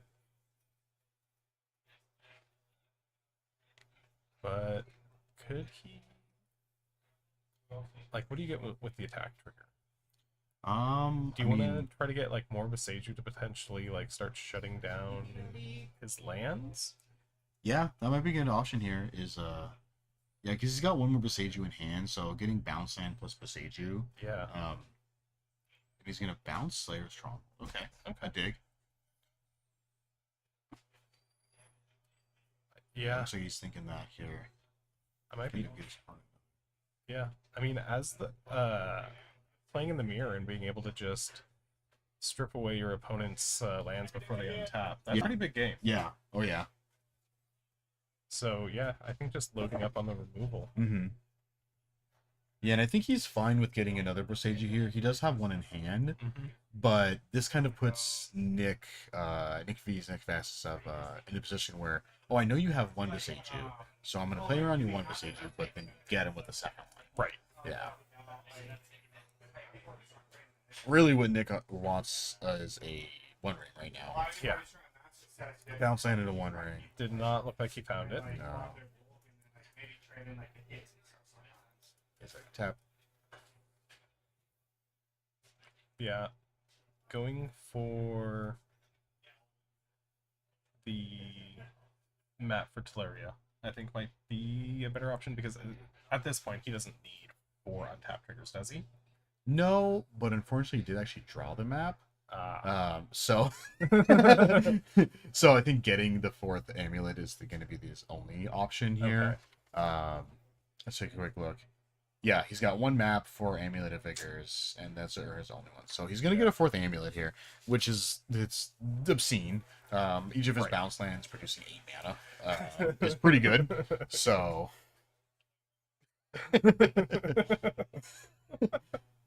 you love to see it. And what's great about this is he could have 5. Yeah. Like he's not even done. Yeah, he could draw another one. Like there's one more in his deck, because one of those is the Gardens. So yeah. And he's got 3 Microsynth Gardens in his deck, so it's got kind of a funny thing to see. Yeah, how much mana can he produce off of 1 land? There's a lot.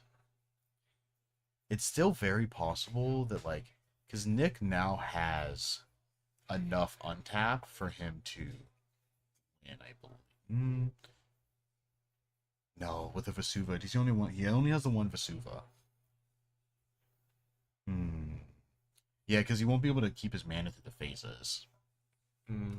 So he won't be able to bounce land. He can get Slayers. He can literally make his Titan into a, what is that, a 14/6 in attack, but then he doesn't have a way to activate Slayer Strong.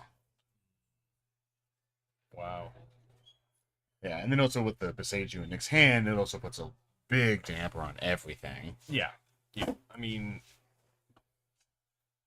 at this point, you kind of have to just fire off at Beseiju again. Yeah. Yeah, not give Nick an opportunity to use his infinity mana that he would have. Right. If these triggers resolve. And, you know, maybe Nick on the left just knows... I mean, he already knows about the Beseiju, but, I mean, there's nothing that he can do besides run it out. Yeah. Like, he can't necessarily play around it at this point because he only has one land drop. Yeah. He doesn't have anything that is going to allow him to play multiple lands in a turn, so he just has to run them out. Yeah. And that's gotta do it. That's a terrible situation. Yeah. Yeah. It's like sometimes you just gotta do it the way that way. It's kind of stinks, but triggers. He's gonna let him have it. Okay. 4 green, 4 blue. Okay. So he's gonna let him have 8 mana. Yeah. I mean, this also kind of works out here too because he can always just let him play Titan. I mean, really, why you don't want to do that is you don't want to have him give him the opportunity to play One Ring. Like, if he plays One Ring, it buys him a turn. Yeah. It's going to draw him 3 cards. So to draw the turn it comes in, and then 2 cards the following turn. Right. For him to draw an Azusa, for him to draw a Dryad, draw something. So, I'm going to take a PC. I'm going to take a gander, see what we're going to get. Tolaria West. So, we'll see.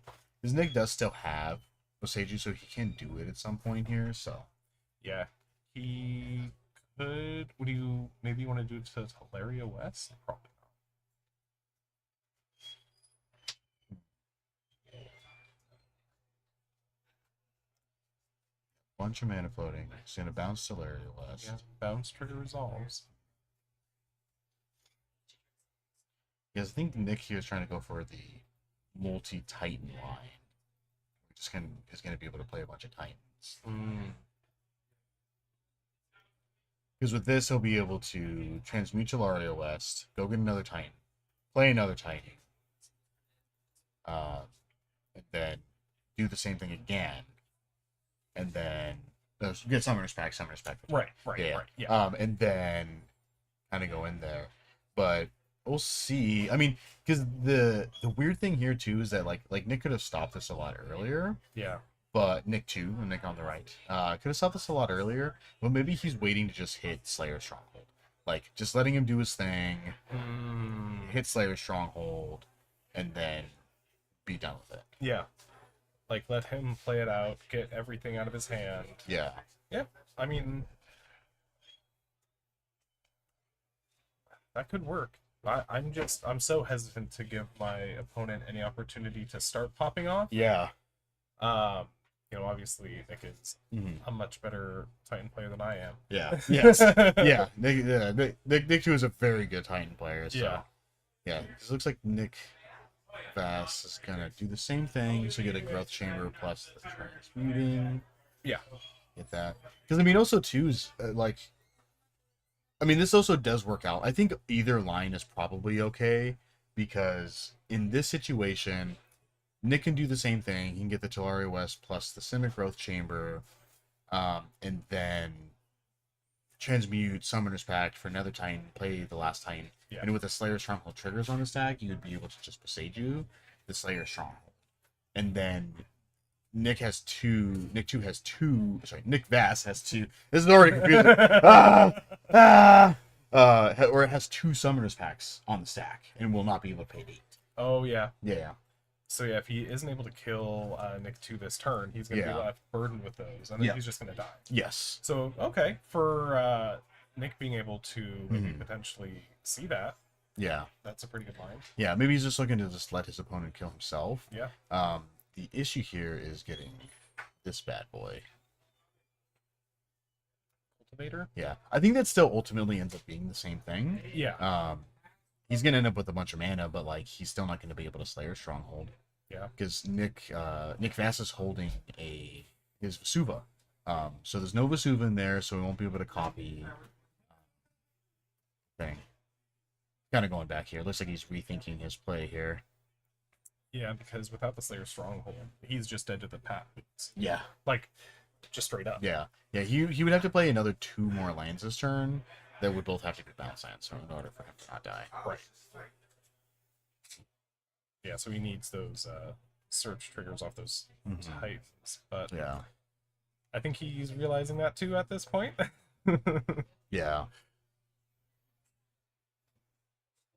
Maybe even just, getting the Titan. Yeah, getting the Titan, try to go for triple Titan play.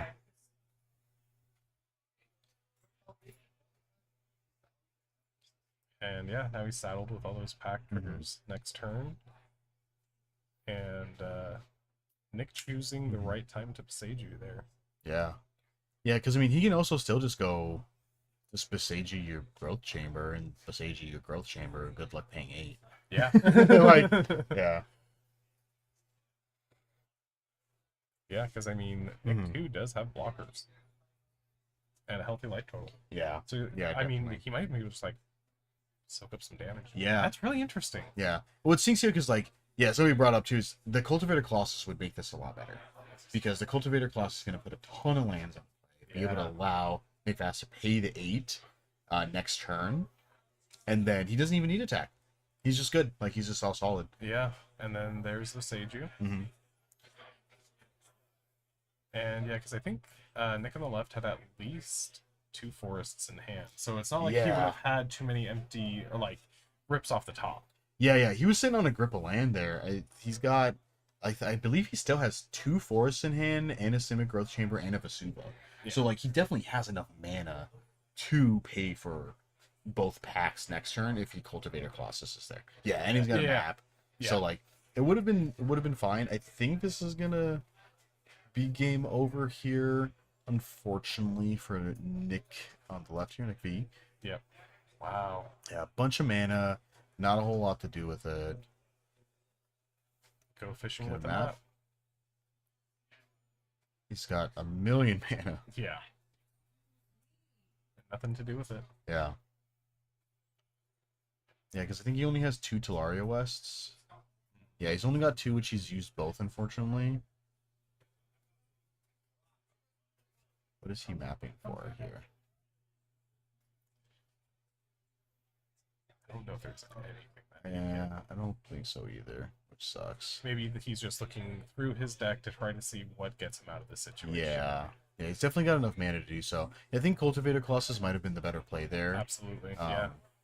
Because, sometimes you also just draw the Boros Garrison plus the Slayer Stronghold, and then you just get to do the thing anyway. Yeah. But, I mean, with him sitting with 6 lands in hand currently, well, it would have been 5 if he had played the Colossus. Getting at least 5 land drops, at least 5 draws, would have put him over the threshold. Even through double Beseiju, I think. Oh, yeah. Right? I mean, it would be 5, 6, 7, 8. Yeah, he would have had enough to cast for sure. Because it's not necessarily, like, deterministic, but he would have had at least another land in those top 5. Yes. So... Alright. He's kind of thinking here. Yep, in the tank. 7 lands in it.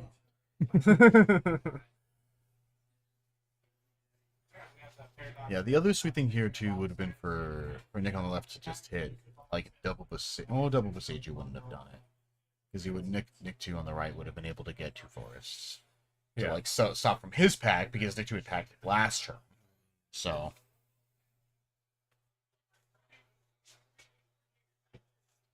yeah, it's kind of thinking about options here. Yeah. Pass turn. Pass.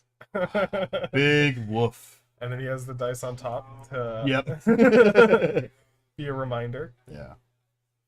During my upkeep, I'll time stop myself with the pack triggers on the stack. Sundial. Yeah, easy peasy. Look at that quick Titan player, Nick, on the right. Yeah. I'll attack. Mine is Titan. Mine has gonna get another Besage for bounty. Yeah, and the fist bump. that's it. Yeah, we're gonna get here.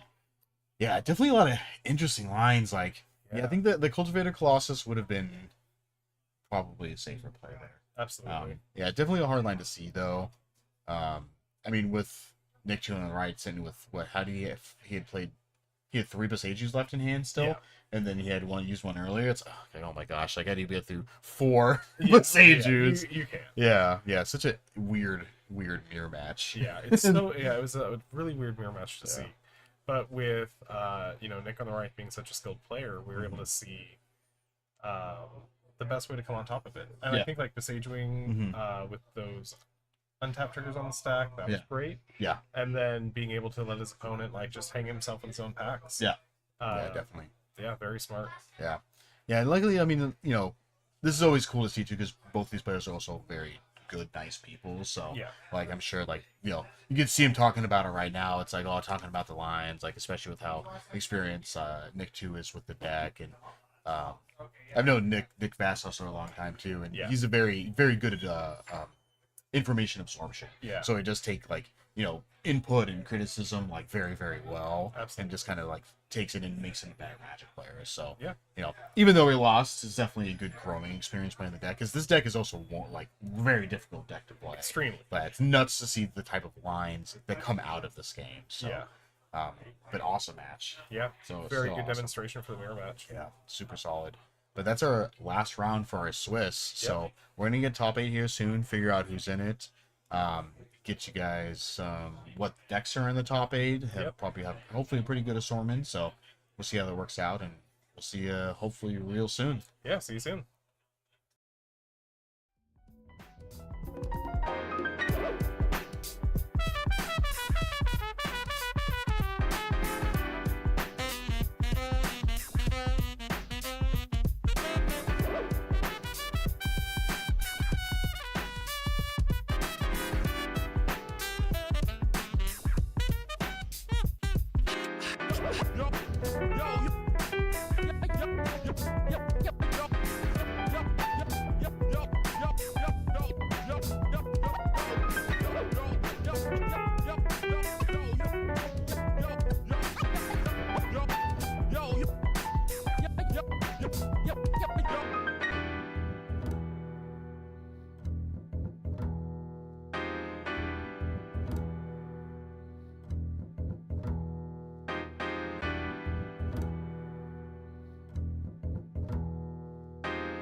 You shouldn't be walking around like this. These people will kill you.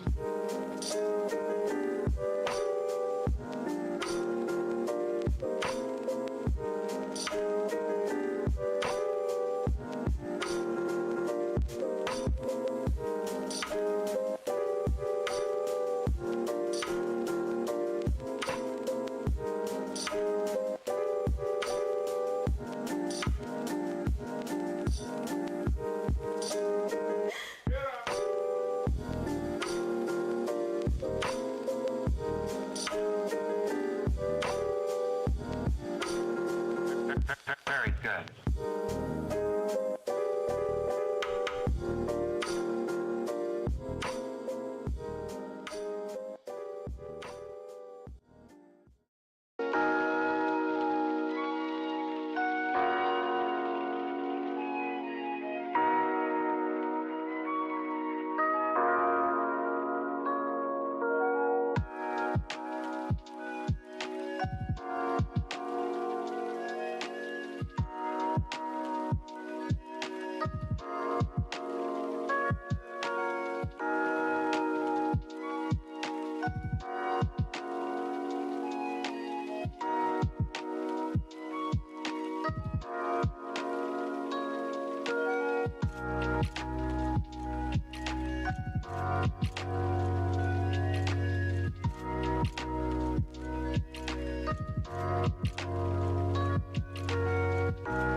All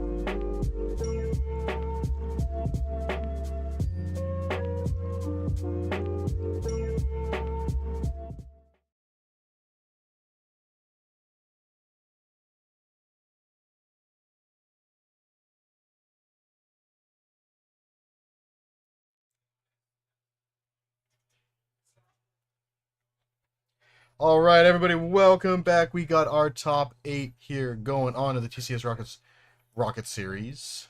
Playing some Modern today. Once again, my name is Zach Miles. And I am Jacob Zwolinski.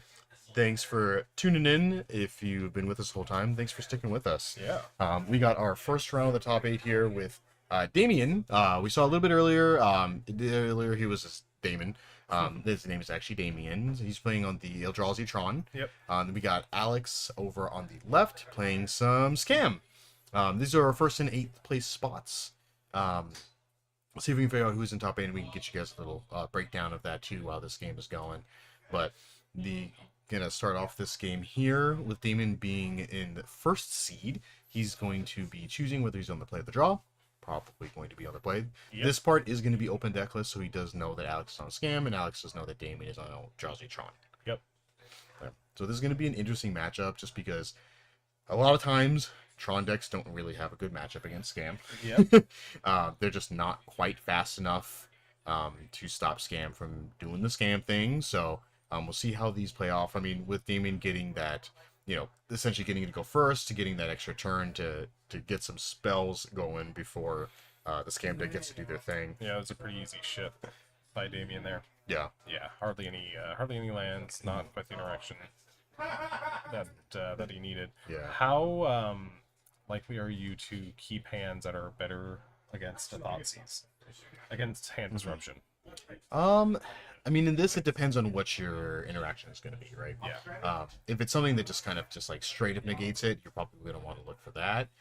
If it's something that's kind of not Thoughtseize proof, then, definitely always solid. Like, if you're sitting on, like, 3 Tron pieces and, like, redundant effects, like, oh, I have 2 Thought-Knot Seers, yeah, or I have 2 One Rings, it's like, okay, yeah, sure, like, I'll keep this. Make any sort of interaction difficult because I just have multiple copies of things. Yeah. Which looks like Alex is going to be doing that. Alex got an interesting hand. He's got Fury, Undying Evil, Bolt, Grief, Thoughtseize, and a Swamp. Yeah. So it's like, that's a difficult hand to keep. I mean, he can do either one turn 1. Yep. Against Eldrazi Tron, doing Fury turn 1 is not a bad choice. Yep. It's definitely not too bad because he can still follow up with the Thoughtseize on turn 2. Yep. So he can do the Fury thing turn 1, Thoughtseize on turn 2. But that still gives Damien the opportunity of playing a Matter Reshaper with a land plus Temple, or something like that. But I mean, ideally, just kind of doing the Scam thing and just getting 2 cards is usually probably just going to be correct. Even though Fury does a little bit more damage, making Damien play 2 creatures. Draws the wow. That's sweet. Okay, turning on bolts. Yeah. So this kind of changes stuff up a little bit because now Alex can still do. He can also do Fury this turn. Yeah. He can do Fury this turn with. Oh, okay. He's a little excited to play that Swamp. He can do Fury this turn, so next turn he'll be able to have Thoughtseize plus Bolt. Yeah. So if Damien does play a creature, then he can Bolt it, and then he can Thoughtseize on the way. It looks like he's thinking the same thing. We're gonna Undying Evil. He would also need to pitch a card for Fury, please. Yeah. Oh, and then he gets the Dismember. Yes, Dismember. Okay, that works out. Yep. We need to exile a card with Fury. He needs to exile a Bolt from his hand. There it is. There we go. Thank you. All right, Matter Reshaper. But yeah, absolutely just yeah. Thoughtseize Bolt. Thoughtseize. I guess we'll take a One Ring. Okay, easy enough. Yeah, not a bad two. You just gotta get a tower and then a power plant on board. So yeah, maybe Alex wants to keep the Bolt because the Matter Reshaper really isn't that annoying, and knowing that his opponent only has lands in hand might be worth to keep around. Yeah, it's definitely not too shabby. It's like it also feels good, always bad bolting a Matter Reshaper. Right. I think if Fury had stuck around, then I definitely think bolting the Reshaper would have been good because then you would have gotten a lot more damage. Yeah, staying aggressive with that bolt. But yeah, maybe would you bolt the Walking Ballista at this point? Yeah, I think Ballista, because I mean, if Damien just natty draws Tron next turn, then that's rough for Alex. Yeah, that'll be bad. Because he doesn't have another removal spell for the Walking Ballista. So being able to just get off the board now, it doesn't get him any additional value like the Matter Reshaper would. Right. All right. Looks like we are Shocking. He's gonna bolt. Nope. Nope. Okay. Just didn't Not take the bolting. life. Black Blade Flips. yeah. Right on time. Didn't see the need to. Yeah. Take He's the, gonna take the main shot phase. there. Yeah. Okay. Preserving life to a little bit. I mean, he's not really doing a whole lot, and his opponent still has Matter Reshaper, which is just going to keep hitting for 3, so... Yeah, and him being at 13 is much better than 11 when he has brutal. Yeah, when he's staring down a Matter Reshaper. But, Draw another grief. Yeah. Pretty good timing. I just got that out of your hand. Both players, no cards. I mean, Damien's got a card now, but... Yeah, you kind of have to block. Or... Yeah, going to 7... Sorry, taking 7, going to 3. I think you kind of have to block the Matter Reshaper. Hope to rip a Terminator or something off the top. Yeah, just let a Matter Reshaper. Liberator! Oh, it's brutal. Oh my god, that's so sick. Oh, it's brutal. And another grief. Yeah, I think it's not good. Nope. Alex got to just block Thought-Knot Seer here. I mean, maybe... Any colorless spell from Damien just kind of does it. If he doesn't block Thought-Knot. Yeah, but he's just dead. Personally, I would just take in the damage if he has it, because he's not winning that game anyway. Yeah. Yeah. Yeah, that's true. There's the ring to kill him in combat. Yeah. So, all right, pretty quick game 1. Yeah, pretty quick game 1 here. And ironically, not from the Scam deck winning. No. Yeah. Yeah. Yeah, usually quick game 1 in Scam is usually Scamming's favored. But... If you were to draw up a 7 that had Bolt, Undying Evil, Fury Grief, and you know your next card's a land, that's a pretty good opener. Yeah, that's a pretty good opener. And he, kept that without knowing that there was a land on top. Exactly. And he had access to the Thoughtseize. So that's rough. Yeah. I think maybe, I mean, it's difficult. It's difficult because it's like, do I put my opponent on having the Dismember or do they not have it? If they do have it, then the Fury plan stinks. If they don't have it, then the Fury plan is great. But still, with this deck, with Scam, you're not playing Scam to be timid about it. Sure. You're here to represent the threats. You're here to make your opponent have it. Yeah. So that's how you have to play the deck. Yeah. Yeah, totally. And then, we unfortunately don't have the deck list available to take a look at sideboards because the players have them. This is our deck list.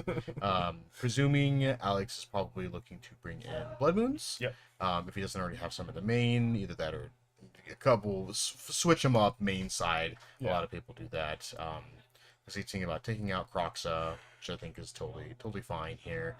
And then we already know Damien, we saw him earlier, most of his board is a Wish board.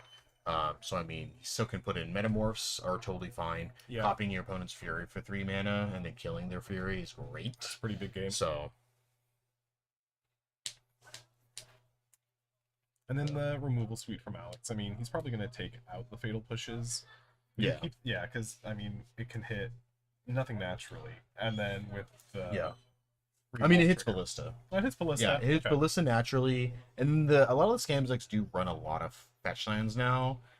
They're typically all like 7 or 8 fetch lands. So you can trigger... plus also just Evoking Elementals also just trigger Revolt. Yeah. So then you can hit Thought-Knot, you can hit Matter Reshaper, you can hit Liberator. So like, it depends on what you want to do, but also like, Bolt also just hits most of those, and then it also hits Face. Hits Face. Yeah. So...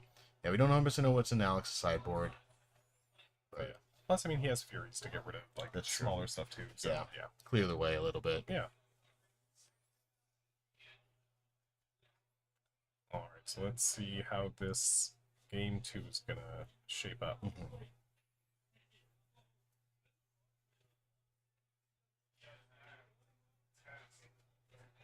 See if we can get a quick Scam win and have a good game 3, since we always like to see more Magic. Yeah. Oh, yeah.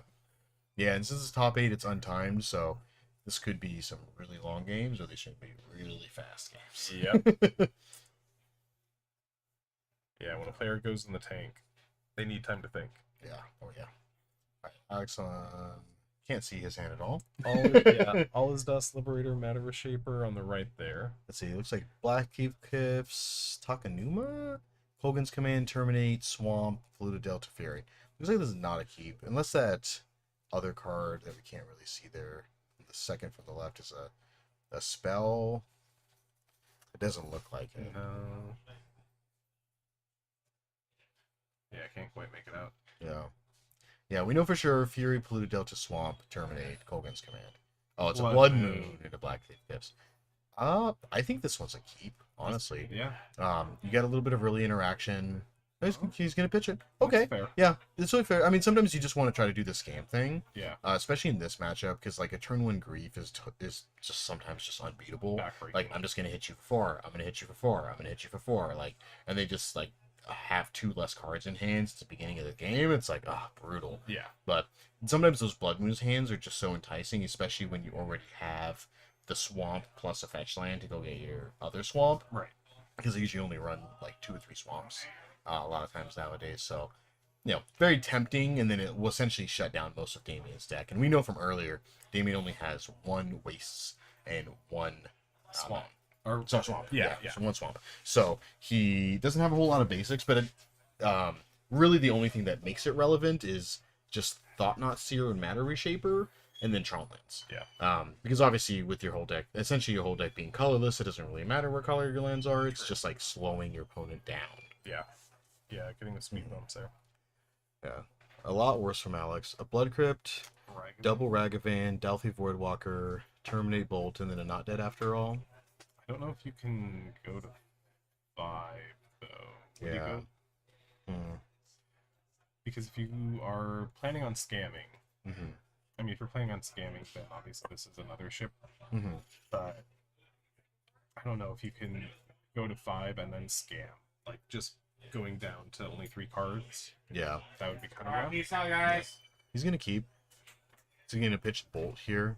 Just going to ship that. Yeah. Make sure he keeps at least the second Ragavan in case the first one gets dealt with. Yeah. Because Which Damien's keeping, he's got the Dismember, so. Yeah. Which Damien is keeping. Yeah, plus if the Ragavan just doesn't die right away, then, starting off with the caves. That is good. Okay. Yeah, Alex doesn't want to see that. Yeah. It's going to snap off Dismember here. Yeah. Yeah. Oh, no, he's going to wait. Okay. Totally serviceable. Save himself some life. Yeah. Yeah. Land here would be good from Alex. Right on time. Yep. Never didn't have it. Yep. Dash Ragavan here, perhaps. Get some extra. Yeah, because then hitting a Blood Moon during his next draw would be real good. Because being able to cast that Blood Moon. Yep. And he's got the Swamp to prepare for it. Sweet. Yeah, just so we can get Damien to slow down here, but... Yeah. Dash. Oh, he's going to play Monkey. I mean, he does have a Not Dead after all. Okay. So if Damien does have another answer to it, then he can just bring it back. Okay. It does kind of give you the... no land from Damien here. A Relic. Oh, okay. Okay. That's not bad. That's not a bad draw at all. That RK Post treasure token. Yeah, too good. Yeah. Galthy. Solid. And Yeah. I don't the shrug. Yeah. Why not? Might as Yeah. well. Yeah, it's really not the exiling your opponent's cards that really matter too much. It is the I'm going to use this to cycle later on. Because I'm pretty sure he sideboarded out Croxa, so the graveyard doesn't matter too much at this point. Yeah. And I think, because Alex has the Not Dead after all, and he was telegraphing it last turn, but not telegraphing it this turn. Yeah. I think is always a good way to, when you do go shields down, know the right time to do it. Like, his opponent missed a land drop. His opponent didn't dismember it, so he knows he's free. Yeah. Yeah. Terminate 4 blocks. I mean, he does have a treasure token, so he can still cast Not Dead after all. Yeah, there you go. Yeah. A Karn, that seems really sick right now, if only Alex could cast it. Yeah. Oh, he can. He's got the land. Ooh. This is very tempting. It is. This is a very tempting thing to play. Yeah, it's definitely good. It's good against this matchup. So, I mean, you get to... I mean, I guess you can... He probably maybe has engineered explosives in his sideboard that he can go get, I guess. Maybe. Perhaps. Yeah. Who knows? Yeah. But... So that means his opponent's not going to be able to relic anymore.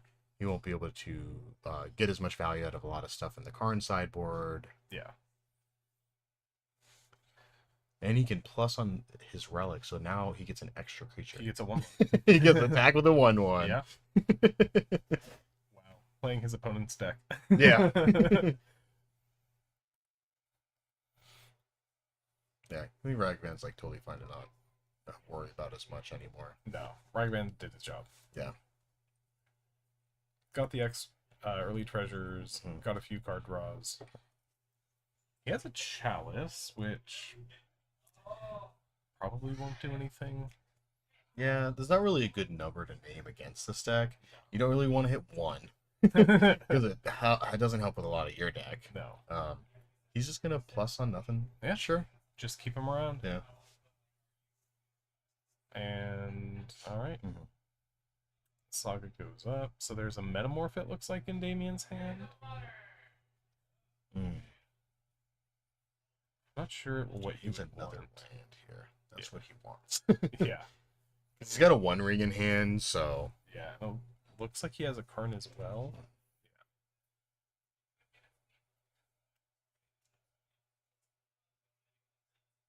Yeah. Plus Karn and going into the red zone. And we're gonna make a 1/1. Yep. And he draws Bowmasters. Oof. Oof, oof, oof. Okay, he's just gonna screw it Yeah. up. Damien's like, I get it. Yeah. Alright. Let's go to game 3. Oof. Alright. Let's see how this game 3 goes. Get a good old doozy back and forth game. Let's see. Yeah. We always like saying more Magic. Yeah. I will never say no to more Magic. Yeah. Eat them.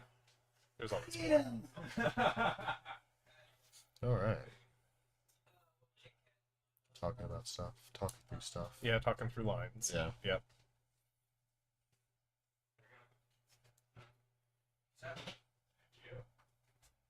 Yeah, there's a lot of nuance to Scam. A lot of people kind of hate on it for being like Scammy. Yeah. Yeah. Scam gonna scam. Yeah, but you know, there are interesting decision points. Yeah.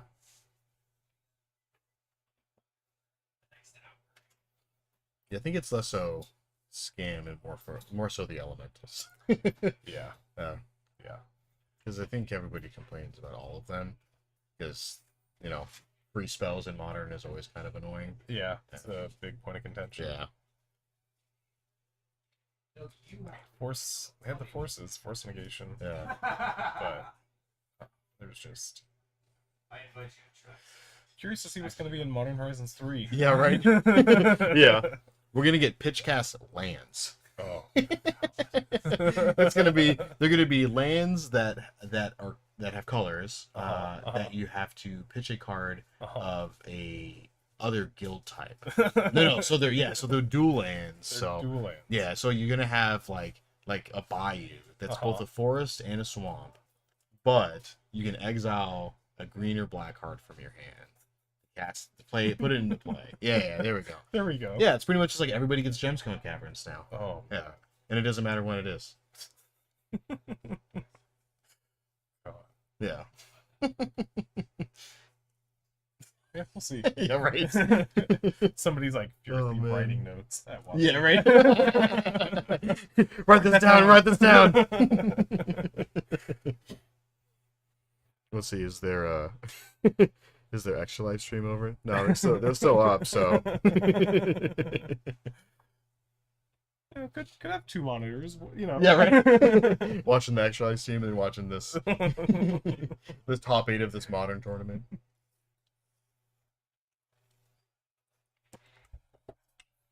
All right. Still shuffling. Still Name of the game with Magic. randomizing. Yep. No timer. You're free to shuffle as much as you like. And Yep. Every day we're shuffling. Yep. Until you feel like it's shuffled. Yeah. Is this sufficient? I think so. Yeah. You know my favorite statistics is for Magic What? is you know the most optimal way to shuffle your deck that truly randomizes it? It's riffle shuffling. Riffle shuffling is the only true way to randomize your deck. Yeah. All right, we've got an interesting hand from Alex here. So you got Blood Crypt, Not Dead After All, Grief, Ragavan, Fable, Swamp, and a Bowmasters. So he gets to do the Grief thing on turn 1. Yep. Which I think is going to be solid here. Draws a Dalthy. That's fine. Yeah. So we pitching Dalthy or pitching Bowmasters? I think Bowmasters in this matchup. Yeah, because the 1/1 isn't going to do too much. Yeah. He wants to stay kind of aggressive. Yeah. Oh. Oh, okay. He's going to pitch Dalthy. Seems serviceable. I mean, you want to take Dismember. Yep. In the stack. And then Relic, I don't think you care about at this point. No. At least not right now. So, would you go Thought Knot, Karn, or Mind Stone? Dismember, Mind Stone. Okay. Yeah, I like the Mind Stone, keeping him kind of stuck on mana. Yeah. Yeah, because right now he's going to be only on... He's got no lands. And Walking Ballista. Yeah. Yeah, play Relic. He's going to get a Dash Monkey this turn. Which I think is probably right. Monkey. Yep. Monkey! Oh, he has mismatched monkeys. Does he? A tower. Rough. Yeah. Yeah, I think he has 2 of the March of the Machine ones and then that one. I'll have to call him on that. Alright. Back to hand, got a treasure, and yeah, Alex is drawing a land? Feeling pretty good. Damien? Let's draw a see land? There we go. All okay. right. It is another mine, which is unfortunate, but it does give him a second lane, which is great. Yeah. Yeah, he needs some mana. Yeah, activate map, gets him closer towards...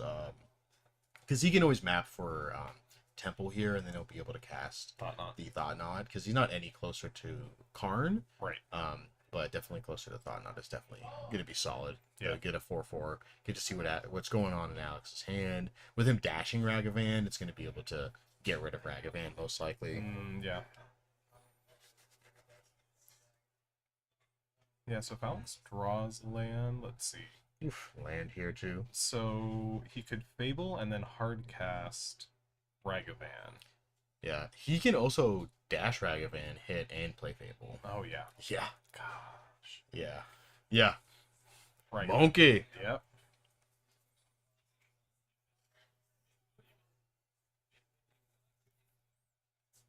Alright, yep. Gets another swamp. Playing around his own Blood Moon. Yeah, definitely never bad. Nope. Getting your own Blood Moon, so. Yeah, you never want to get got by your own. Yeah.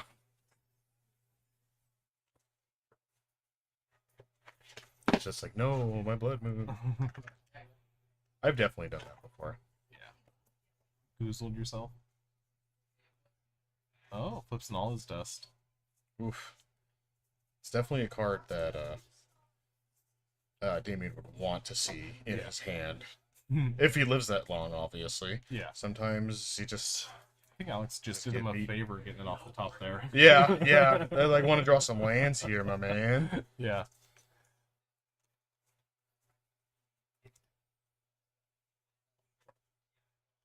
And then Following up with... Yeah. Yeah. I mean, he's just so far ahead. Just press the advantage. Just like get some more creatures. Yeah. Just do your thing. Yeah. Yep, Ragavan goes back to hand, and then Matt is going to search something up. Is Alex... Okay. Yep, so Eldrazi Temple, coming to hand, so we could play Thought Seer next turn.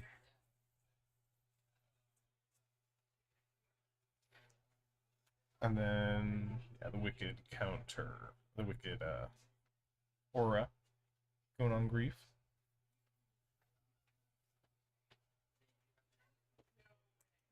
Yeah, Damien has his Eldrazi Temple in hand, and let's see what he draws. Oh, he played the wrong Goblin Shaman token. The non-Chaz. Kind of some rough spots here. I mean, you can't block the Grief. No. So take 4. It's going to go to 4. Yeah. Yeah. Take Ragavan. Kind of rough spot, too, because, I mean, he can always... Oh, good grief. Oh, man. So do you discard the Bowmaster to try to get a land? Or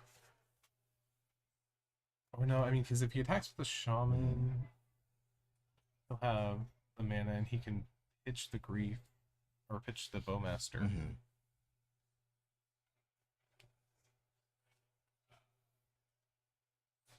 No, all right. Just gonna pitch cast grief here. Yeah.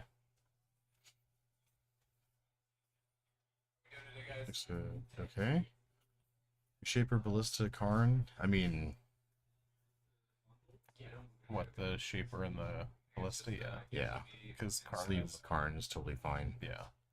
Yeah. He's not gonna be able to get Tron next turn. No. No. So he's not gonna have the extra mana. Because if anything, he can maybe try to go for a Karn Snaring Bridge, but he doesn't have any of the mana for it. Yeah. What we need here is Play Forest, Fog. Yeah. Darkness. Darkness. There you go. He already has a swamp. Easy. Easy. Oh, there's the tower. Yeah. Ah, there's and the then handshake, man. Yeah, if that temple was a mine, sorry, a power plant. Yeah. Then Damien would have been able to Karn board or and Snaring Bridge. Yeah. Or something, just buy him a couple turns, then make Alex have an artifact removal spell to man something. Yeah. Oof.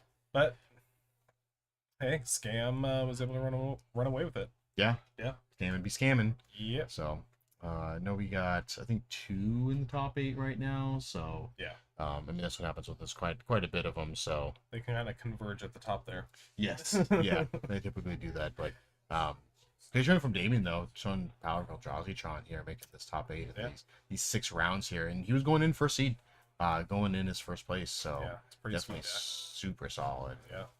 Yeah, it's kind of going over Cyber here. I'm gonna take a look at our players. Just talking about their games, talking about their options. Always nice to see that. You know, even after a game, like you kind of just get some input from your peers, your Magic peers, and like, you know, respect each other's like input for how they play the game. Yeah, I mean, Alex is great at that, both giving and taking advice. And there's been so many times where talking with him post-game, he'll bring up lines that, you know, I hadn't thought of. Yeah. And like, oh, well, I didn't do this because of these reasons. Like, oh, you're playing around stuff that I didn't even, like, consider for my own deck. Yeah, yeah, right? Yeah. It's like, I don't even have that in my deck. I mean, good on you. Yeah, yeah. Yeah, Alex is always really good about that. Yeah. Yeah, I've definitely, like, played against him before, and he's like, man, I really messed up this line. And I'm like, but it worked out. He's like, you're right, but I messed it up. Yeah. So, but man, what a great first round for a top 8 here. So we'll see who we got coming in next for our semifinals. Yeah, quarters. We got semifinals, and then we got our finals, and then we'll be done. Yep. Yeah, good long day today. Yeah. Yeah, we'll see you guys in hopefully just a little bit. Hopefully spend a couple more matches, and we'll see you soon.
All right, everybody, welcome back for our semifinals here. So as a quick update, so we got Cal on the right here in the second seed playing Scam. We had Brian who also won his match playing Scam. Mm-hmm. We saw Alex won last round, who's also playing Scam. Mm-hmm. We have another Alex playing Amulet Titan. Oh, hey! Yeah. So not a Scam. All So we right. got Scam, and Titan. So at least it's not 4 scams, so we get some other decks that we get to take a look at. Get a little bit of variety there. But looks like they're just taking the peeks at the lists here before they start the game, since it is going to be open deck list for this top 8. Yep. So let's see how this goes. Yeah. These will probably be pretty quick. We got at least one scam in the finals here, so Yeah. And just checking each other's deck lists, making sure that, you know, you have full information. Yeah.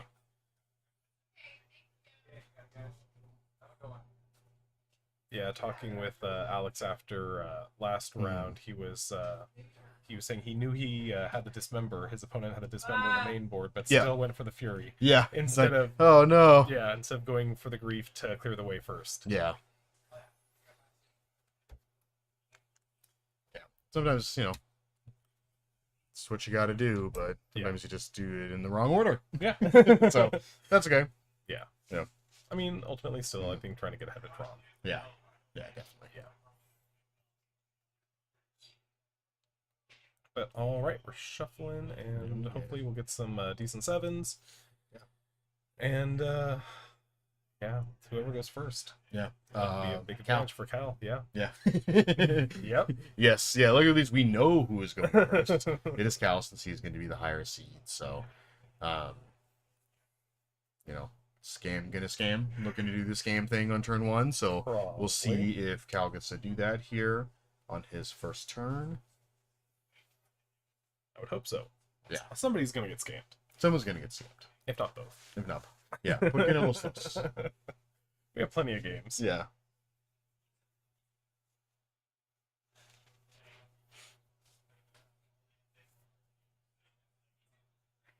On the opposite side? No, Brian. All right. Partially done shuffling. Let's do some presenting. Let's. All right. Still randomizing.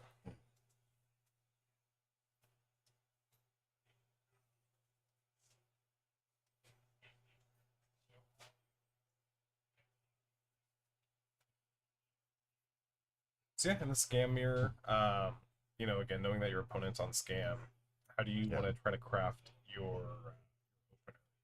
I mean, you obviously you want to keep your griefs. You want to make sure that any hand with a grief is going to be one that you'll want to try to jam out. I think you're looking for either a Thoughtseize or a grief, and it looks like Cal has the Thoughtseize. Yeah. So that way you can pick out the other player's grief, keep your hand intact. Brian's hand's not looking too bad, actually. This is kind of like a decent hand for this mirror match. He's got 3 lands, a Grief, a Fury, a Ragavan, and a Dalthy.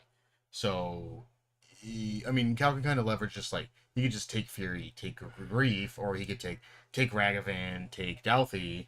But there's a lot of outs that Brian has able to draw. Yeah. Cal, looks like I saw Fable, Marsh Flats, Blood Crypt. That's going to start off with Dalthy. Both players keep in hands. Yep. So do you take the Grief or do you take the Dalthy? I think you take Dalthy here because that's more of a problem in the mirror. Okay. And as of right now, if he wants to do the scam thing, if Brian is trying to do the scam thing next turn, if he draws if he draws an Undying effect, then he has to draw another black card in order to do that. But he's going to take Ragavan instead. Okay. Kind of leaving his opponent on not having that. So yeah, and then tapped Blood Crypt for Brian. You're going to see a little bit of a slower game here. It looks like not either player is on any scam stuff. So it's a terminate. Yep. And another Thoughtseize. It's going to take the Dalthy. Yeah. So he's taking the pitch targets. Yep. For it. It's always rough because it's like Terminate is kind of a good pick here because not only can he just go ahead and cast Terminate, it also pitches to both. Goes either, yeah. Yeah, yep. Yeah, it pitches for both, so that's always kind of a rough thing. Looks like Brian got a swamp there.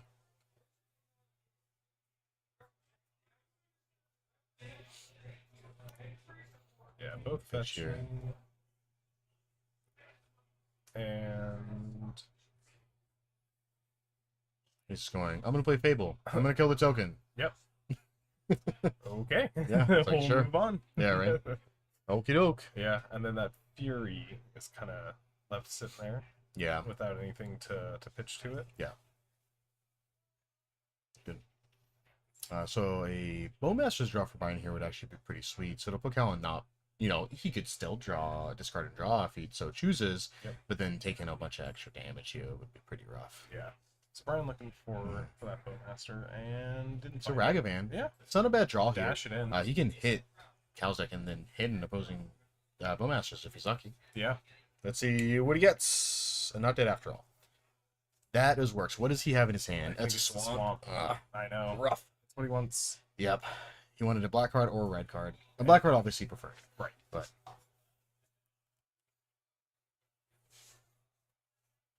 Alright. Because Dash goes back to his hand and then he retains priority. So he had the capability of flashing in the Fury, right? And then using the Undying Evil? Or then Fury doesn't have flash. Oh, Fury does have flash. Yeah. Got it. I believe Dash is end of turn, so he wouldn't be able to. Right. Yeah. I thought Fury had flash. No. Only these are the only two that don't have flash. Grief and Fury do not have flash. Yep. The rest of them do. Yep. Yeah, I'm a subtlety player, so I always expect the Yes. too. Yeah. I play a lot of Solitude, so Solitude has flash grade. Yeah. Endurance has flash grade. Even better. Yeah, amazing. Yeah, I think Grief having flash might be a little bit too strong. Grief's understandable. Yeah, they typically don't do discard spells at instant speed, so yeah. Fury also probably would be pretty obnoxious in the middle of combat. Yeah. It's gonna pitch here. You got a Bolt, Undying Evil, well, not dead after all, and then a Douthie. Yeah, it's gonna see Douthie come on board. That's a definitely good one. Gonna fetch and response. Yep.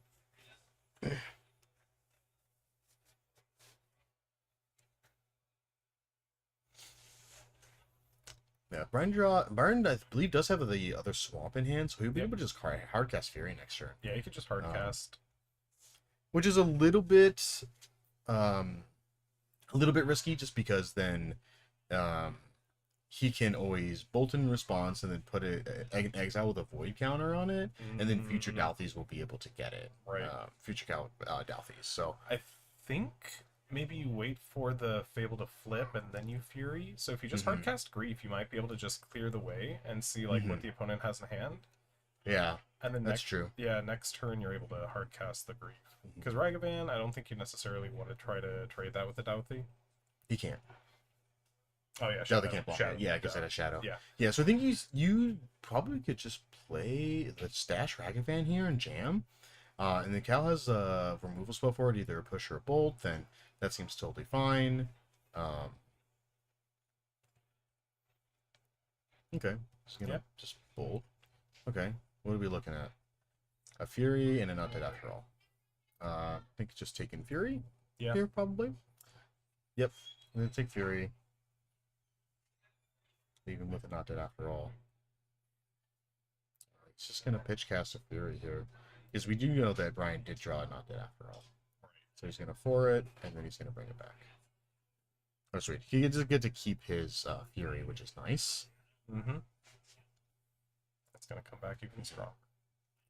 Even stronger. Doesn't die to bolt anymore. Does not. Which is good. Yep. Yeah, which is what he wanted to clear the way for. Yep.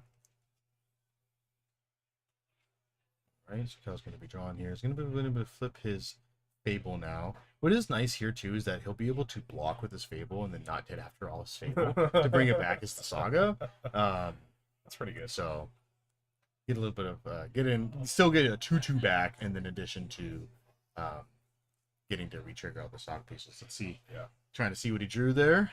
What is it? Bowmasters? Bowmaster, yeah. Yeah, it looks like Bowmasters here. It's a blocker. It's a blocker, yeah. 2 blockers. An Undying Evil. Undying, yeah. Keeping your Fury around. Yep. Got the jam. You can see Bowmasters here. I feel like blocking with Token here might be better. Oh, yeah. Right? Because then next turn you'll be able to... Yeah, you'll be able to copy Bowmasters. You can still block with Bowmasters if you so choose. And then Undying it. Yeah. Yeah, having the... Mirror Breaker with the Bowmaster is pretty gross. Yeah. Just making your token huge. Yeah. Yeah, your token will start getting big real quick. So start blocking Fury. Yeah, I kind of had to Fury that turn. Waiting a turn would have been really nice, but you had to get that off the board because then Cal would have been able to Douthie his grief, and then yeah. just take all the game plans away. So Got it. yeah, kind of being forced to do that in that situation. Yeah. They're just trying to figure out what exactly the life totals are at. It's some amount of life total. Yeah, I mean, this is why a lot of people like to write it down. Yeah. So you can step by step go through the game, figure it out. Yeah. Yeah, I'm big on that. Me too. I've definitely had very involved judge calls Yes. of recreating game states. Yeah. I have each individual point of life loss in this entire game. I know where all of them came from. Yeah. We can go through each one individually.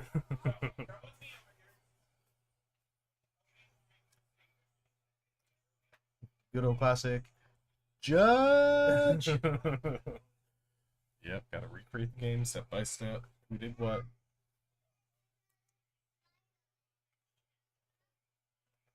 Because I'm curious what the... So it looks like Brian's... I think they're trying to figure out at what point, like, if Brian had shocked or fetched, because it appears he has fetched twice. Yeah. And then they're trying to determine how much damage he's actually taking, because he's getting the Bowmaster's trigger right now. So, I mean, it looks like he's fetched twice and shocked once. Yep. So that would put him at 16. Bowmaster's trigger would put him at 15. Yep. So maybe just missing some damage there. That's what I'm presuming. I can't remember if he shocked both Blood Crypts or not. I don't believe... Because I think his hand got taken apart by the Thoughtseize and he played the Blood Crypt tapped. Yeah. Yeah. Yeah, and then the end of last turn he fetched for Blood Crypt tapped. Yeah. So 1, 2, and then... Yeah, after that I don't think there was another point of damage. Douthie never attacked. Yeah.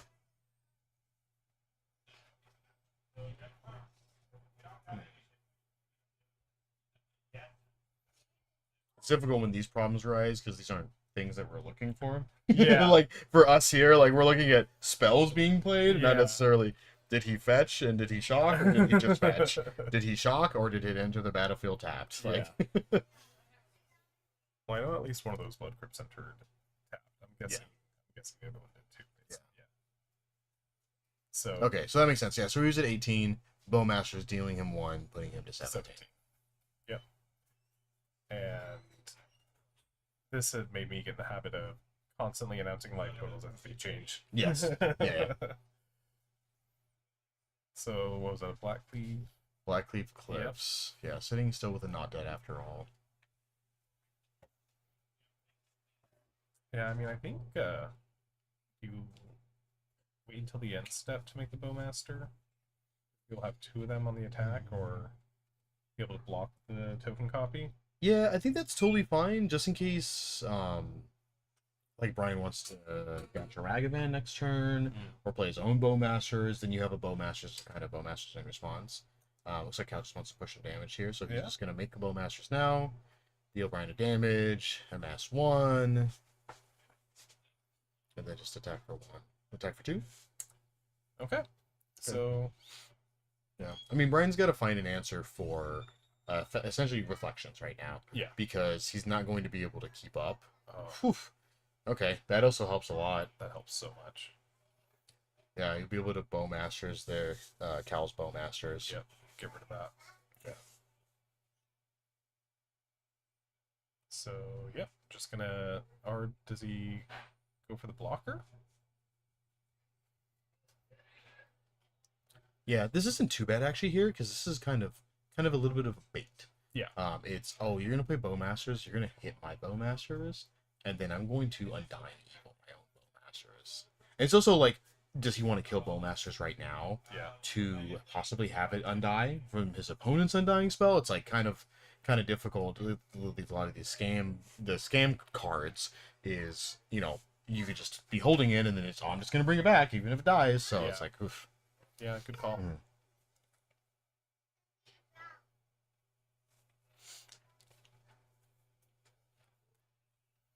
Yeah, because I think both players sitting on only scam pieces, which is super funny. Yeah.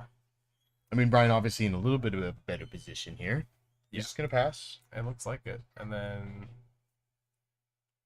on his Upkeep. ends? Okay, on his upkeep. Yeah. You're making him use his mana right now. Yeah. Before he draws.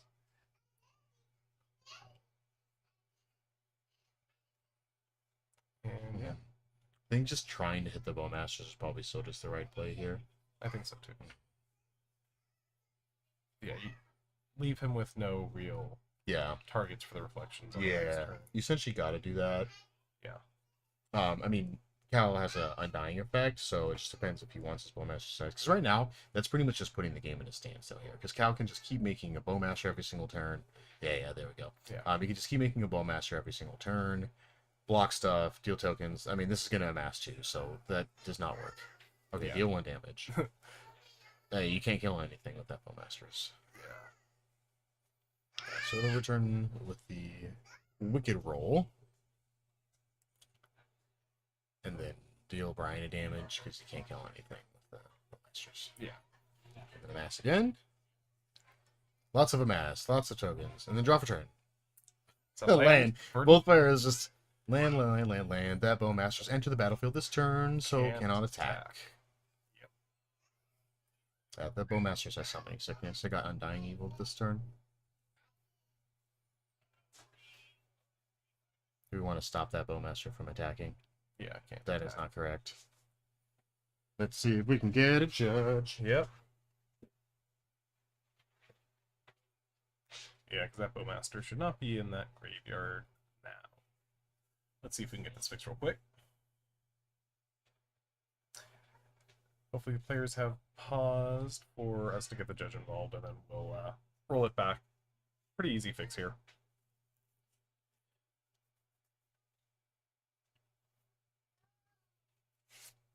We have Scam Mirror with multiple Undying effects in each player's hand. They're navigating it, but Brian definitely has the lead there. That double striking Fury is just taking over the board. So, okay. Looks like we're able to rewind it, and we'll have our legal attacks.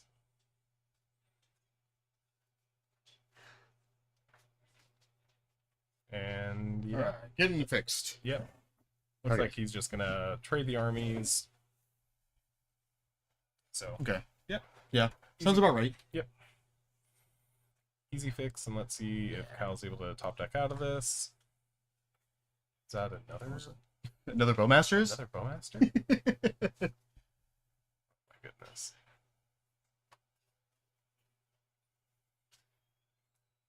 A Fury from either player here right now is going to be brutal. Yeah.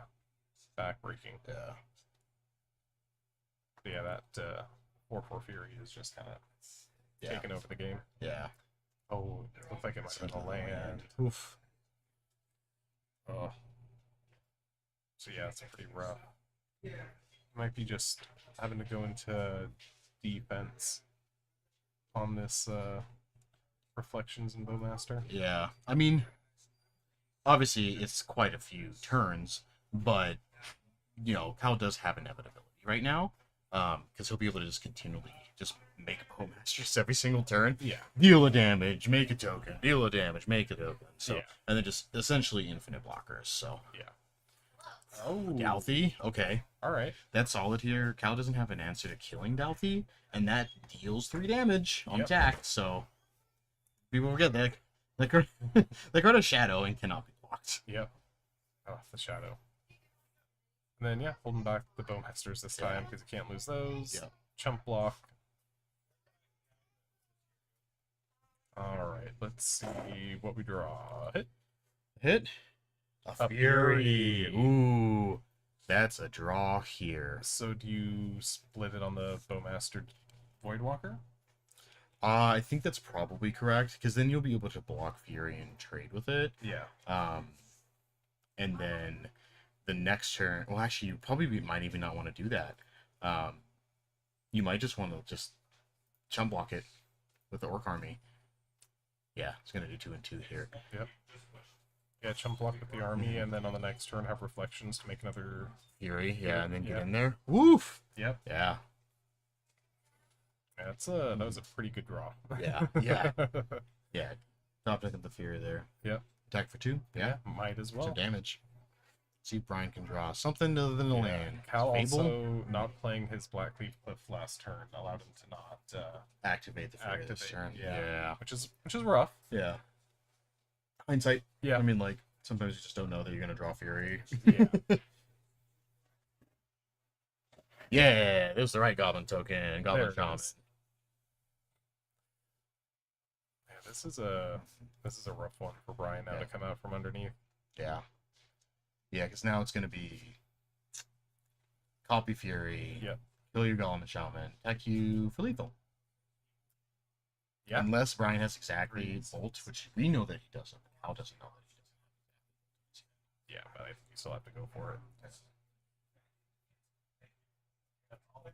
You're also talking to there. Not a bad draw here either. No, he can get it back his Voidwalker. Getting back Voidwalker, getting back his other Fury. Yeah.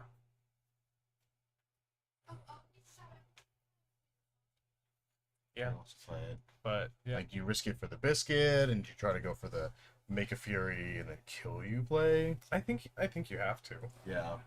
Because I mean, like, if Ryan has it, then he's got it. Like, you still have, like, I mean, he still has a Fury, but it's also like you can also play it safe by attacking with Fury and maybe just Fury. So then Brian can't activate Fable next turn. Like, he can't discard cards because he'll just essentially die. Yeah. He'll take 2 and then amass 2. And then just attack with Fury here, put him to 4, play the safe route, and then because he'll be able to instant speed Kiki Reflections to make a copy of Fury at the very worst. So maybe he's thinking if he wants to do that instead of just trying to go all in just to kill him this turn. Yeah, or even I'm curious how you're able to time the effect to discarding and drawing off of the Fable, because if he attacks for Fury, he takes 6, go to 4. If he decides to draw 2, he's going to take 2 off the Bowmaster, so you might just want to make a copy of the Bowmaster before he does that to only limit him to drawing 1 card. Yeah, that's true. But yeah, it also depends on what you draw, right? Because we know Brian has a land in hand. Right. Like, what if he draws a Bolt or just a push, and then you're like, okay, like it's not looking good, but we're back in it. Yeah. Okay, so Cal's gonna go for making a Fury. Yep. Yep. Yeah. And send him in. Yeah. And he's gonna scoop it up. Yep. Yeah, because the other thing too is that if Brian has a removal spell here and then draws a removal spell, then Cal's dead. Right. So, I mean, there's a lot of, like, different lines that could have taken place. Unfortunately, both players just kind of, like, just stumbled to just do a bunch of lands there for a couple of turns. So, that was definitely unfortunate. But, kind of rocking a hard place here. So, it looks like both players probably going to be bringing in play lines. I think it looks like they both got 3 in there. So, those are pretty easy sideboards in this match. And in the mirror match here. Yeah. Landlane Void is definitely solid. And then Brian's bringing in a Sheldred as well as another Terminate. Using these matchups, Ragavans are going to be pretty easy side outs, with your opponent playing Bowmasters and Bolts and Fatal Pushes. It just has everything. In addition to Blood Moon, you typically don't care about Blood Moon in this matchup, so just pitching those away.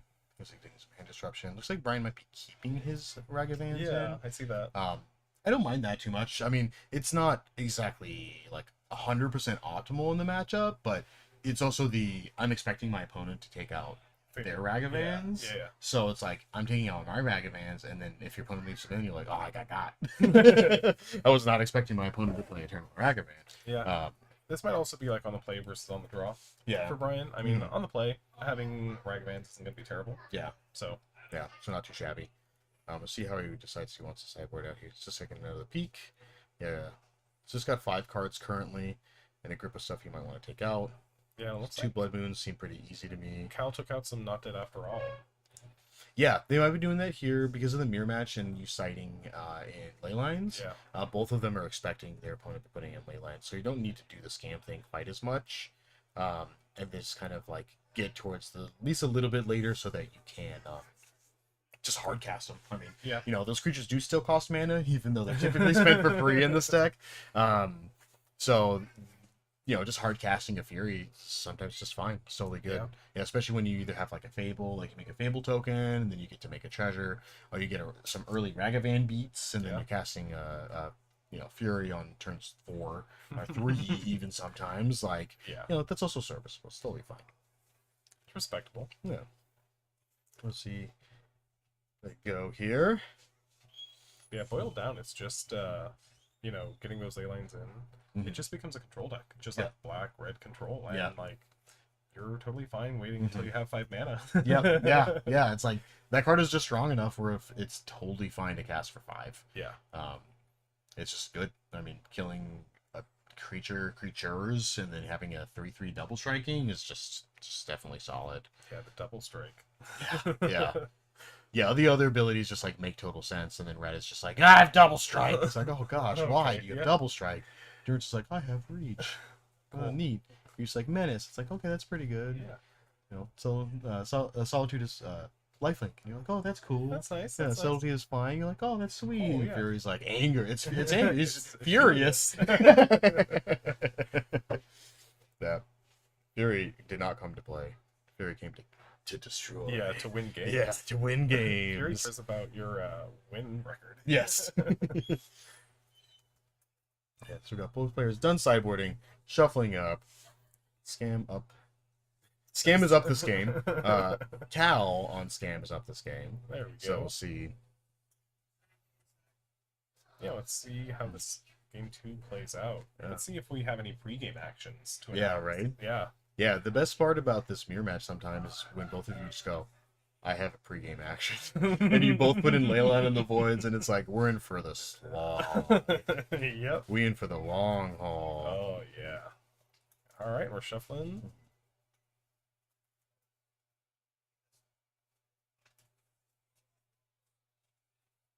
Yeah, top 4 did not split. I don't know if top 2 will. Yeah, never know. I mean, you never know if they do, like, so good, because there is still a reasoning to continue to play in the Rocket Series, because you get the points. Yep. First place gets the pin, so, it is a 1K, so there is, some nominations split between the players, so they still want to, might figure that out, so. Brian here, looks like, Mulligan, looks like he got 4 lands, double grief, I think, So I see House Hand, Sheldred, Voidwalker, Bowmasters, Bloodstained Mire, Marsh Flats on the end there. Yeah. Okay. What a decent hand here. I mean, not keeping the scam pieces seems totally fine in games 2 and 3 because you're expecting your opponent to put in ley lines. Yeah. So you don't necessarily need to have those. So having a bit of a backup. If you do happen to have them and your opponent doesn't ley line, sweet. Yeah. Like, because you can still always just, like, if your opponent starts with ley line and you really want to try to open up their hand, especially if they're mulling to 6 or they're mulling to 5 when they're on the play, then you still get to just pitch cast grief. Sometimes pick a card out. They get to not have an extra card in their hand. They're going essentially mulliganing down again. Yeah. And it's like, oh, sometimes it's just so brutal. Yeah. So. Yeah, grief doesn't need to necessarily stick around to be game changing. Yeah. Yeah. It is still just a discard spell. Like, Bloodcrypt Fury, Orcish Bowmasters, Sheldred's Edict, Blackleaf Cliffs, Fury. Okay. This is serviceable. Yeah. I like this hand. Yeah, this isn't terrible. Yeah. I think pitching, I don't know. I kind of like Edict here, actually. Keeping Edict, I mean. So maybe getting rid of Sheldred. Just a straight up 4-drop is a lot worse than, like, any of the other spells. Oh, he's going to ship it, though. Okay. I'm wondering what he's looking for. Yeah.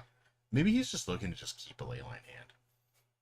Yeah, just like any hand with like leyline and a rule spell. Yeah. Like leyline plus Fold, leyline plus Fatal Push, so that Cal can't do the scam thing. And then if he plays, a Ragavan or he plays a Bowmasters early, then he can just deal with it right away. Yeah. But it's hard to find the balance between, because at that point, like, you need your lands too. Like you keep a 3-lander with Thoughtseize Ragavan. Okay, it's not too bad. Bloodcrypt, less lands, Sheldred, and a Terminate. So ship the Sheldred and the land? I think keeping. I was keeping. Ship, yeah. Mount Doom and a Sheldred shipping. Yeah. So keeping Thoughtseize, Ragavan, Bloodcrypt, Terminate, and Blackleaf. So not a bad opener here. Not a bad 5. No. So, Thoughtseize.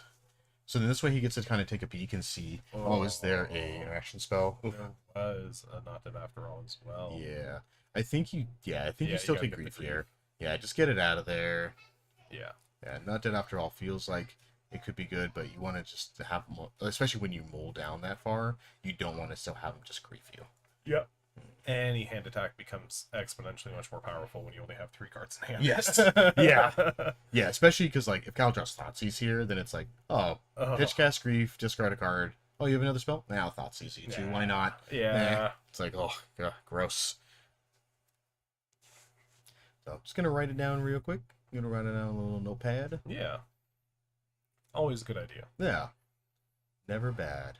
Because even though we've been playing, I wouldn't say necessarily friendly, but the hands have been face up. Yeah. Yeah, so. Yeah.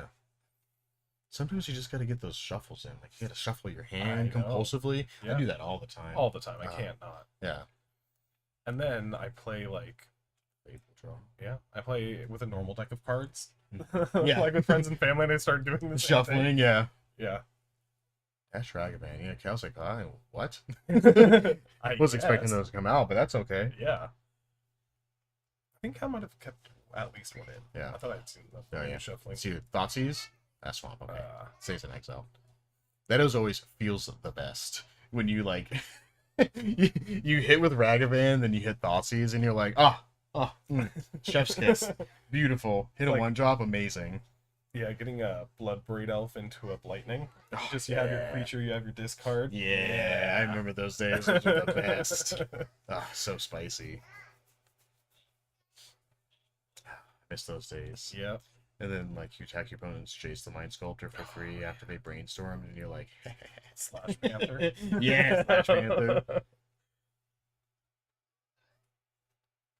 So we got a Terminate from Cal that he drew. Mm-hmm. So he's at least going to be able to deal with the Ragavan if he wants to. Yeah, well, he also has Bowmasters, which is obviously definitely a cleaner answer, but...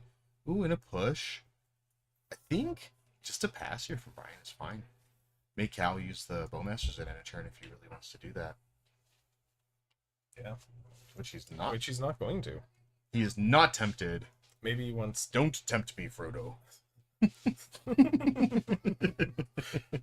guessing he wants the 3rd land, so he'll be able to have the Not Dead After All up. Yeah. Healthy seems fine here, yeah. Yep. You still have a Fatal Push up. Bowmasters doesn't kill it. He has to use Terminate here. Yeah. Yeah, I think I always feel like unless Cal's planning on doing the scam thing next turn with Fury, pitching the Fable, then Voidwalker's just essentially kill on sight. Like, it's just definitely such a hard card to deal with in the mirror match. Yeah. You just can't let your opponent have any spells. I like your plan of waiting till next turn, though. Like, being able to Fury it out. Yeah. Because what he can't always do this turn is he can... he's just going to terminate it. Okay, just get rid of it right away. Yeah. Because the other issue is with Brian sitting on a treasure token, he can always still have an Undying effect. True. Which makes it difficult, because then your Fury turn is like... Because then he gets to keep his Dalthy, and then in addition to keeping the Dalthy, it gets exiled, the Fury gets exiled, so it's like, oh man, you're rocking a hard place. Yeah, that's rough. So, Leyline. Leyline draw. Yeah. Okay. Cal's hand. I wish he had another land, probably, and some more lands, but yep. Still not bad. It's like Colgan's come in, hanging out in there too. Yeah. Talking about instant discard. Yeah. So a lot of options here. So Cal can do the scam thing if he wants with Fury into empty board, seems fine. I mean, he's also sitting on a Dalthy, which he can jam next turn if jam this turn. Yeah. If he thinks it's going to be a little bit safer, but I mean, he's at 8 cards in hand, but I'm fine just pitching the Leyline. Like, at this point, Leyline's dead, right? Yeah, that's what he's going to do. He's just, I don't want it. No. Double Bowmasters, jeez. Yeah, okay. That's pretty rough. It's going to pass. Yeah, I think, alright. Blackleaf entry. There's Blackleaf. That's a good one. Yeah, that's a good land to draw. Yeah. Fable. And the Fable. Okie doke. Oh, it's going to be sick here. It's going to be double Bowmasters. Yeah. Kill your Fable token. And then you can't activate. Like, I mean, he could activate Fable next turn, but he's probably not going to. I would suggest not. Yeah, it seems most unwise. Yeah. Unless Cal draws Bolt here, then that seems fine. I mean, you can Bolt, Bolt plus Bowmasters, their Bowmasters, and then you get to activate Fable. Yeah. Because he has things not doing. Yeah, he's got Kolgun's command actually, so that works. Yeah, I mean, he might even be able to just. I think he might be able to Fury to get rid of the Bowmasters and the army token. Yeah, he can definitely do that. We'll see what Brian draws here, though, because I mean, any hand disruption spell is going to be really solid. Yeah. Brian's also going to get a Ragavan hit this turn, if he does decide to play Ragavan. But yeah, Cal's definitely going to get to do the Fury thing. Well, Cal doesn't have a second red card, I don't think. Oh, he He doesn't? terminated He just played the Fury. and he played. Yeah. Yeah. Oh, grief. Good grief. Yeah, so just gonna good old dash a monkey. Yeah. A lot of damage here. Maybe 6. 5, 6. Woof. And hit a Dalthy. Oof. Okay, it's interesting. An Undying Effect here from Cal would have been actually really sweet. Yeah. He's gonna play it. He's gonna play Dalthy, which is totally fine. Yeah. He's gonna return that, and then maybe pitch casting. Sorry, he's like end of combat. Yeah, it's end of turn. Yeah. Pitch cast Grief and get something from hand. Yeah. Just to like exile another Dalthy, getting the Fury. Most likely here. Yeah. Oh yeah. Yeah, putting Cal off of Fury, and then he just can cast it for free next turn. Yeah. And it puts Cal in a rough spot because it's like, oh, do I want to deal with yeah, it's got shoulder because he's got the Kolgun's command to deal with the Dalthy, but Kolgun's command would get exiled because it's gonna be damage based. And he has Bowmasters. Not really a whole lot of clean answers to any of this, honestly. No. Yeah, definitely gonna just hit Fury. Yeah. I don't want you to wipe my board. Yeah. I'm just gonna die. Yeah, Just gonna bounce and I'm gonna pass. Yep. So I'm gonna write it down first. All right. New hand.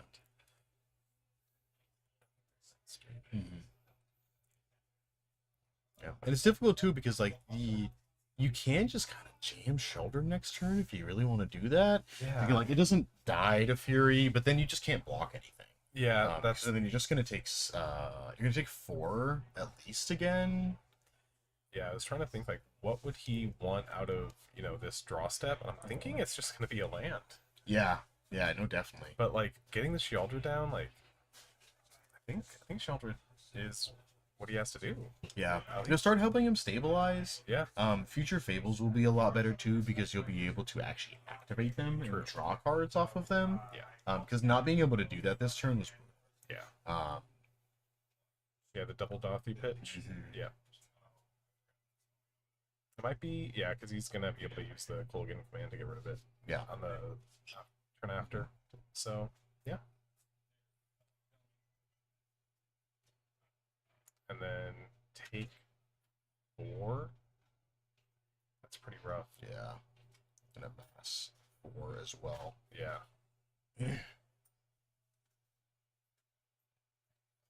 Yeah, sometimes you just have to. You just gotta get some spells. He needs Fury. He needs, yeah. Well, I mean, if he draws a Fury, he's still dead. Yeah. I mean, there's the 3rd land, but it's a black leaf, so that doesn't quite do it. Oh, man.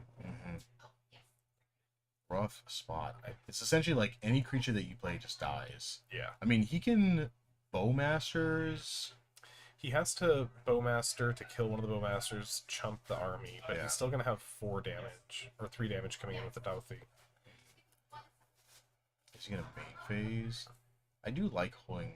I mean, this is kind of good here because you can Bowmasters now. Yeah, you want to make sure he doesn't have the Undying Evil, or... Yeah, and then now your Undying Evil will actually do something because he can sack for the Dalthy to cast Fury, which will hit the 2 creatures, but then he'll still get to keep 2 creatures. Very smart. Brian can also just say no here. Okay, he's just gonna let it happen. Well, he still actually got it here. He's tapped down, he's gonna terminate the Orc Army and then tech for 6. Yep. All right. Oof, and on to game 3. Yeah. Ooh, man, this scam your match is not doing any of the scamming stuff, which definitely interesting to see how the deck, plays when you're not just, essentially killing your opponent. Yeah. So when you know your opponent can do it, you both have to respect each other. yes. And that's why they both have ley lines, and they both took out undying effects. Yep.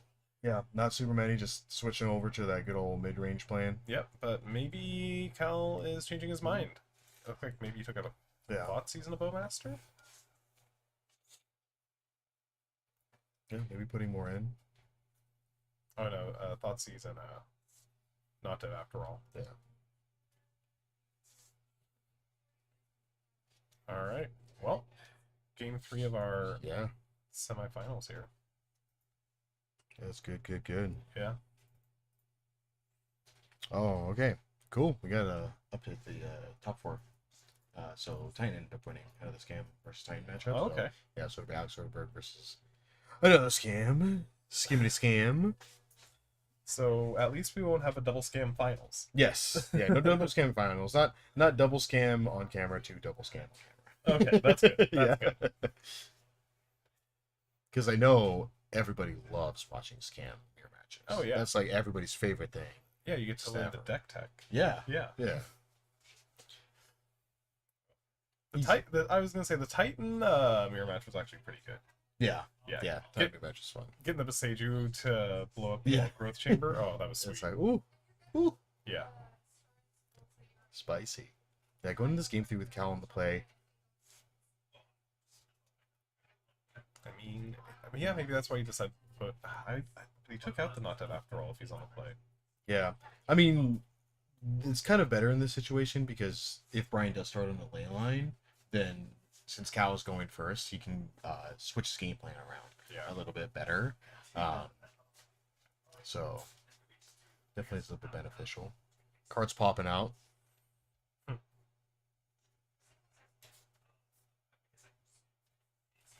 All right. All right. We are still shuffling. Yep. That's the name of the game for Magic. Every day we're shuffling. Yep. Especially with Scam that runs a million defetch lands in it. Yep. Yep. I remember, was it Just Guy Black? He had the full, 12 fetches. Yeah. Alright. Nope. Nope. Wait. Still deciding. Might just also be a sideboard count, too. True. Yeah, before you present your deck. Yeah. Always a smart thing to do. Yep. I have 15 cards on my sideboard. Okay, we're good. Yep. Doesn't matter. Nope. Doesn't matter what's actually in there. I just need to make sure there's 15 in there. Yep, as long as there's 15 in the sideboard, the deck's perfect. Yep. Right.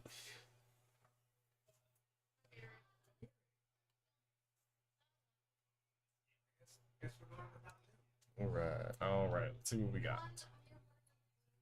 Alrighty. Draw some hands. Terminate. Leyline, Blackleaf, Sheldred, Fatal Push, Swamp, Dalthy. Sick hand. Pretty easy heat. Perfect, yeah. And Cal's got a grief on the far end. Yeah. Yeah. We can see Grief and then some magical gathering cards. Yeah. Looks like a fetch on the end. There's a fucking Numa. Well, we will find out shortly. Yeah. But yeah, looks like it's keepable. We both have some pre-game action. Sorry. You love to see it. All right. Looks like it might be a little bit of land-heavy hand for Cal there. Yeah. Yeah, that's what I was thinking. Because he's got a lot of the overlands. Ones from Onslaught, so they're going to be a little bit darker when they show up on the camera here. Yep.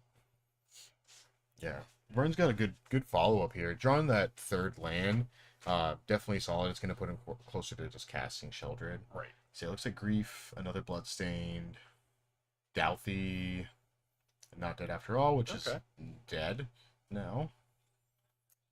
And then, Takenuma and a Swamp. Yep. So, definitely a little land heavy. But, see Dalthy good. Yeah. Fatal Push, yep. Yeah, and another leyline. Takenuma basically worthless at this point. Yeah. Oh, what is going on here? Like, they literally both just went turn 2 Dalthy and then both drew a leyline on their turn 2. Sorry, this is turn 3. Yeah. But both drew Leyline. Like, what is going on here?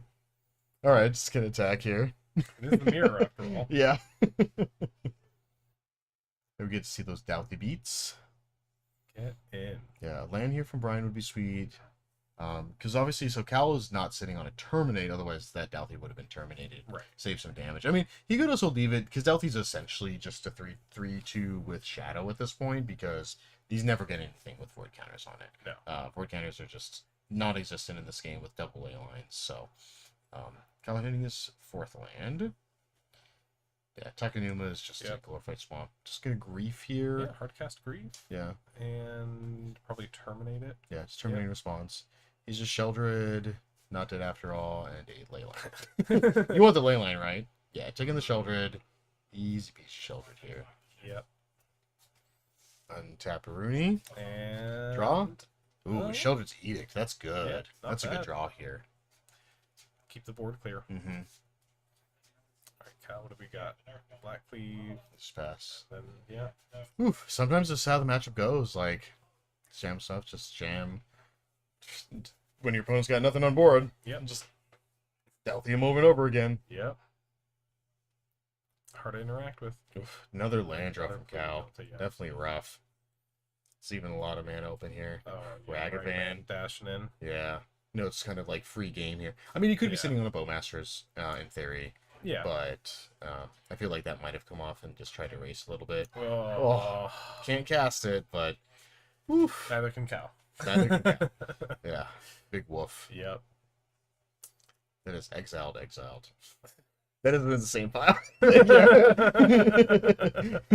Ultimately the same.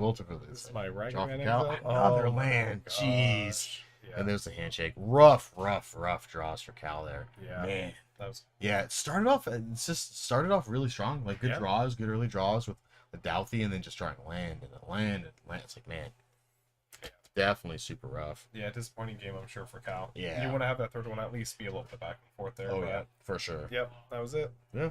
Well, right on. Well, we got one more round for y'all. The final round. The final round, and it's going to be Scam versus Amulet Titan. Yeah. So we're going to have Alex and Brian battling it out for that first place spot. So we'll see you in just a little bit.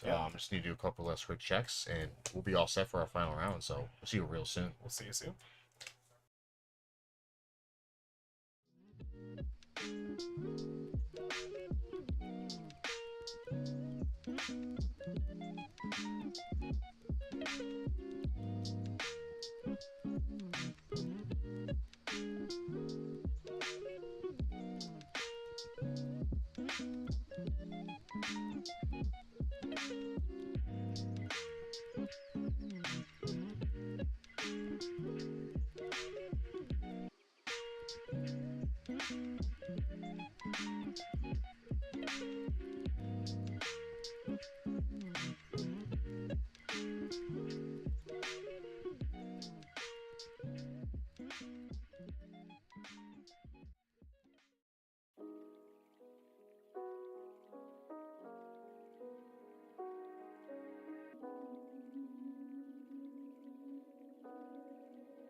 5 people.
Welcome back, Magic players. This is the final round of the TCS Rocket Series Modern 1K tournament here. Oh yeah. I'm going to say it again for the last time tonight. My name's Zach Miles. And I'm Jacob Zwolinski. Thanks for sticking around with us this entire time. Yeah. Players just looking over some deck lists here, taking a gander at what each other's playing. We know we got Brian on the left on Scam, and we got Alex on the right playing some Amulet Titan. Kind of two boogeymen of the format right now. You know, a lot of decks don't want to play against either of these decks.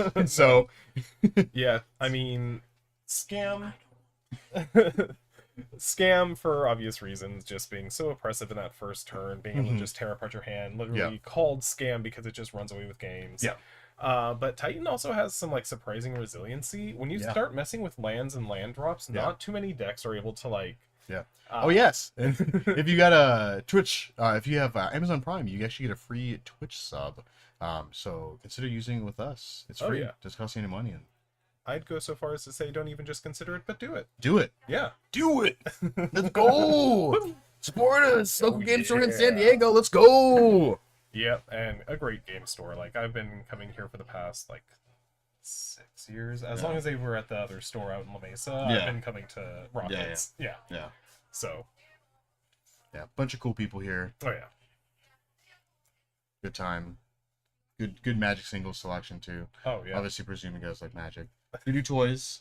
Yeah, comics, sport games. Yeah, a lot of good stuff. You know, you're walking by, you see all these collectibles, and there's just, like, a tabernacle in the case. Yeah, sweet. Like, cool. Like, wow. Okay. Yeah. Digging. Yeah, a lot of cool Star Wars toys, too. Oh, there's so much good stuff. Tempted. I'm like, all man. the 70s. Yeah, I'm like, do I want this Boba Fett action figure? And I'm like, no. My wife probably don't like There's even, like, good stuff up on the eBay page, too. Yeah. So, like, we had one of those Vault Boy, like, Pip Boys. The Vault Tech stuff that, like, holds your iPhone. Oh, yeah, that already sold. But yeah. That's too cool to hang around. Yeah, a lot of cool pops, though. I always like checking out the pops, see what's going on. Oh, we get the side of Jer, our head judge, in there. Yeah. Jer, give us a wave. Give us a little something. She can't hear us. No, I don't think she can. This is Alex. But Alex can. Alex, give her a wave. Alex. Yay. All right. Look at that guy. And Brian, let's look on camera. Brian can give us a wave, too. Brian. Nah. Brian? No. Too serious. He's too cool. He's in the mode. He's in the zone. He's in the zone. He's not to be trifled with at this time. He's ready for some scamming. Scamming and spell jamming. Oh, yeah. All right. Starting off here, Alex being first seed here at number 4, going into our top 8 is going to be choosing everything on the play on the draw. Presumably, knows he's playing against Scam. He's going to want to be on the play. Hopefully. Yeah, hopefully gets that amulet on turn 1 so that it can't get picked apart by a grief. Yep. So. But yeah, Titan, just with this resiliency plan of working with lands and land drops that not a lot of decks can like interact with on that axis. Yeah. So it's a deck. Yeah. It's a real deck. Grief and Thoughtseize do not take lands. Nope. So yeah, you just get to look at those bounce lands and you're just like, okay, those are in your hand, I guess. Yep. Yeah. Neither player happy with their hand, so both of them taking them all again. Okay. A little bit of a relief from Alex, I'm sure, since whenever you go down in cards, you never want to face the Thoughtseize deck. No, so definitely not. A little bit of relief there. Yeah. Yeah, because Brian starts off with a double Scam hand, then double grief hand. Yeah. Then mulliganing down when you're on the play is definitely rough. Oh, yeah. You know, not getting that draw for turn and then being down 2 additional cards past what you were expecting is never a happy thing. So yeah, and probably gets to keep a 6. Yeah, just because they're able to pick apart the thing that can bring you back in the game. Yeah, that's the other devastating part. Is these decks do have resiliency, but they also have very crucial parts of the deck. And if that gets picked away, then it's just a bad draft deck. Yeah. Yep. Yeah. You drafted too many lands and not enough playables. Yeah. All right, let's take a look here. We got Douthie, Bloodstained Fury, Ragavan, Douthie. Oof. I saw a great draw for Brian here. Yeah, I saw a Beseiju and a ring at least from Alex. Yes. So he'll have lands and spells. Yeah. Alex keeping his hand looks like Seiju, Forest, One Ring, Saga. I think there was a Dryad of the Elysian Grove hanging out in there.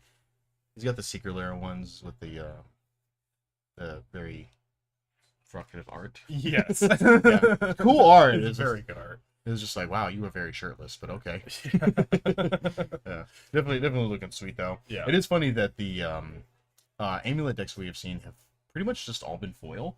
like foiled out. Like both the Knicks that we saw earlier, both were entirely foil, and then Alex is also, I believe, entirely foil. So yeah, they play this deck a lot apparently, enough to foil it out, and they like it enough to do so too as well. So yeah, once you master deck.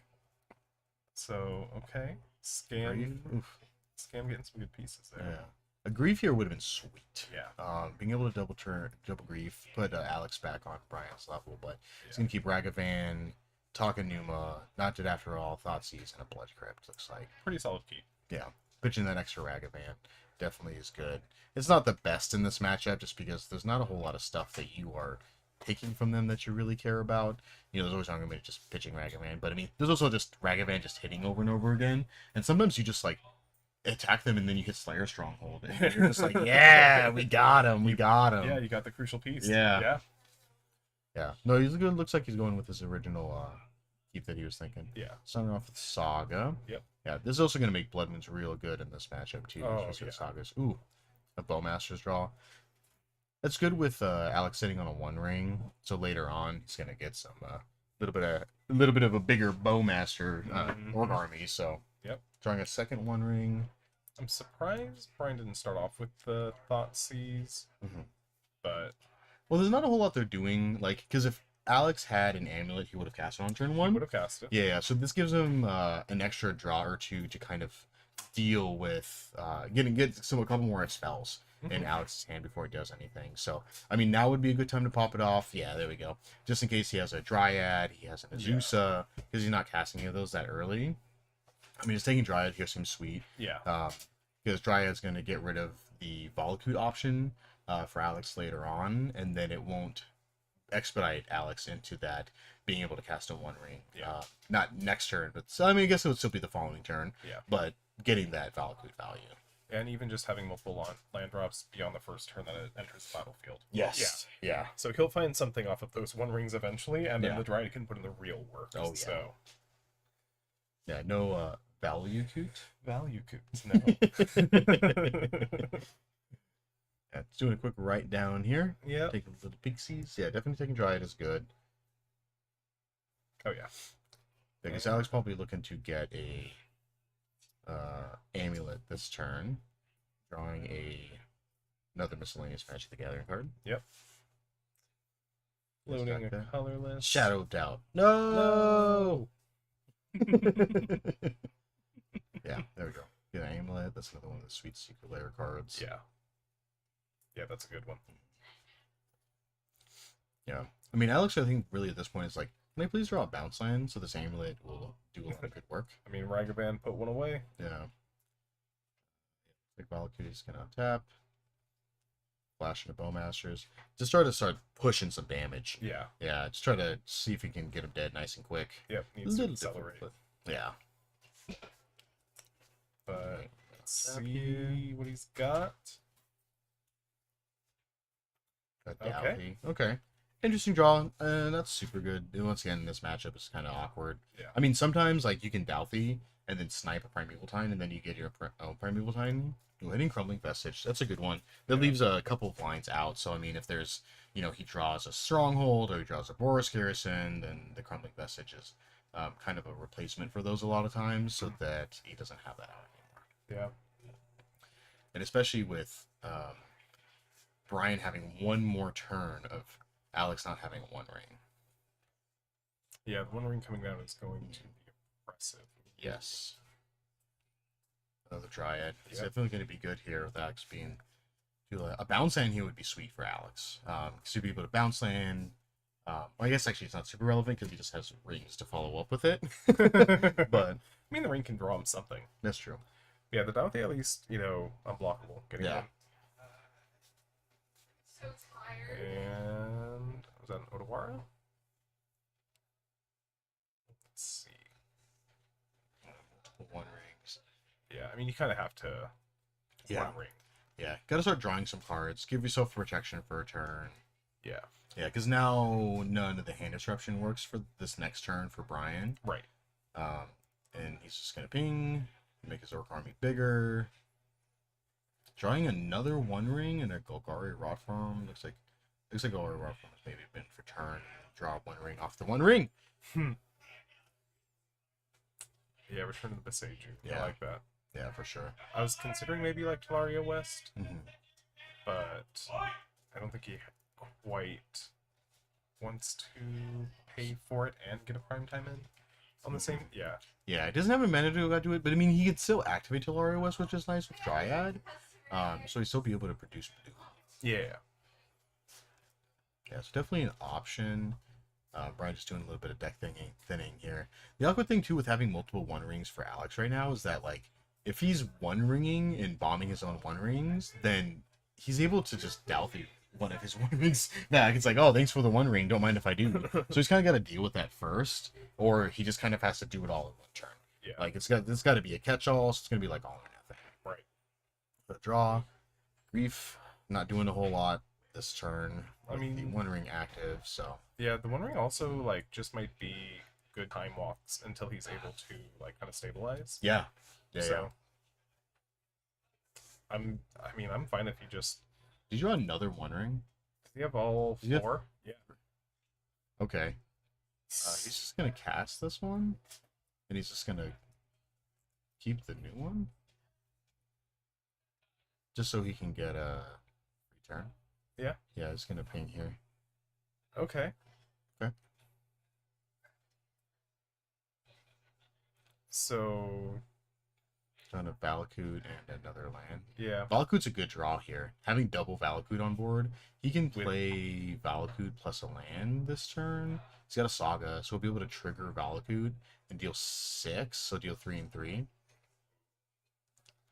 Yeah, I mean, I guess order doesn't really matter here. Yeah. Double triggers here. So maybe he's looking at Bowmasters plus Dalthy. Bowmaster Dalthy was what I was thinking. Yeah. Because he can block. He doesn't necessarily care. Mm-hmm. Yeah. Yeah. Doesn't care about that too much. Getting Dalthy back. And then he gets to... Brian will get to One Ring this next turn. Yeah. Yeah. And with Alex sitting on another One Ring too, so he's going to get free reign next turn as well. Yeah. Solid. Oof. Sheldred. Oh, that's a brutal draw here. Yeah. Because, I mean, it's cast your One Ring. Play my Sheldred. Yeah. Lose a life I think it's, each opponent loses one, I believe. Wicked roll. There's a Wicked roll next to that. Yeah. And then play Sheldred. Yeah.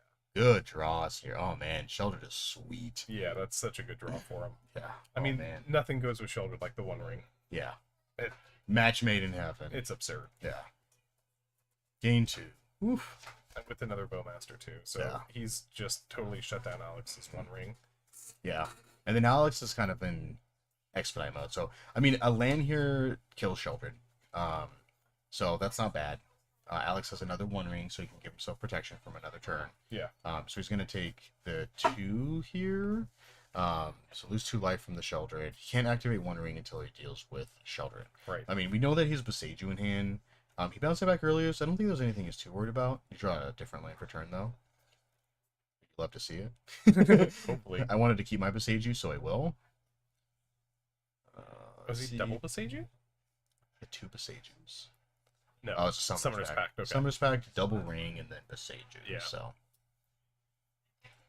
Yeah, and luckily Brian's not dead this turn since he has protection. So he gets to kind of hang around. Yeah, I mean, still being able to pack for prime time, he could just wipe the board. Yeah. Yeah, because he can get Vesuva and another land. Yeah. And then, wipe the board right. 2 at Sheldred, 1 at Ragavan. And then, 2 at Orc Army. Yeah. And then, I mean, you could trigger the last one. Yeah, you can spread the other one however, however you like. Mm-hmm.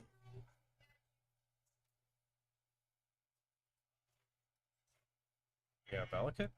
Putting in a lot of work. Yeah. Sometimes it's like, you just do that. Like, you just wipe the board, clear the way, buy yourself turns. Especially with Alex sitting at 4, it's real close here. Yep.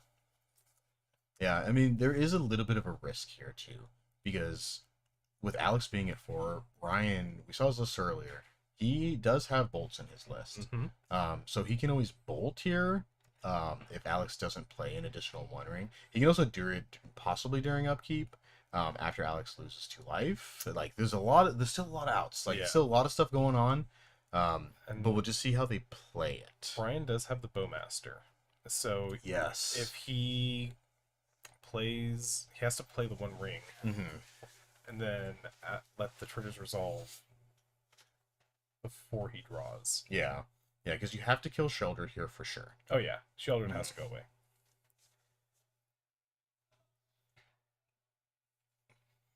Untap Rudy. Give us some interesting options here. So 1, 2, 3, 4, 5, 6. Yep. Yeah. You can kill Earthing. Yep. All right. And attack for 0 for the lulls with Dryad Arbor. Oh. He's going in deep here.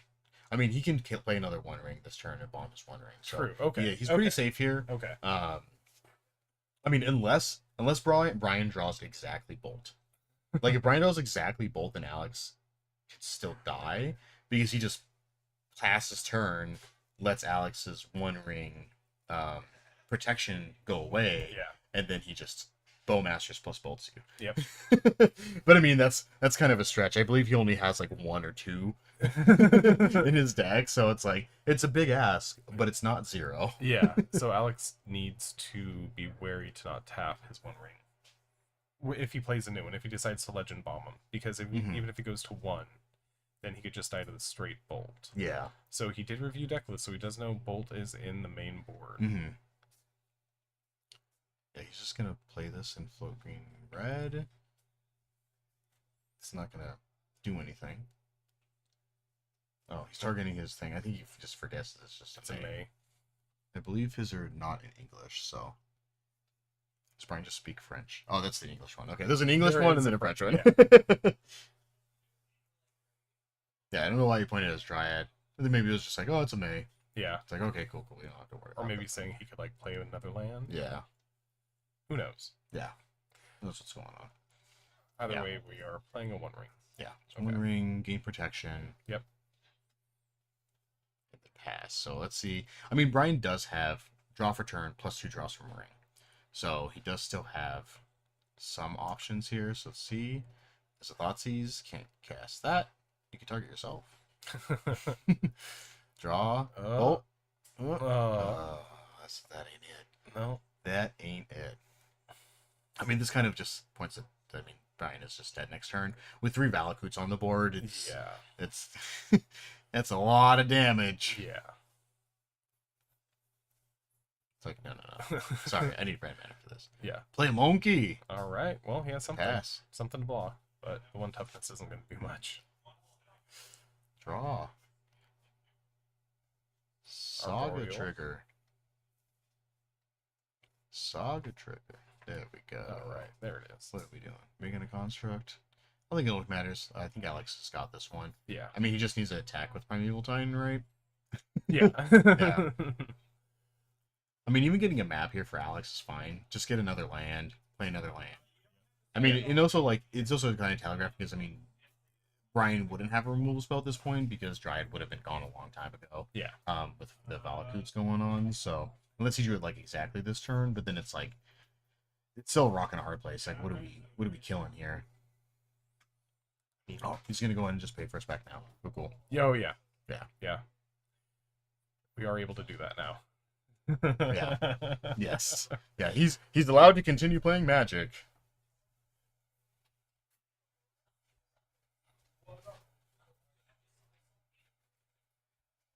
So yeah, because he prime times gets 2 lands, and that's just lethal. That's lethal by itself. Unless it's Dryad. I mean, even then, I believe it's still lethal. Yeah. Because he can just get Sun Home. Yeah. And then just gives Titan double strike. Odawara. Interesting. Might be the protective piece. Playing safe. There's not really much else, right? Yeah, it's just extra protection. If anything, he might want to like use it to bounce his own ring if he ever needs to reset it in the future. Yeah. If he's planning for worst case scenario where Brian survives through this combat step. Yeah. I mean, Brian's just... I'm not sure what's going on. Yeah. I don't know why Alex just display a second land per turn of it, but yeah. Yeah. Land. All right. Yeah, easy peasy. Okay, there we go. All right. You're like, what's going on? So Alex is now 1 game away from taking down this modern 1K. Yeah. For the Rocket Series. Yeah. You can see the tired expression on both players' faces. they've been here for a couple of hours. Yep, a full day of Magic. Full day. Nothing sounds better. Few things. Yeah. Alex is sideboarding so many cards. Oh my goodness, he has so many. Yeah, I mean, there's endurances you could have. There's... I mean, I'm not sure what he's bringing in here. There's a lot of options. There's a lot. I mean, he's technically playing a 5-color deck, so... Yep. There are costs for everything. Yep. Black? Black. He has Bajuka Bog and Gokari Rock Farms. Yep. Yeah.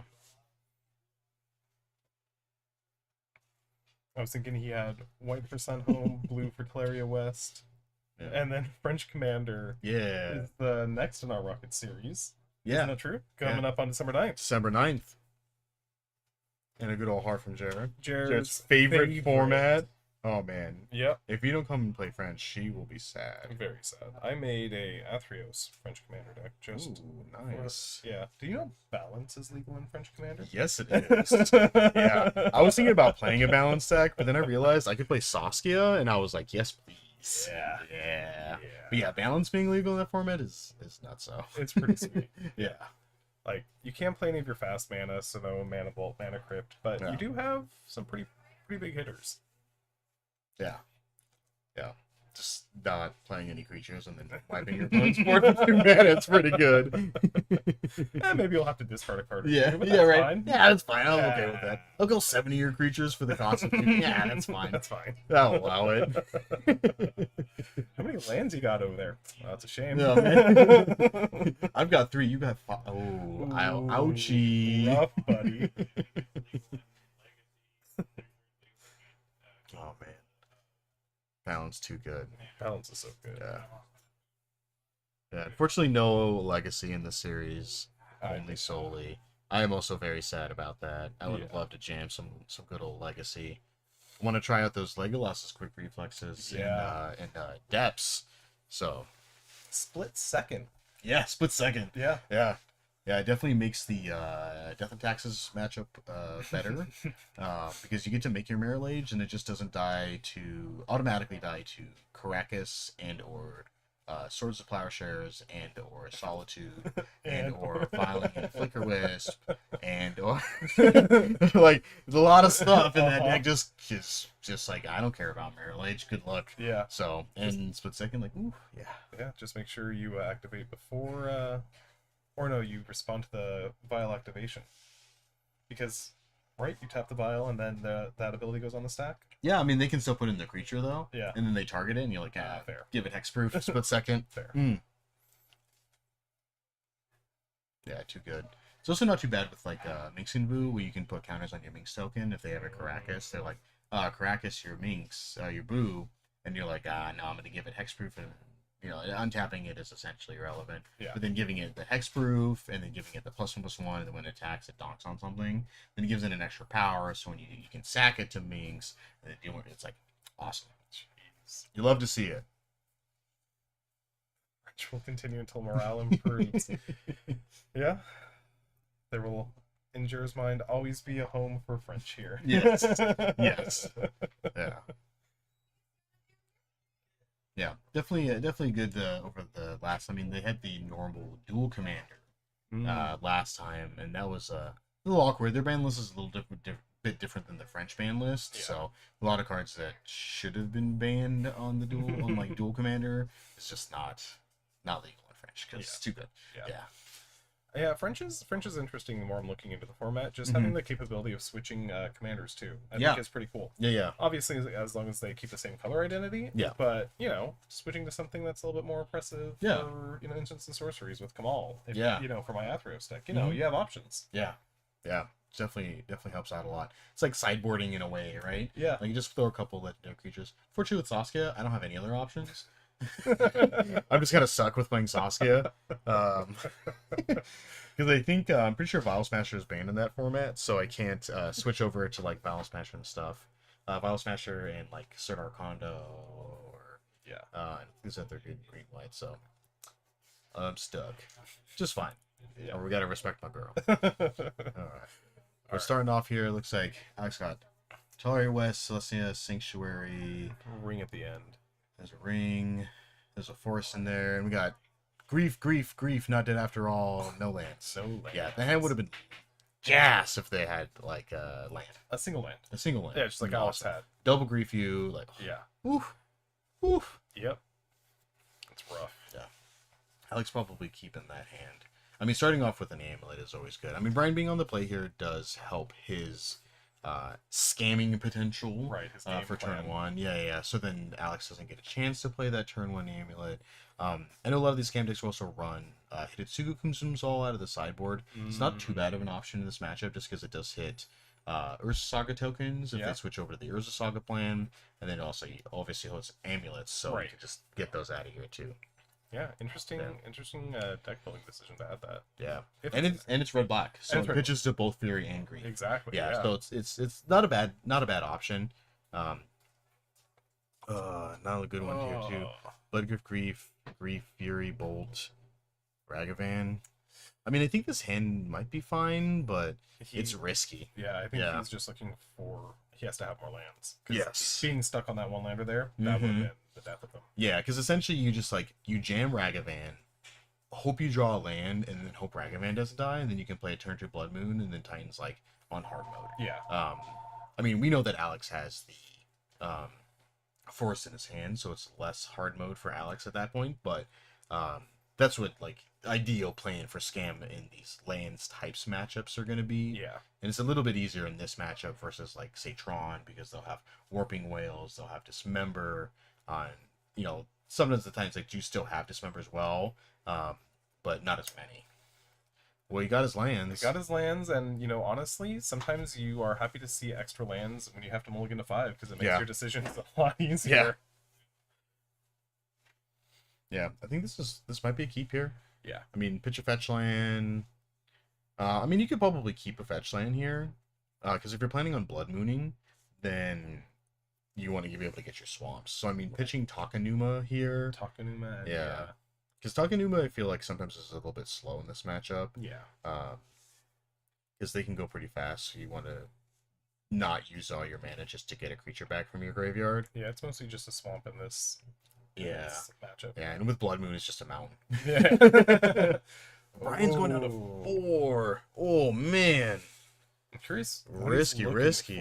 Because that 6 that he had, it had Grief, it had Bolt, it had Ragavan, everything, or his 5. It had stuff to do. Yeah. This seemed reasonable. I mean, maybe just too many lands for him. But I don't know. Maybe he's just really just looking for just a couple specific key pieces. Yeah. Looking for sideboard pieces, maybe. But if he had a Blood Moon, all right. Blood Moon, Not Dead After All, Bloodstained Mire, Not Dead After All, Swamp, Fury. That. Okay. This seems like a keepable hand. Pitching some lands, one of the Not Dead After Alls. You can do the Fury thing turn 1, and then just see if you can just ride that to victory. That looks like what his plan is. Yeah. It's going to get rid of his whole hand. Yeah. But it's risky. So, all right, he's put his dump my hand hand, on the table. Go. Yeah, I have a 4/4 double strike. Can you kill me? Oof! What a sweet draw! Wow. Such a good draw. Oh, you take the 1 ring for sure, right? I mean, that's the only thing that he would want. Yeah, you don't want to take the amulet. I mean, Alex still can't 1 ring. He can 1 ring with double amulet, but he can't 1 ring with single amulet. But I think he can still take One Ring here. Yeah, it's going to be a time walk for him, and Brian needs to end this game as soon as possible. Yes. Yeah, he wants to get him nice and dead, so. Yep. Brian's... Get the Wicked roll. There we go. Yeah. Wicked. So wicked.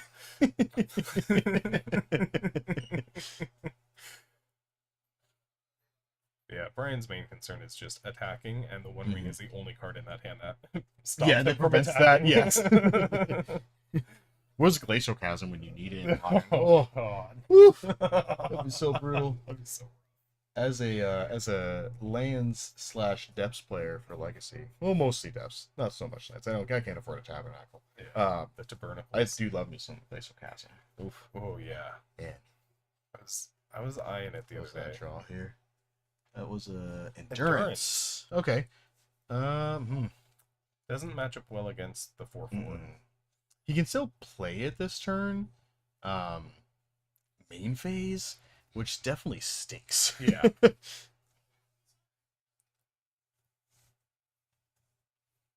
Well, let's see.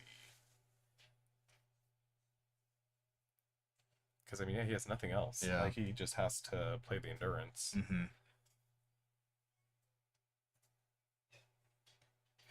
He's just gonna pass here. Maybe he wants to hold the endurance for something else. I mean, getting a blocker out is definitely important. Yeah, I mean, you know, 8 again. Yeah. So he knows Brian has nothing. He's gonna besage you the Wicked roll. Oh. So lose 1. And then the endurance is gonna be nice. And it's gonna be a 3/4. Yeah, so it'll trade. Yeah. Yeah, take 6, go to 5. Oh, and he gets to get a land with besage you as well. Yeah, that's the rough part. But yeah, now he Gardens kind of has to. Yeah, he's got a like forest pass here. Yeah, and then he trades with it. Any other gardens? Or can he do? I don't think he can do anything with the gardens this turn. Yeah, I mean any like, I mean I feel like you don't fetch here, right? If he left in fatal pushes, then you don't want to. For Brian, no. Yeah. So I mean, if you leave in fatal push, you don't fetch so that you can trigger revolt. So if you draw a push, it kills endurance. Bolt will help you trade. Terminate helps you play. He's gonna get a swamp here. Yeah, Ragavan a good spot here. So then he'll still take 2. Endurance will be off the battlefield, and then Alex is still sitting on no answer here. Yep. He's just gonna put his own yard back. And then blocks. Gotta block the Fury. Gotta. Rest you did. Yeah, as little as you want right to connect. Alright. Exile. The One Ring. Oof, that would have been a good draw for Alex. That Man. Brutal. Oh, yeah. He would have been able to play it next turn. Yep. Oh, man. There's another amulet. So 3 untapped triggers. 3 amulets. This is the second time we've seen amulet on camera, and the second time we've seen them with more than 2 amulets. Because he also has a Mycosynth Garden, so he could have 4 amulets again? Yeah. Like, what is going on? I mean, it's in the name of the deck. Yeah. You have to play them. Yeah, you just play. Let's play them all. Yeah. Play them all. Legally obligated. Yeah, you can. I can't transmute a Tolaria West here. He needs something that gives him extra land drops. Yeah. That is what he needs right now. Dalthy, definitely solid. So now here. Dash Ragavan, attack you for 2. Goes to 1. Oof. Yeah, so Very now close. any other creature isn't enough. Yeah. That's the Valakut that he drew. That should be the end of the game. Unless it's exactly another One Ring. Then he gets an extra turn. He just can't activate One Ring. Yeah, getting excellent, because I mean he can play Tolaria West and untap it a bunch of times to float a bunch of blue. So then if you had another land drop, you'd be able to bounce it. Pick it back up. And then be able to transmute it. But he does not have another land drop. Only 1 land drop returns. Right. So yep, I'm gonna scoop it up. Going to game 3. Woof! Man. Scamming. That 4-card hand. Yeah, not bad. I mean, yeah, that's the thing that's always rough about this. Is certain decks just can't just be like you just casting a Fury on turn 2. Yeah. Like you just can't be like a 3/3/4/4 double striking creature, and you're just like I just don't have the removal spells. Don't have the creatures to put in front of it. Don't have removal spells. Yeah, Titan needs time.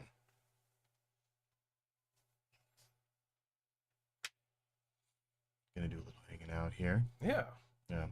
So everybody will definitely have to look out for the next Rocket Series. They're usually the first Saturday of each month. We got French is gonna be our thing in December. Yeah, French is December. January is gonna be Modern, and then we got Pioneer February, Modern in March. Modern's a fan favorite, it seems. Yeah. Everybody likes some good old Modern. Yeah. Oh yeah, and we both will be back for French. Oh, look at that. Yeah. So we will see you guys in a month. Yeah.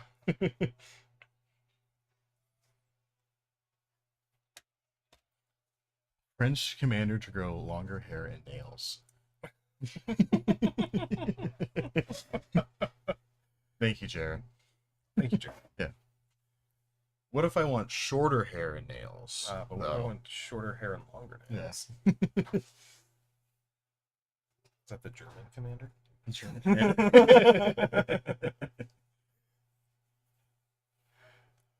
What are they talking about in there? Talking about more French stuff, probably. Probably. Yeah. French has been pretty fun. I've been really excited. Hopefully, LeBron plays French. Which LeBron? Yeah, which LeBron?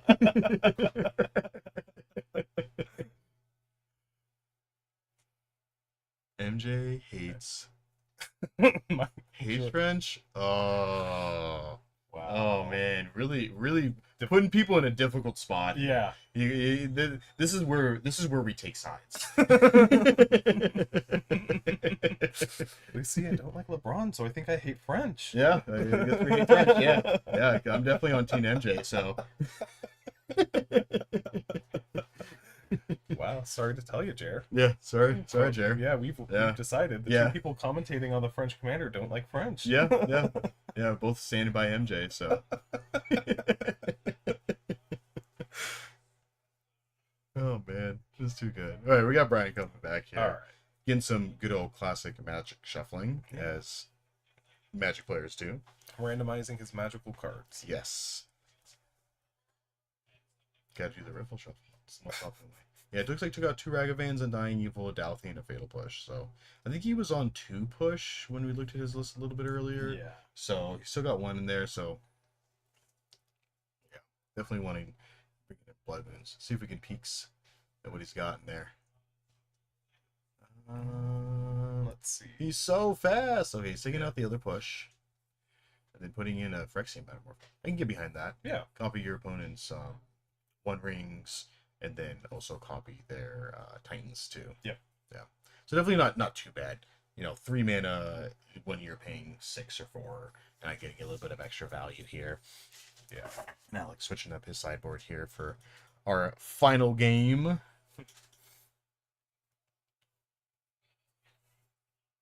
Yeah, I don't think it's going to come up for Brian, but there have been times where I cast an Archmage's Charm to take my opponent's amulet. Yeah. Just to, cut them off of it. Yeah. And, I gotta say, having Watery Graves enter untapped is pretty nice. Yeah. Yes. You're like, oh, I don't have to pay 2 for this? Ooh. How decadent. I dig this.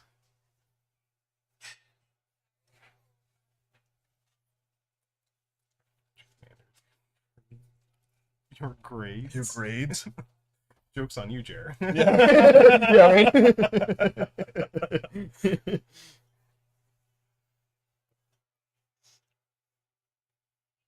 I just want to improve my win percentage. Yeah. No grades, only magic.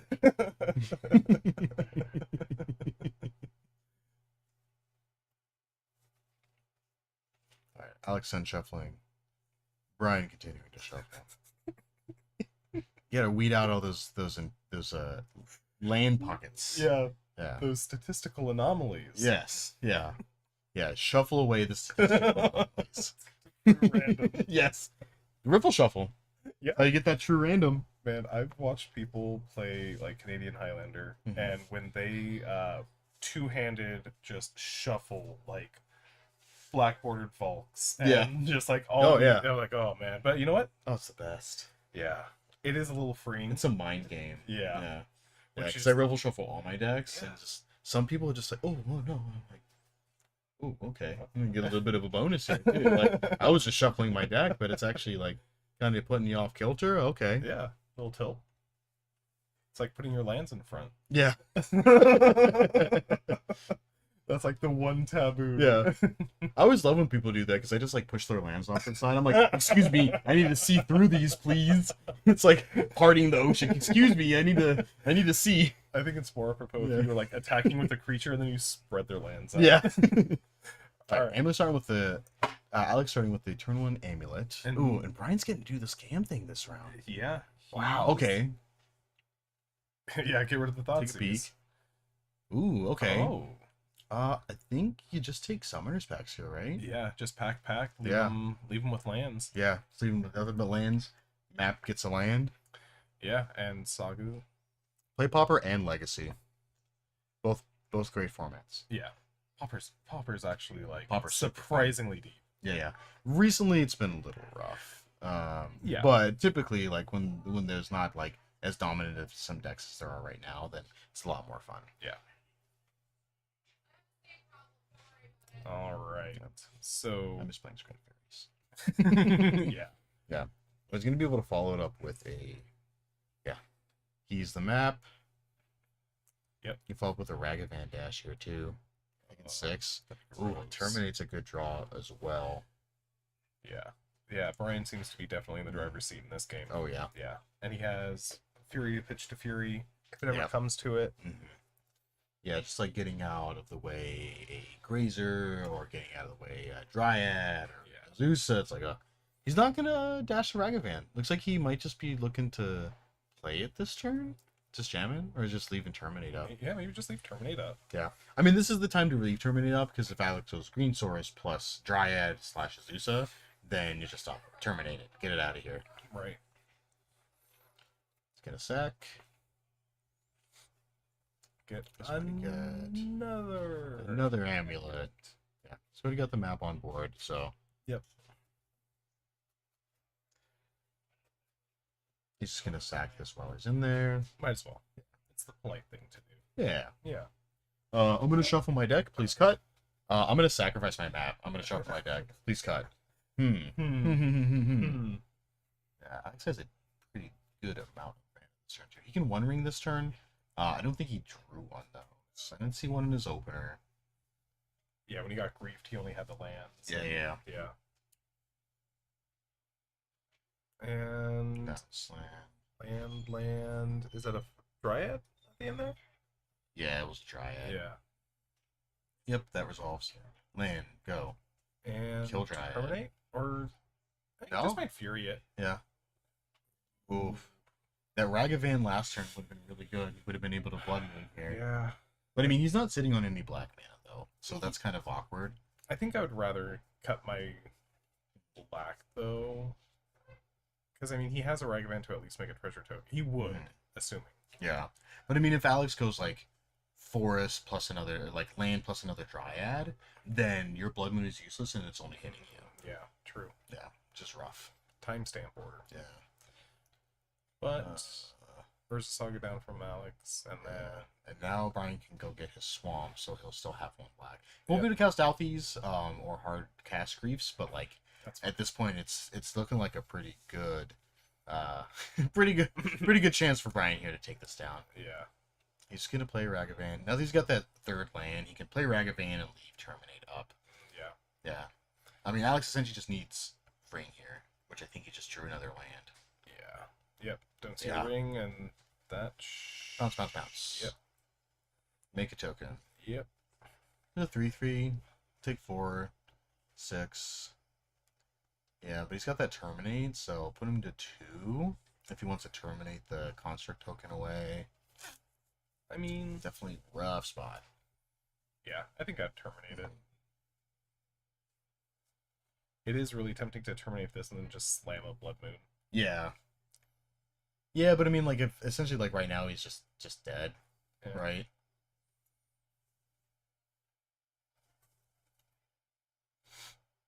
All right. Because you just don't want him to have 2 creatures to be able to block Grief.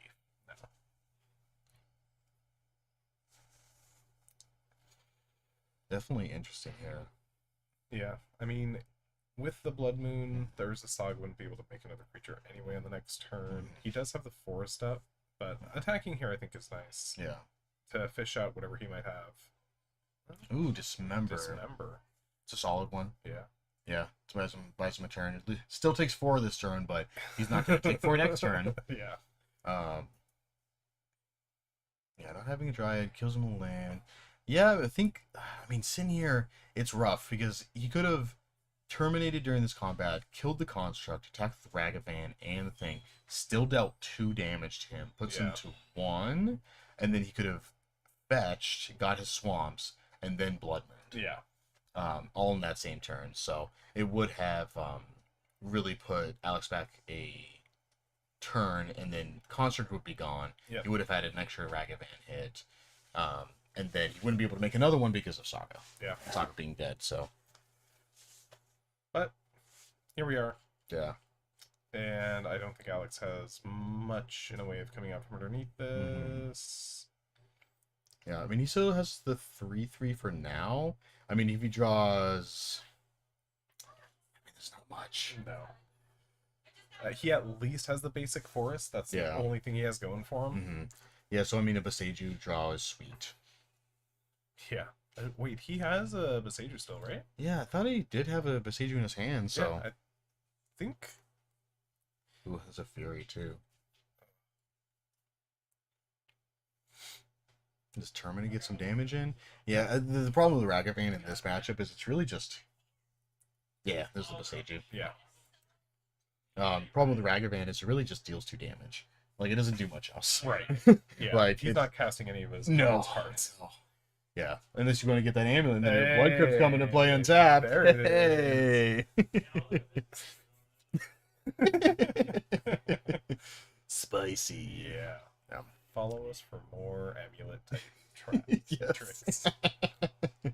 Hit your opponent with Ragavan. Cast their amulet. Cast their amulet. Play Blood Crypt. Untap Blood Crypt for free. Feel like a genius. Easy. Yeah, Alex needs some action here, though. Yeah. Because, I mean, dealing with that Blood Moon is fine, but you need something to follow it up. Which I think he just still has lands. Proof 4? Chamber and an Endurance. Oh, there's a Titan. Okay. Okay. Solid. Okay. This is, oh, is this lethal? No, it's not. He's got a Terminate still. Oh, yeah. So he's been holding back this Terminate for a Titan. Yeah. Yeah, so he'll be able to Terminate Titan. Yeah, give this +10. Give this +5. Okay. All right. This is smart here, not putting all your eggs into one basket. Right. Yeah, because essentially, like, this is enough damage to just kill anyway. Bounce that, and then he's going to attack here. Yeah, I mean, he'll still take 10, right? Because the Construct's a 3/3. But it gets +2, so it's 5. And it gives it double strike, so it's 10. Yeah. So it's 10 damage. Coming in. Yeah. And... yeah, so before the attacks. Yeah. So, I mean, he's still left with a 3/3 against a Ragavan. But the Fury, he's going to be able to hard cast. Yeah. What do we draw here? Sheoldred. I think just Ragavan. Like, just Fury it away. Yeah. Ragavan beats seems fine. Yep, I agree. Brian does not. Nope, he just wants to Sheoldred. Yeah. I mean, this is a lot more inevitability, right? True. It's like, you have to win this turn, or else you die. Yeah, this next card has to be it. Yeah, I mean, he has Endurance. That's not doing it. I think he drew another land for turn. Yeah. Taking PC? Yeah, it was a Talaria West. Yeah. Can't bounce the Talaria. Let's see. Yeah, he only has one land drop this turn. Yeah, and currently no green. I mean, we know he has a Semi-Growth Chamber, so we can get 4 green mana here. But just not drawing, like, additional Dryads or Zeusas or Graces or anything to, like, allow him to play additional lands each turn. Yeah. Is definitely really putting a hindrance on this. Let's go through his options here. weighing his options, seeing what's going on. Yeah, because he'll have 1, 2, 3, 4, 5, 6, 7 mana.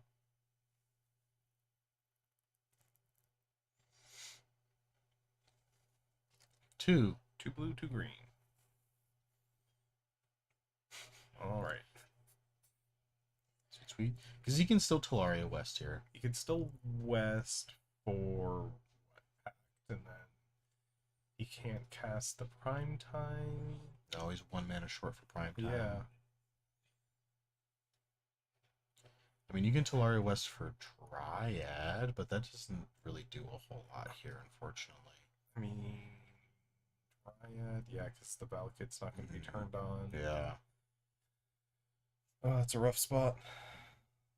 Yeah, he can also do Otawara here, looks like. He's thinking about that. Oh, Otawaring the Sheoldred, maybe? Yeah. But he doesn't have access to blue. Yeah, he needs a land. He needs a Yeah. way to get a land, too, because if he's... Yeah, he needs 1 more blue for Otawara, no land drops. He, like, needs to be able to, like, play an additional land plus Yeah. get something, which is just not going. Yeah, because if he gets a Dryad, he'll have 1 mana plus the 4 from the Growth Chamber, so he'll have 5 after that. And then from there, that's it. Yeah. Like, that. That's the thing, there's just... Yeah, it's rough, and it's like rocking a hard place because you can't even really cast Otawara during your, because your opponent, he can just attack. Like, he just attacks with Sheldred and Ragavan, and either creature kills him. Yeah. So, like, and he bounces 1, then you're like, okay, cool, then you just die to the other. Yeah, there's no point in bouncing Sheldred, because you just cast it on his opponent's next turn. Yeah. Ugh. No. This might be the he's end. probably calling it here. Yeah. Plus, it also stinks always being a 1 when you're sitting here and you're like, my opponent could just draw a Bolton, and all this is irrelevant. After all of this. Yep. Yeah. Or a Bowmaster.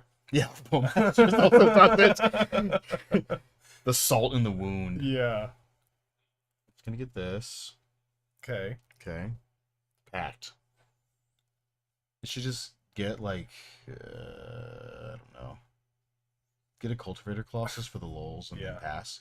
It's like, I Sure. promise I'm not going to pay for my pack. Yes. Yeah, right? I won't do it. What's actually funny is he can't. Right. He doesn't have any green. Oh, man. Oh. All right. We need to call Nick 2 in. Phone a friend. Yeah, right? Yeah. I know there's a way. Yeah. I mean, sometimes it's like I feel like half of this is also just looking through your deck, seeing what your outs are, seeing what your options are. Essentially, like, transmuting Talaria West is either land or Summoner's Pact. Right. So it's like, okay, look through my lands. Lands aren't doing it. Summoner's Pact. What is Summoner's Pact getting? We'll get Summoner's Pact. What is Summoner's Pact getting? How am I getting out of this? Right. So, because he can still cast a Dryad this turn. Yeah. Because he does still have 1 green mana floating, which he's going to get a Dryad. Yep. And then that turns on all of his other sources. But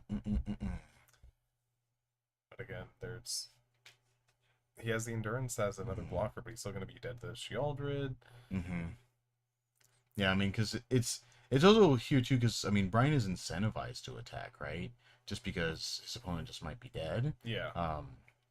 So then he can double block Sheldred. Unless he just passes here. Oh, there's a Sheldred's Edict. Okay. Yeah, so I mean, that's essentially it, right? Yeah, find a way to finish the game. It's yeah. It's also just cast Fury. Yeah. Kill your Dryad. You don't have the other green. You have the Endurance right now if you want to. Dead so. Attack with both. And then Seed. Yep, you can't cast that card. Yep. Yeah. Notable green, but and GG's.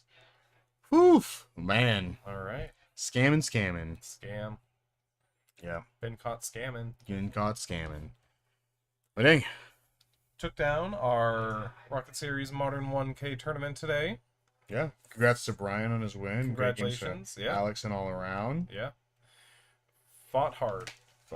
Went to game 3. Had a real game. Yeah. Yeah. Yeah. It was good and definitely super solid. Yeah.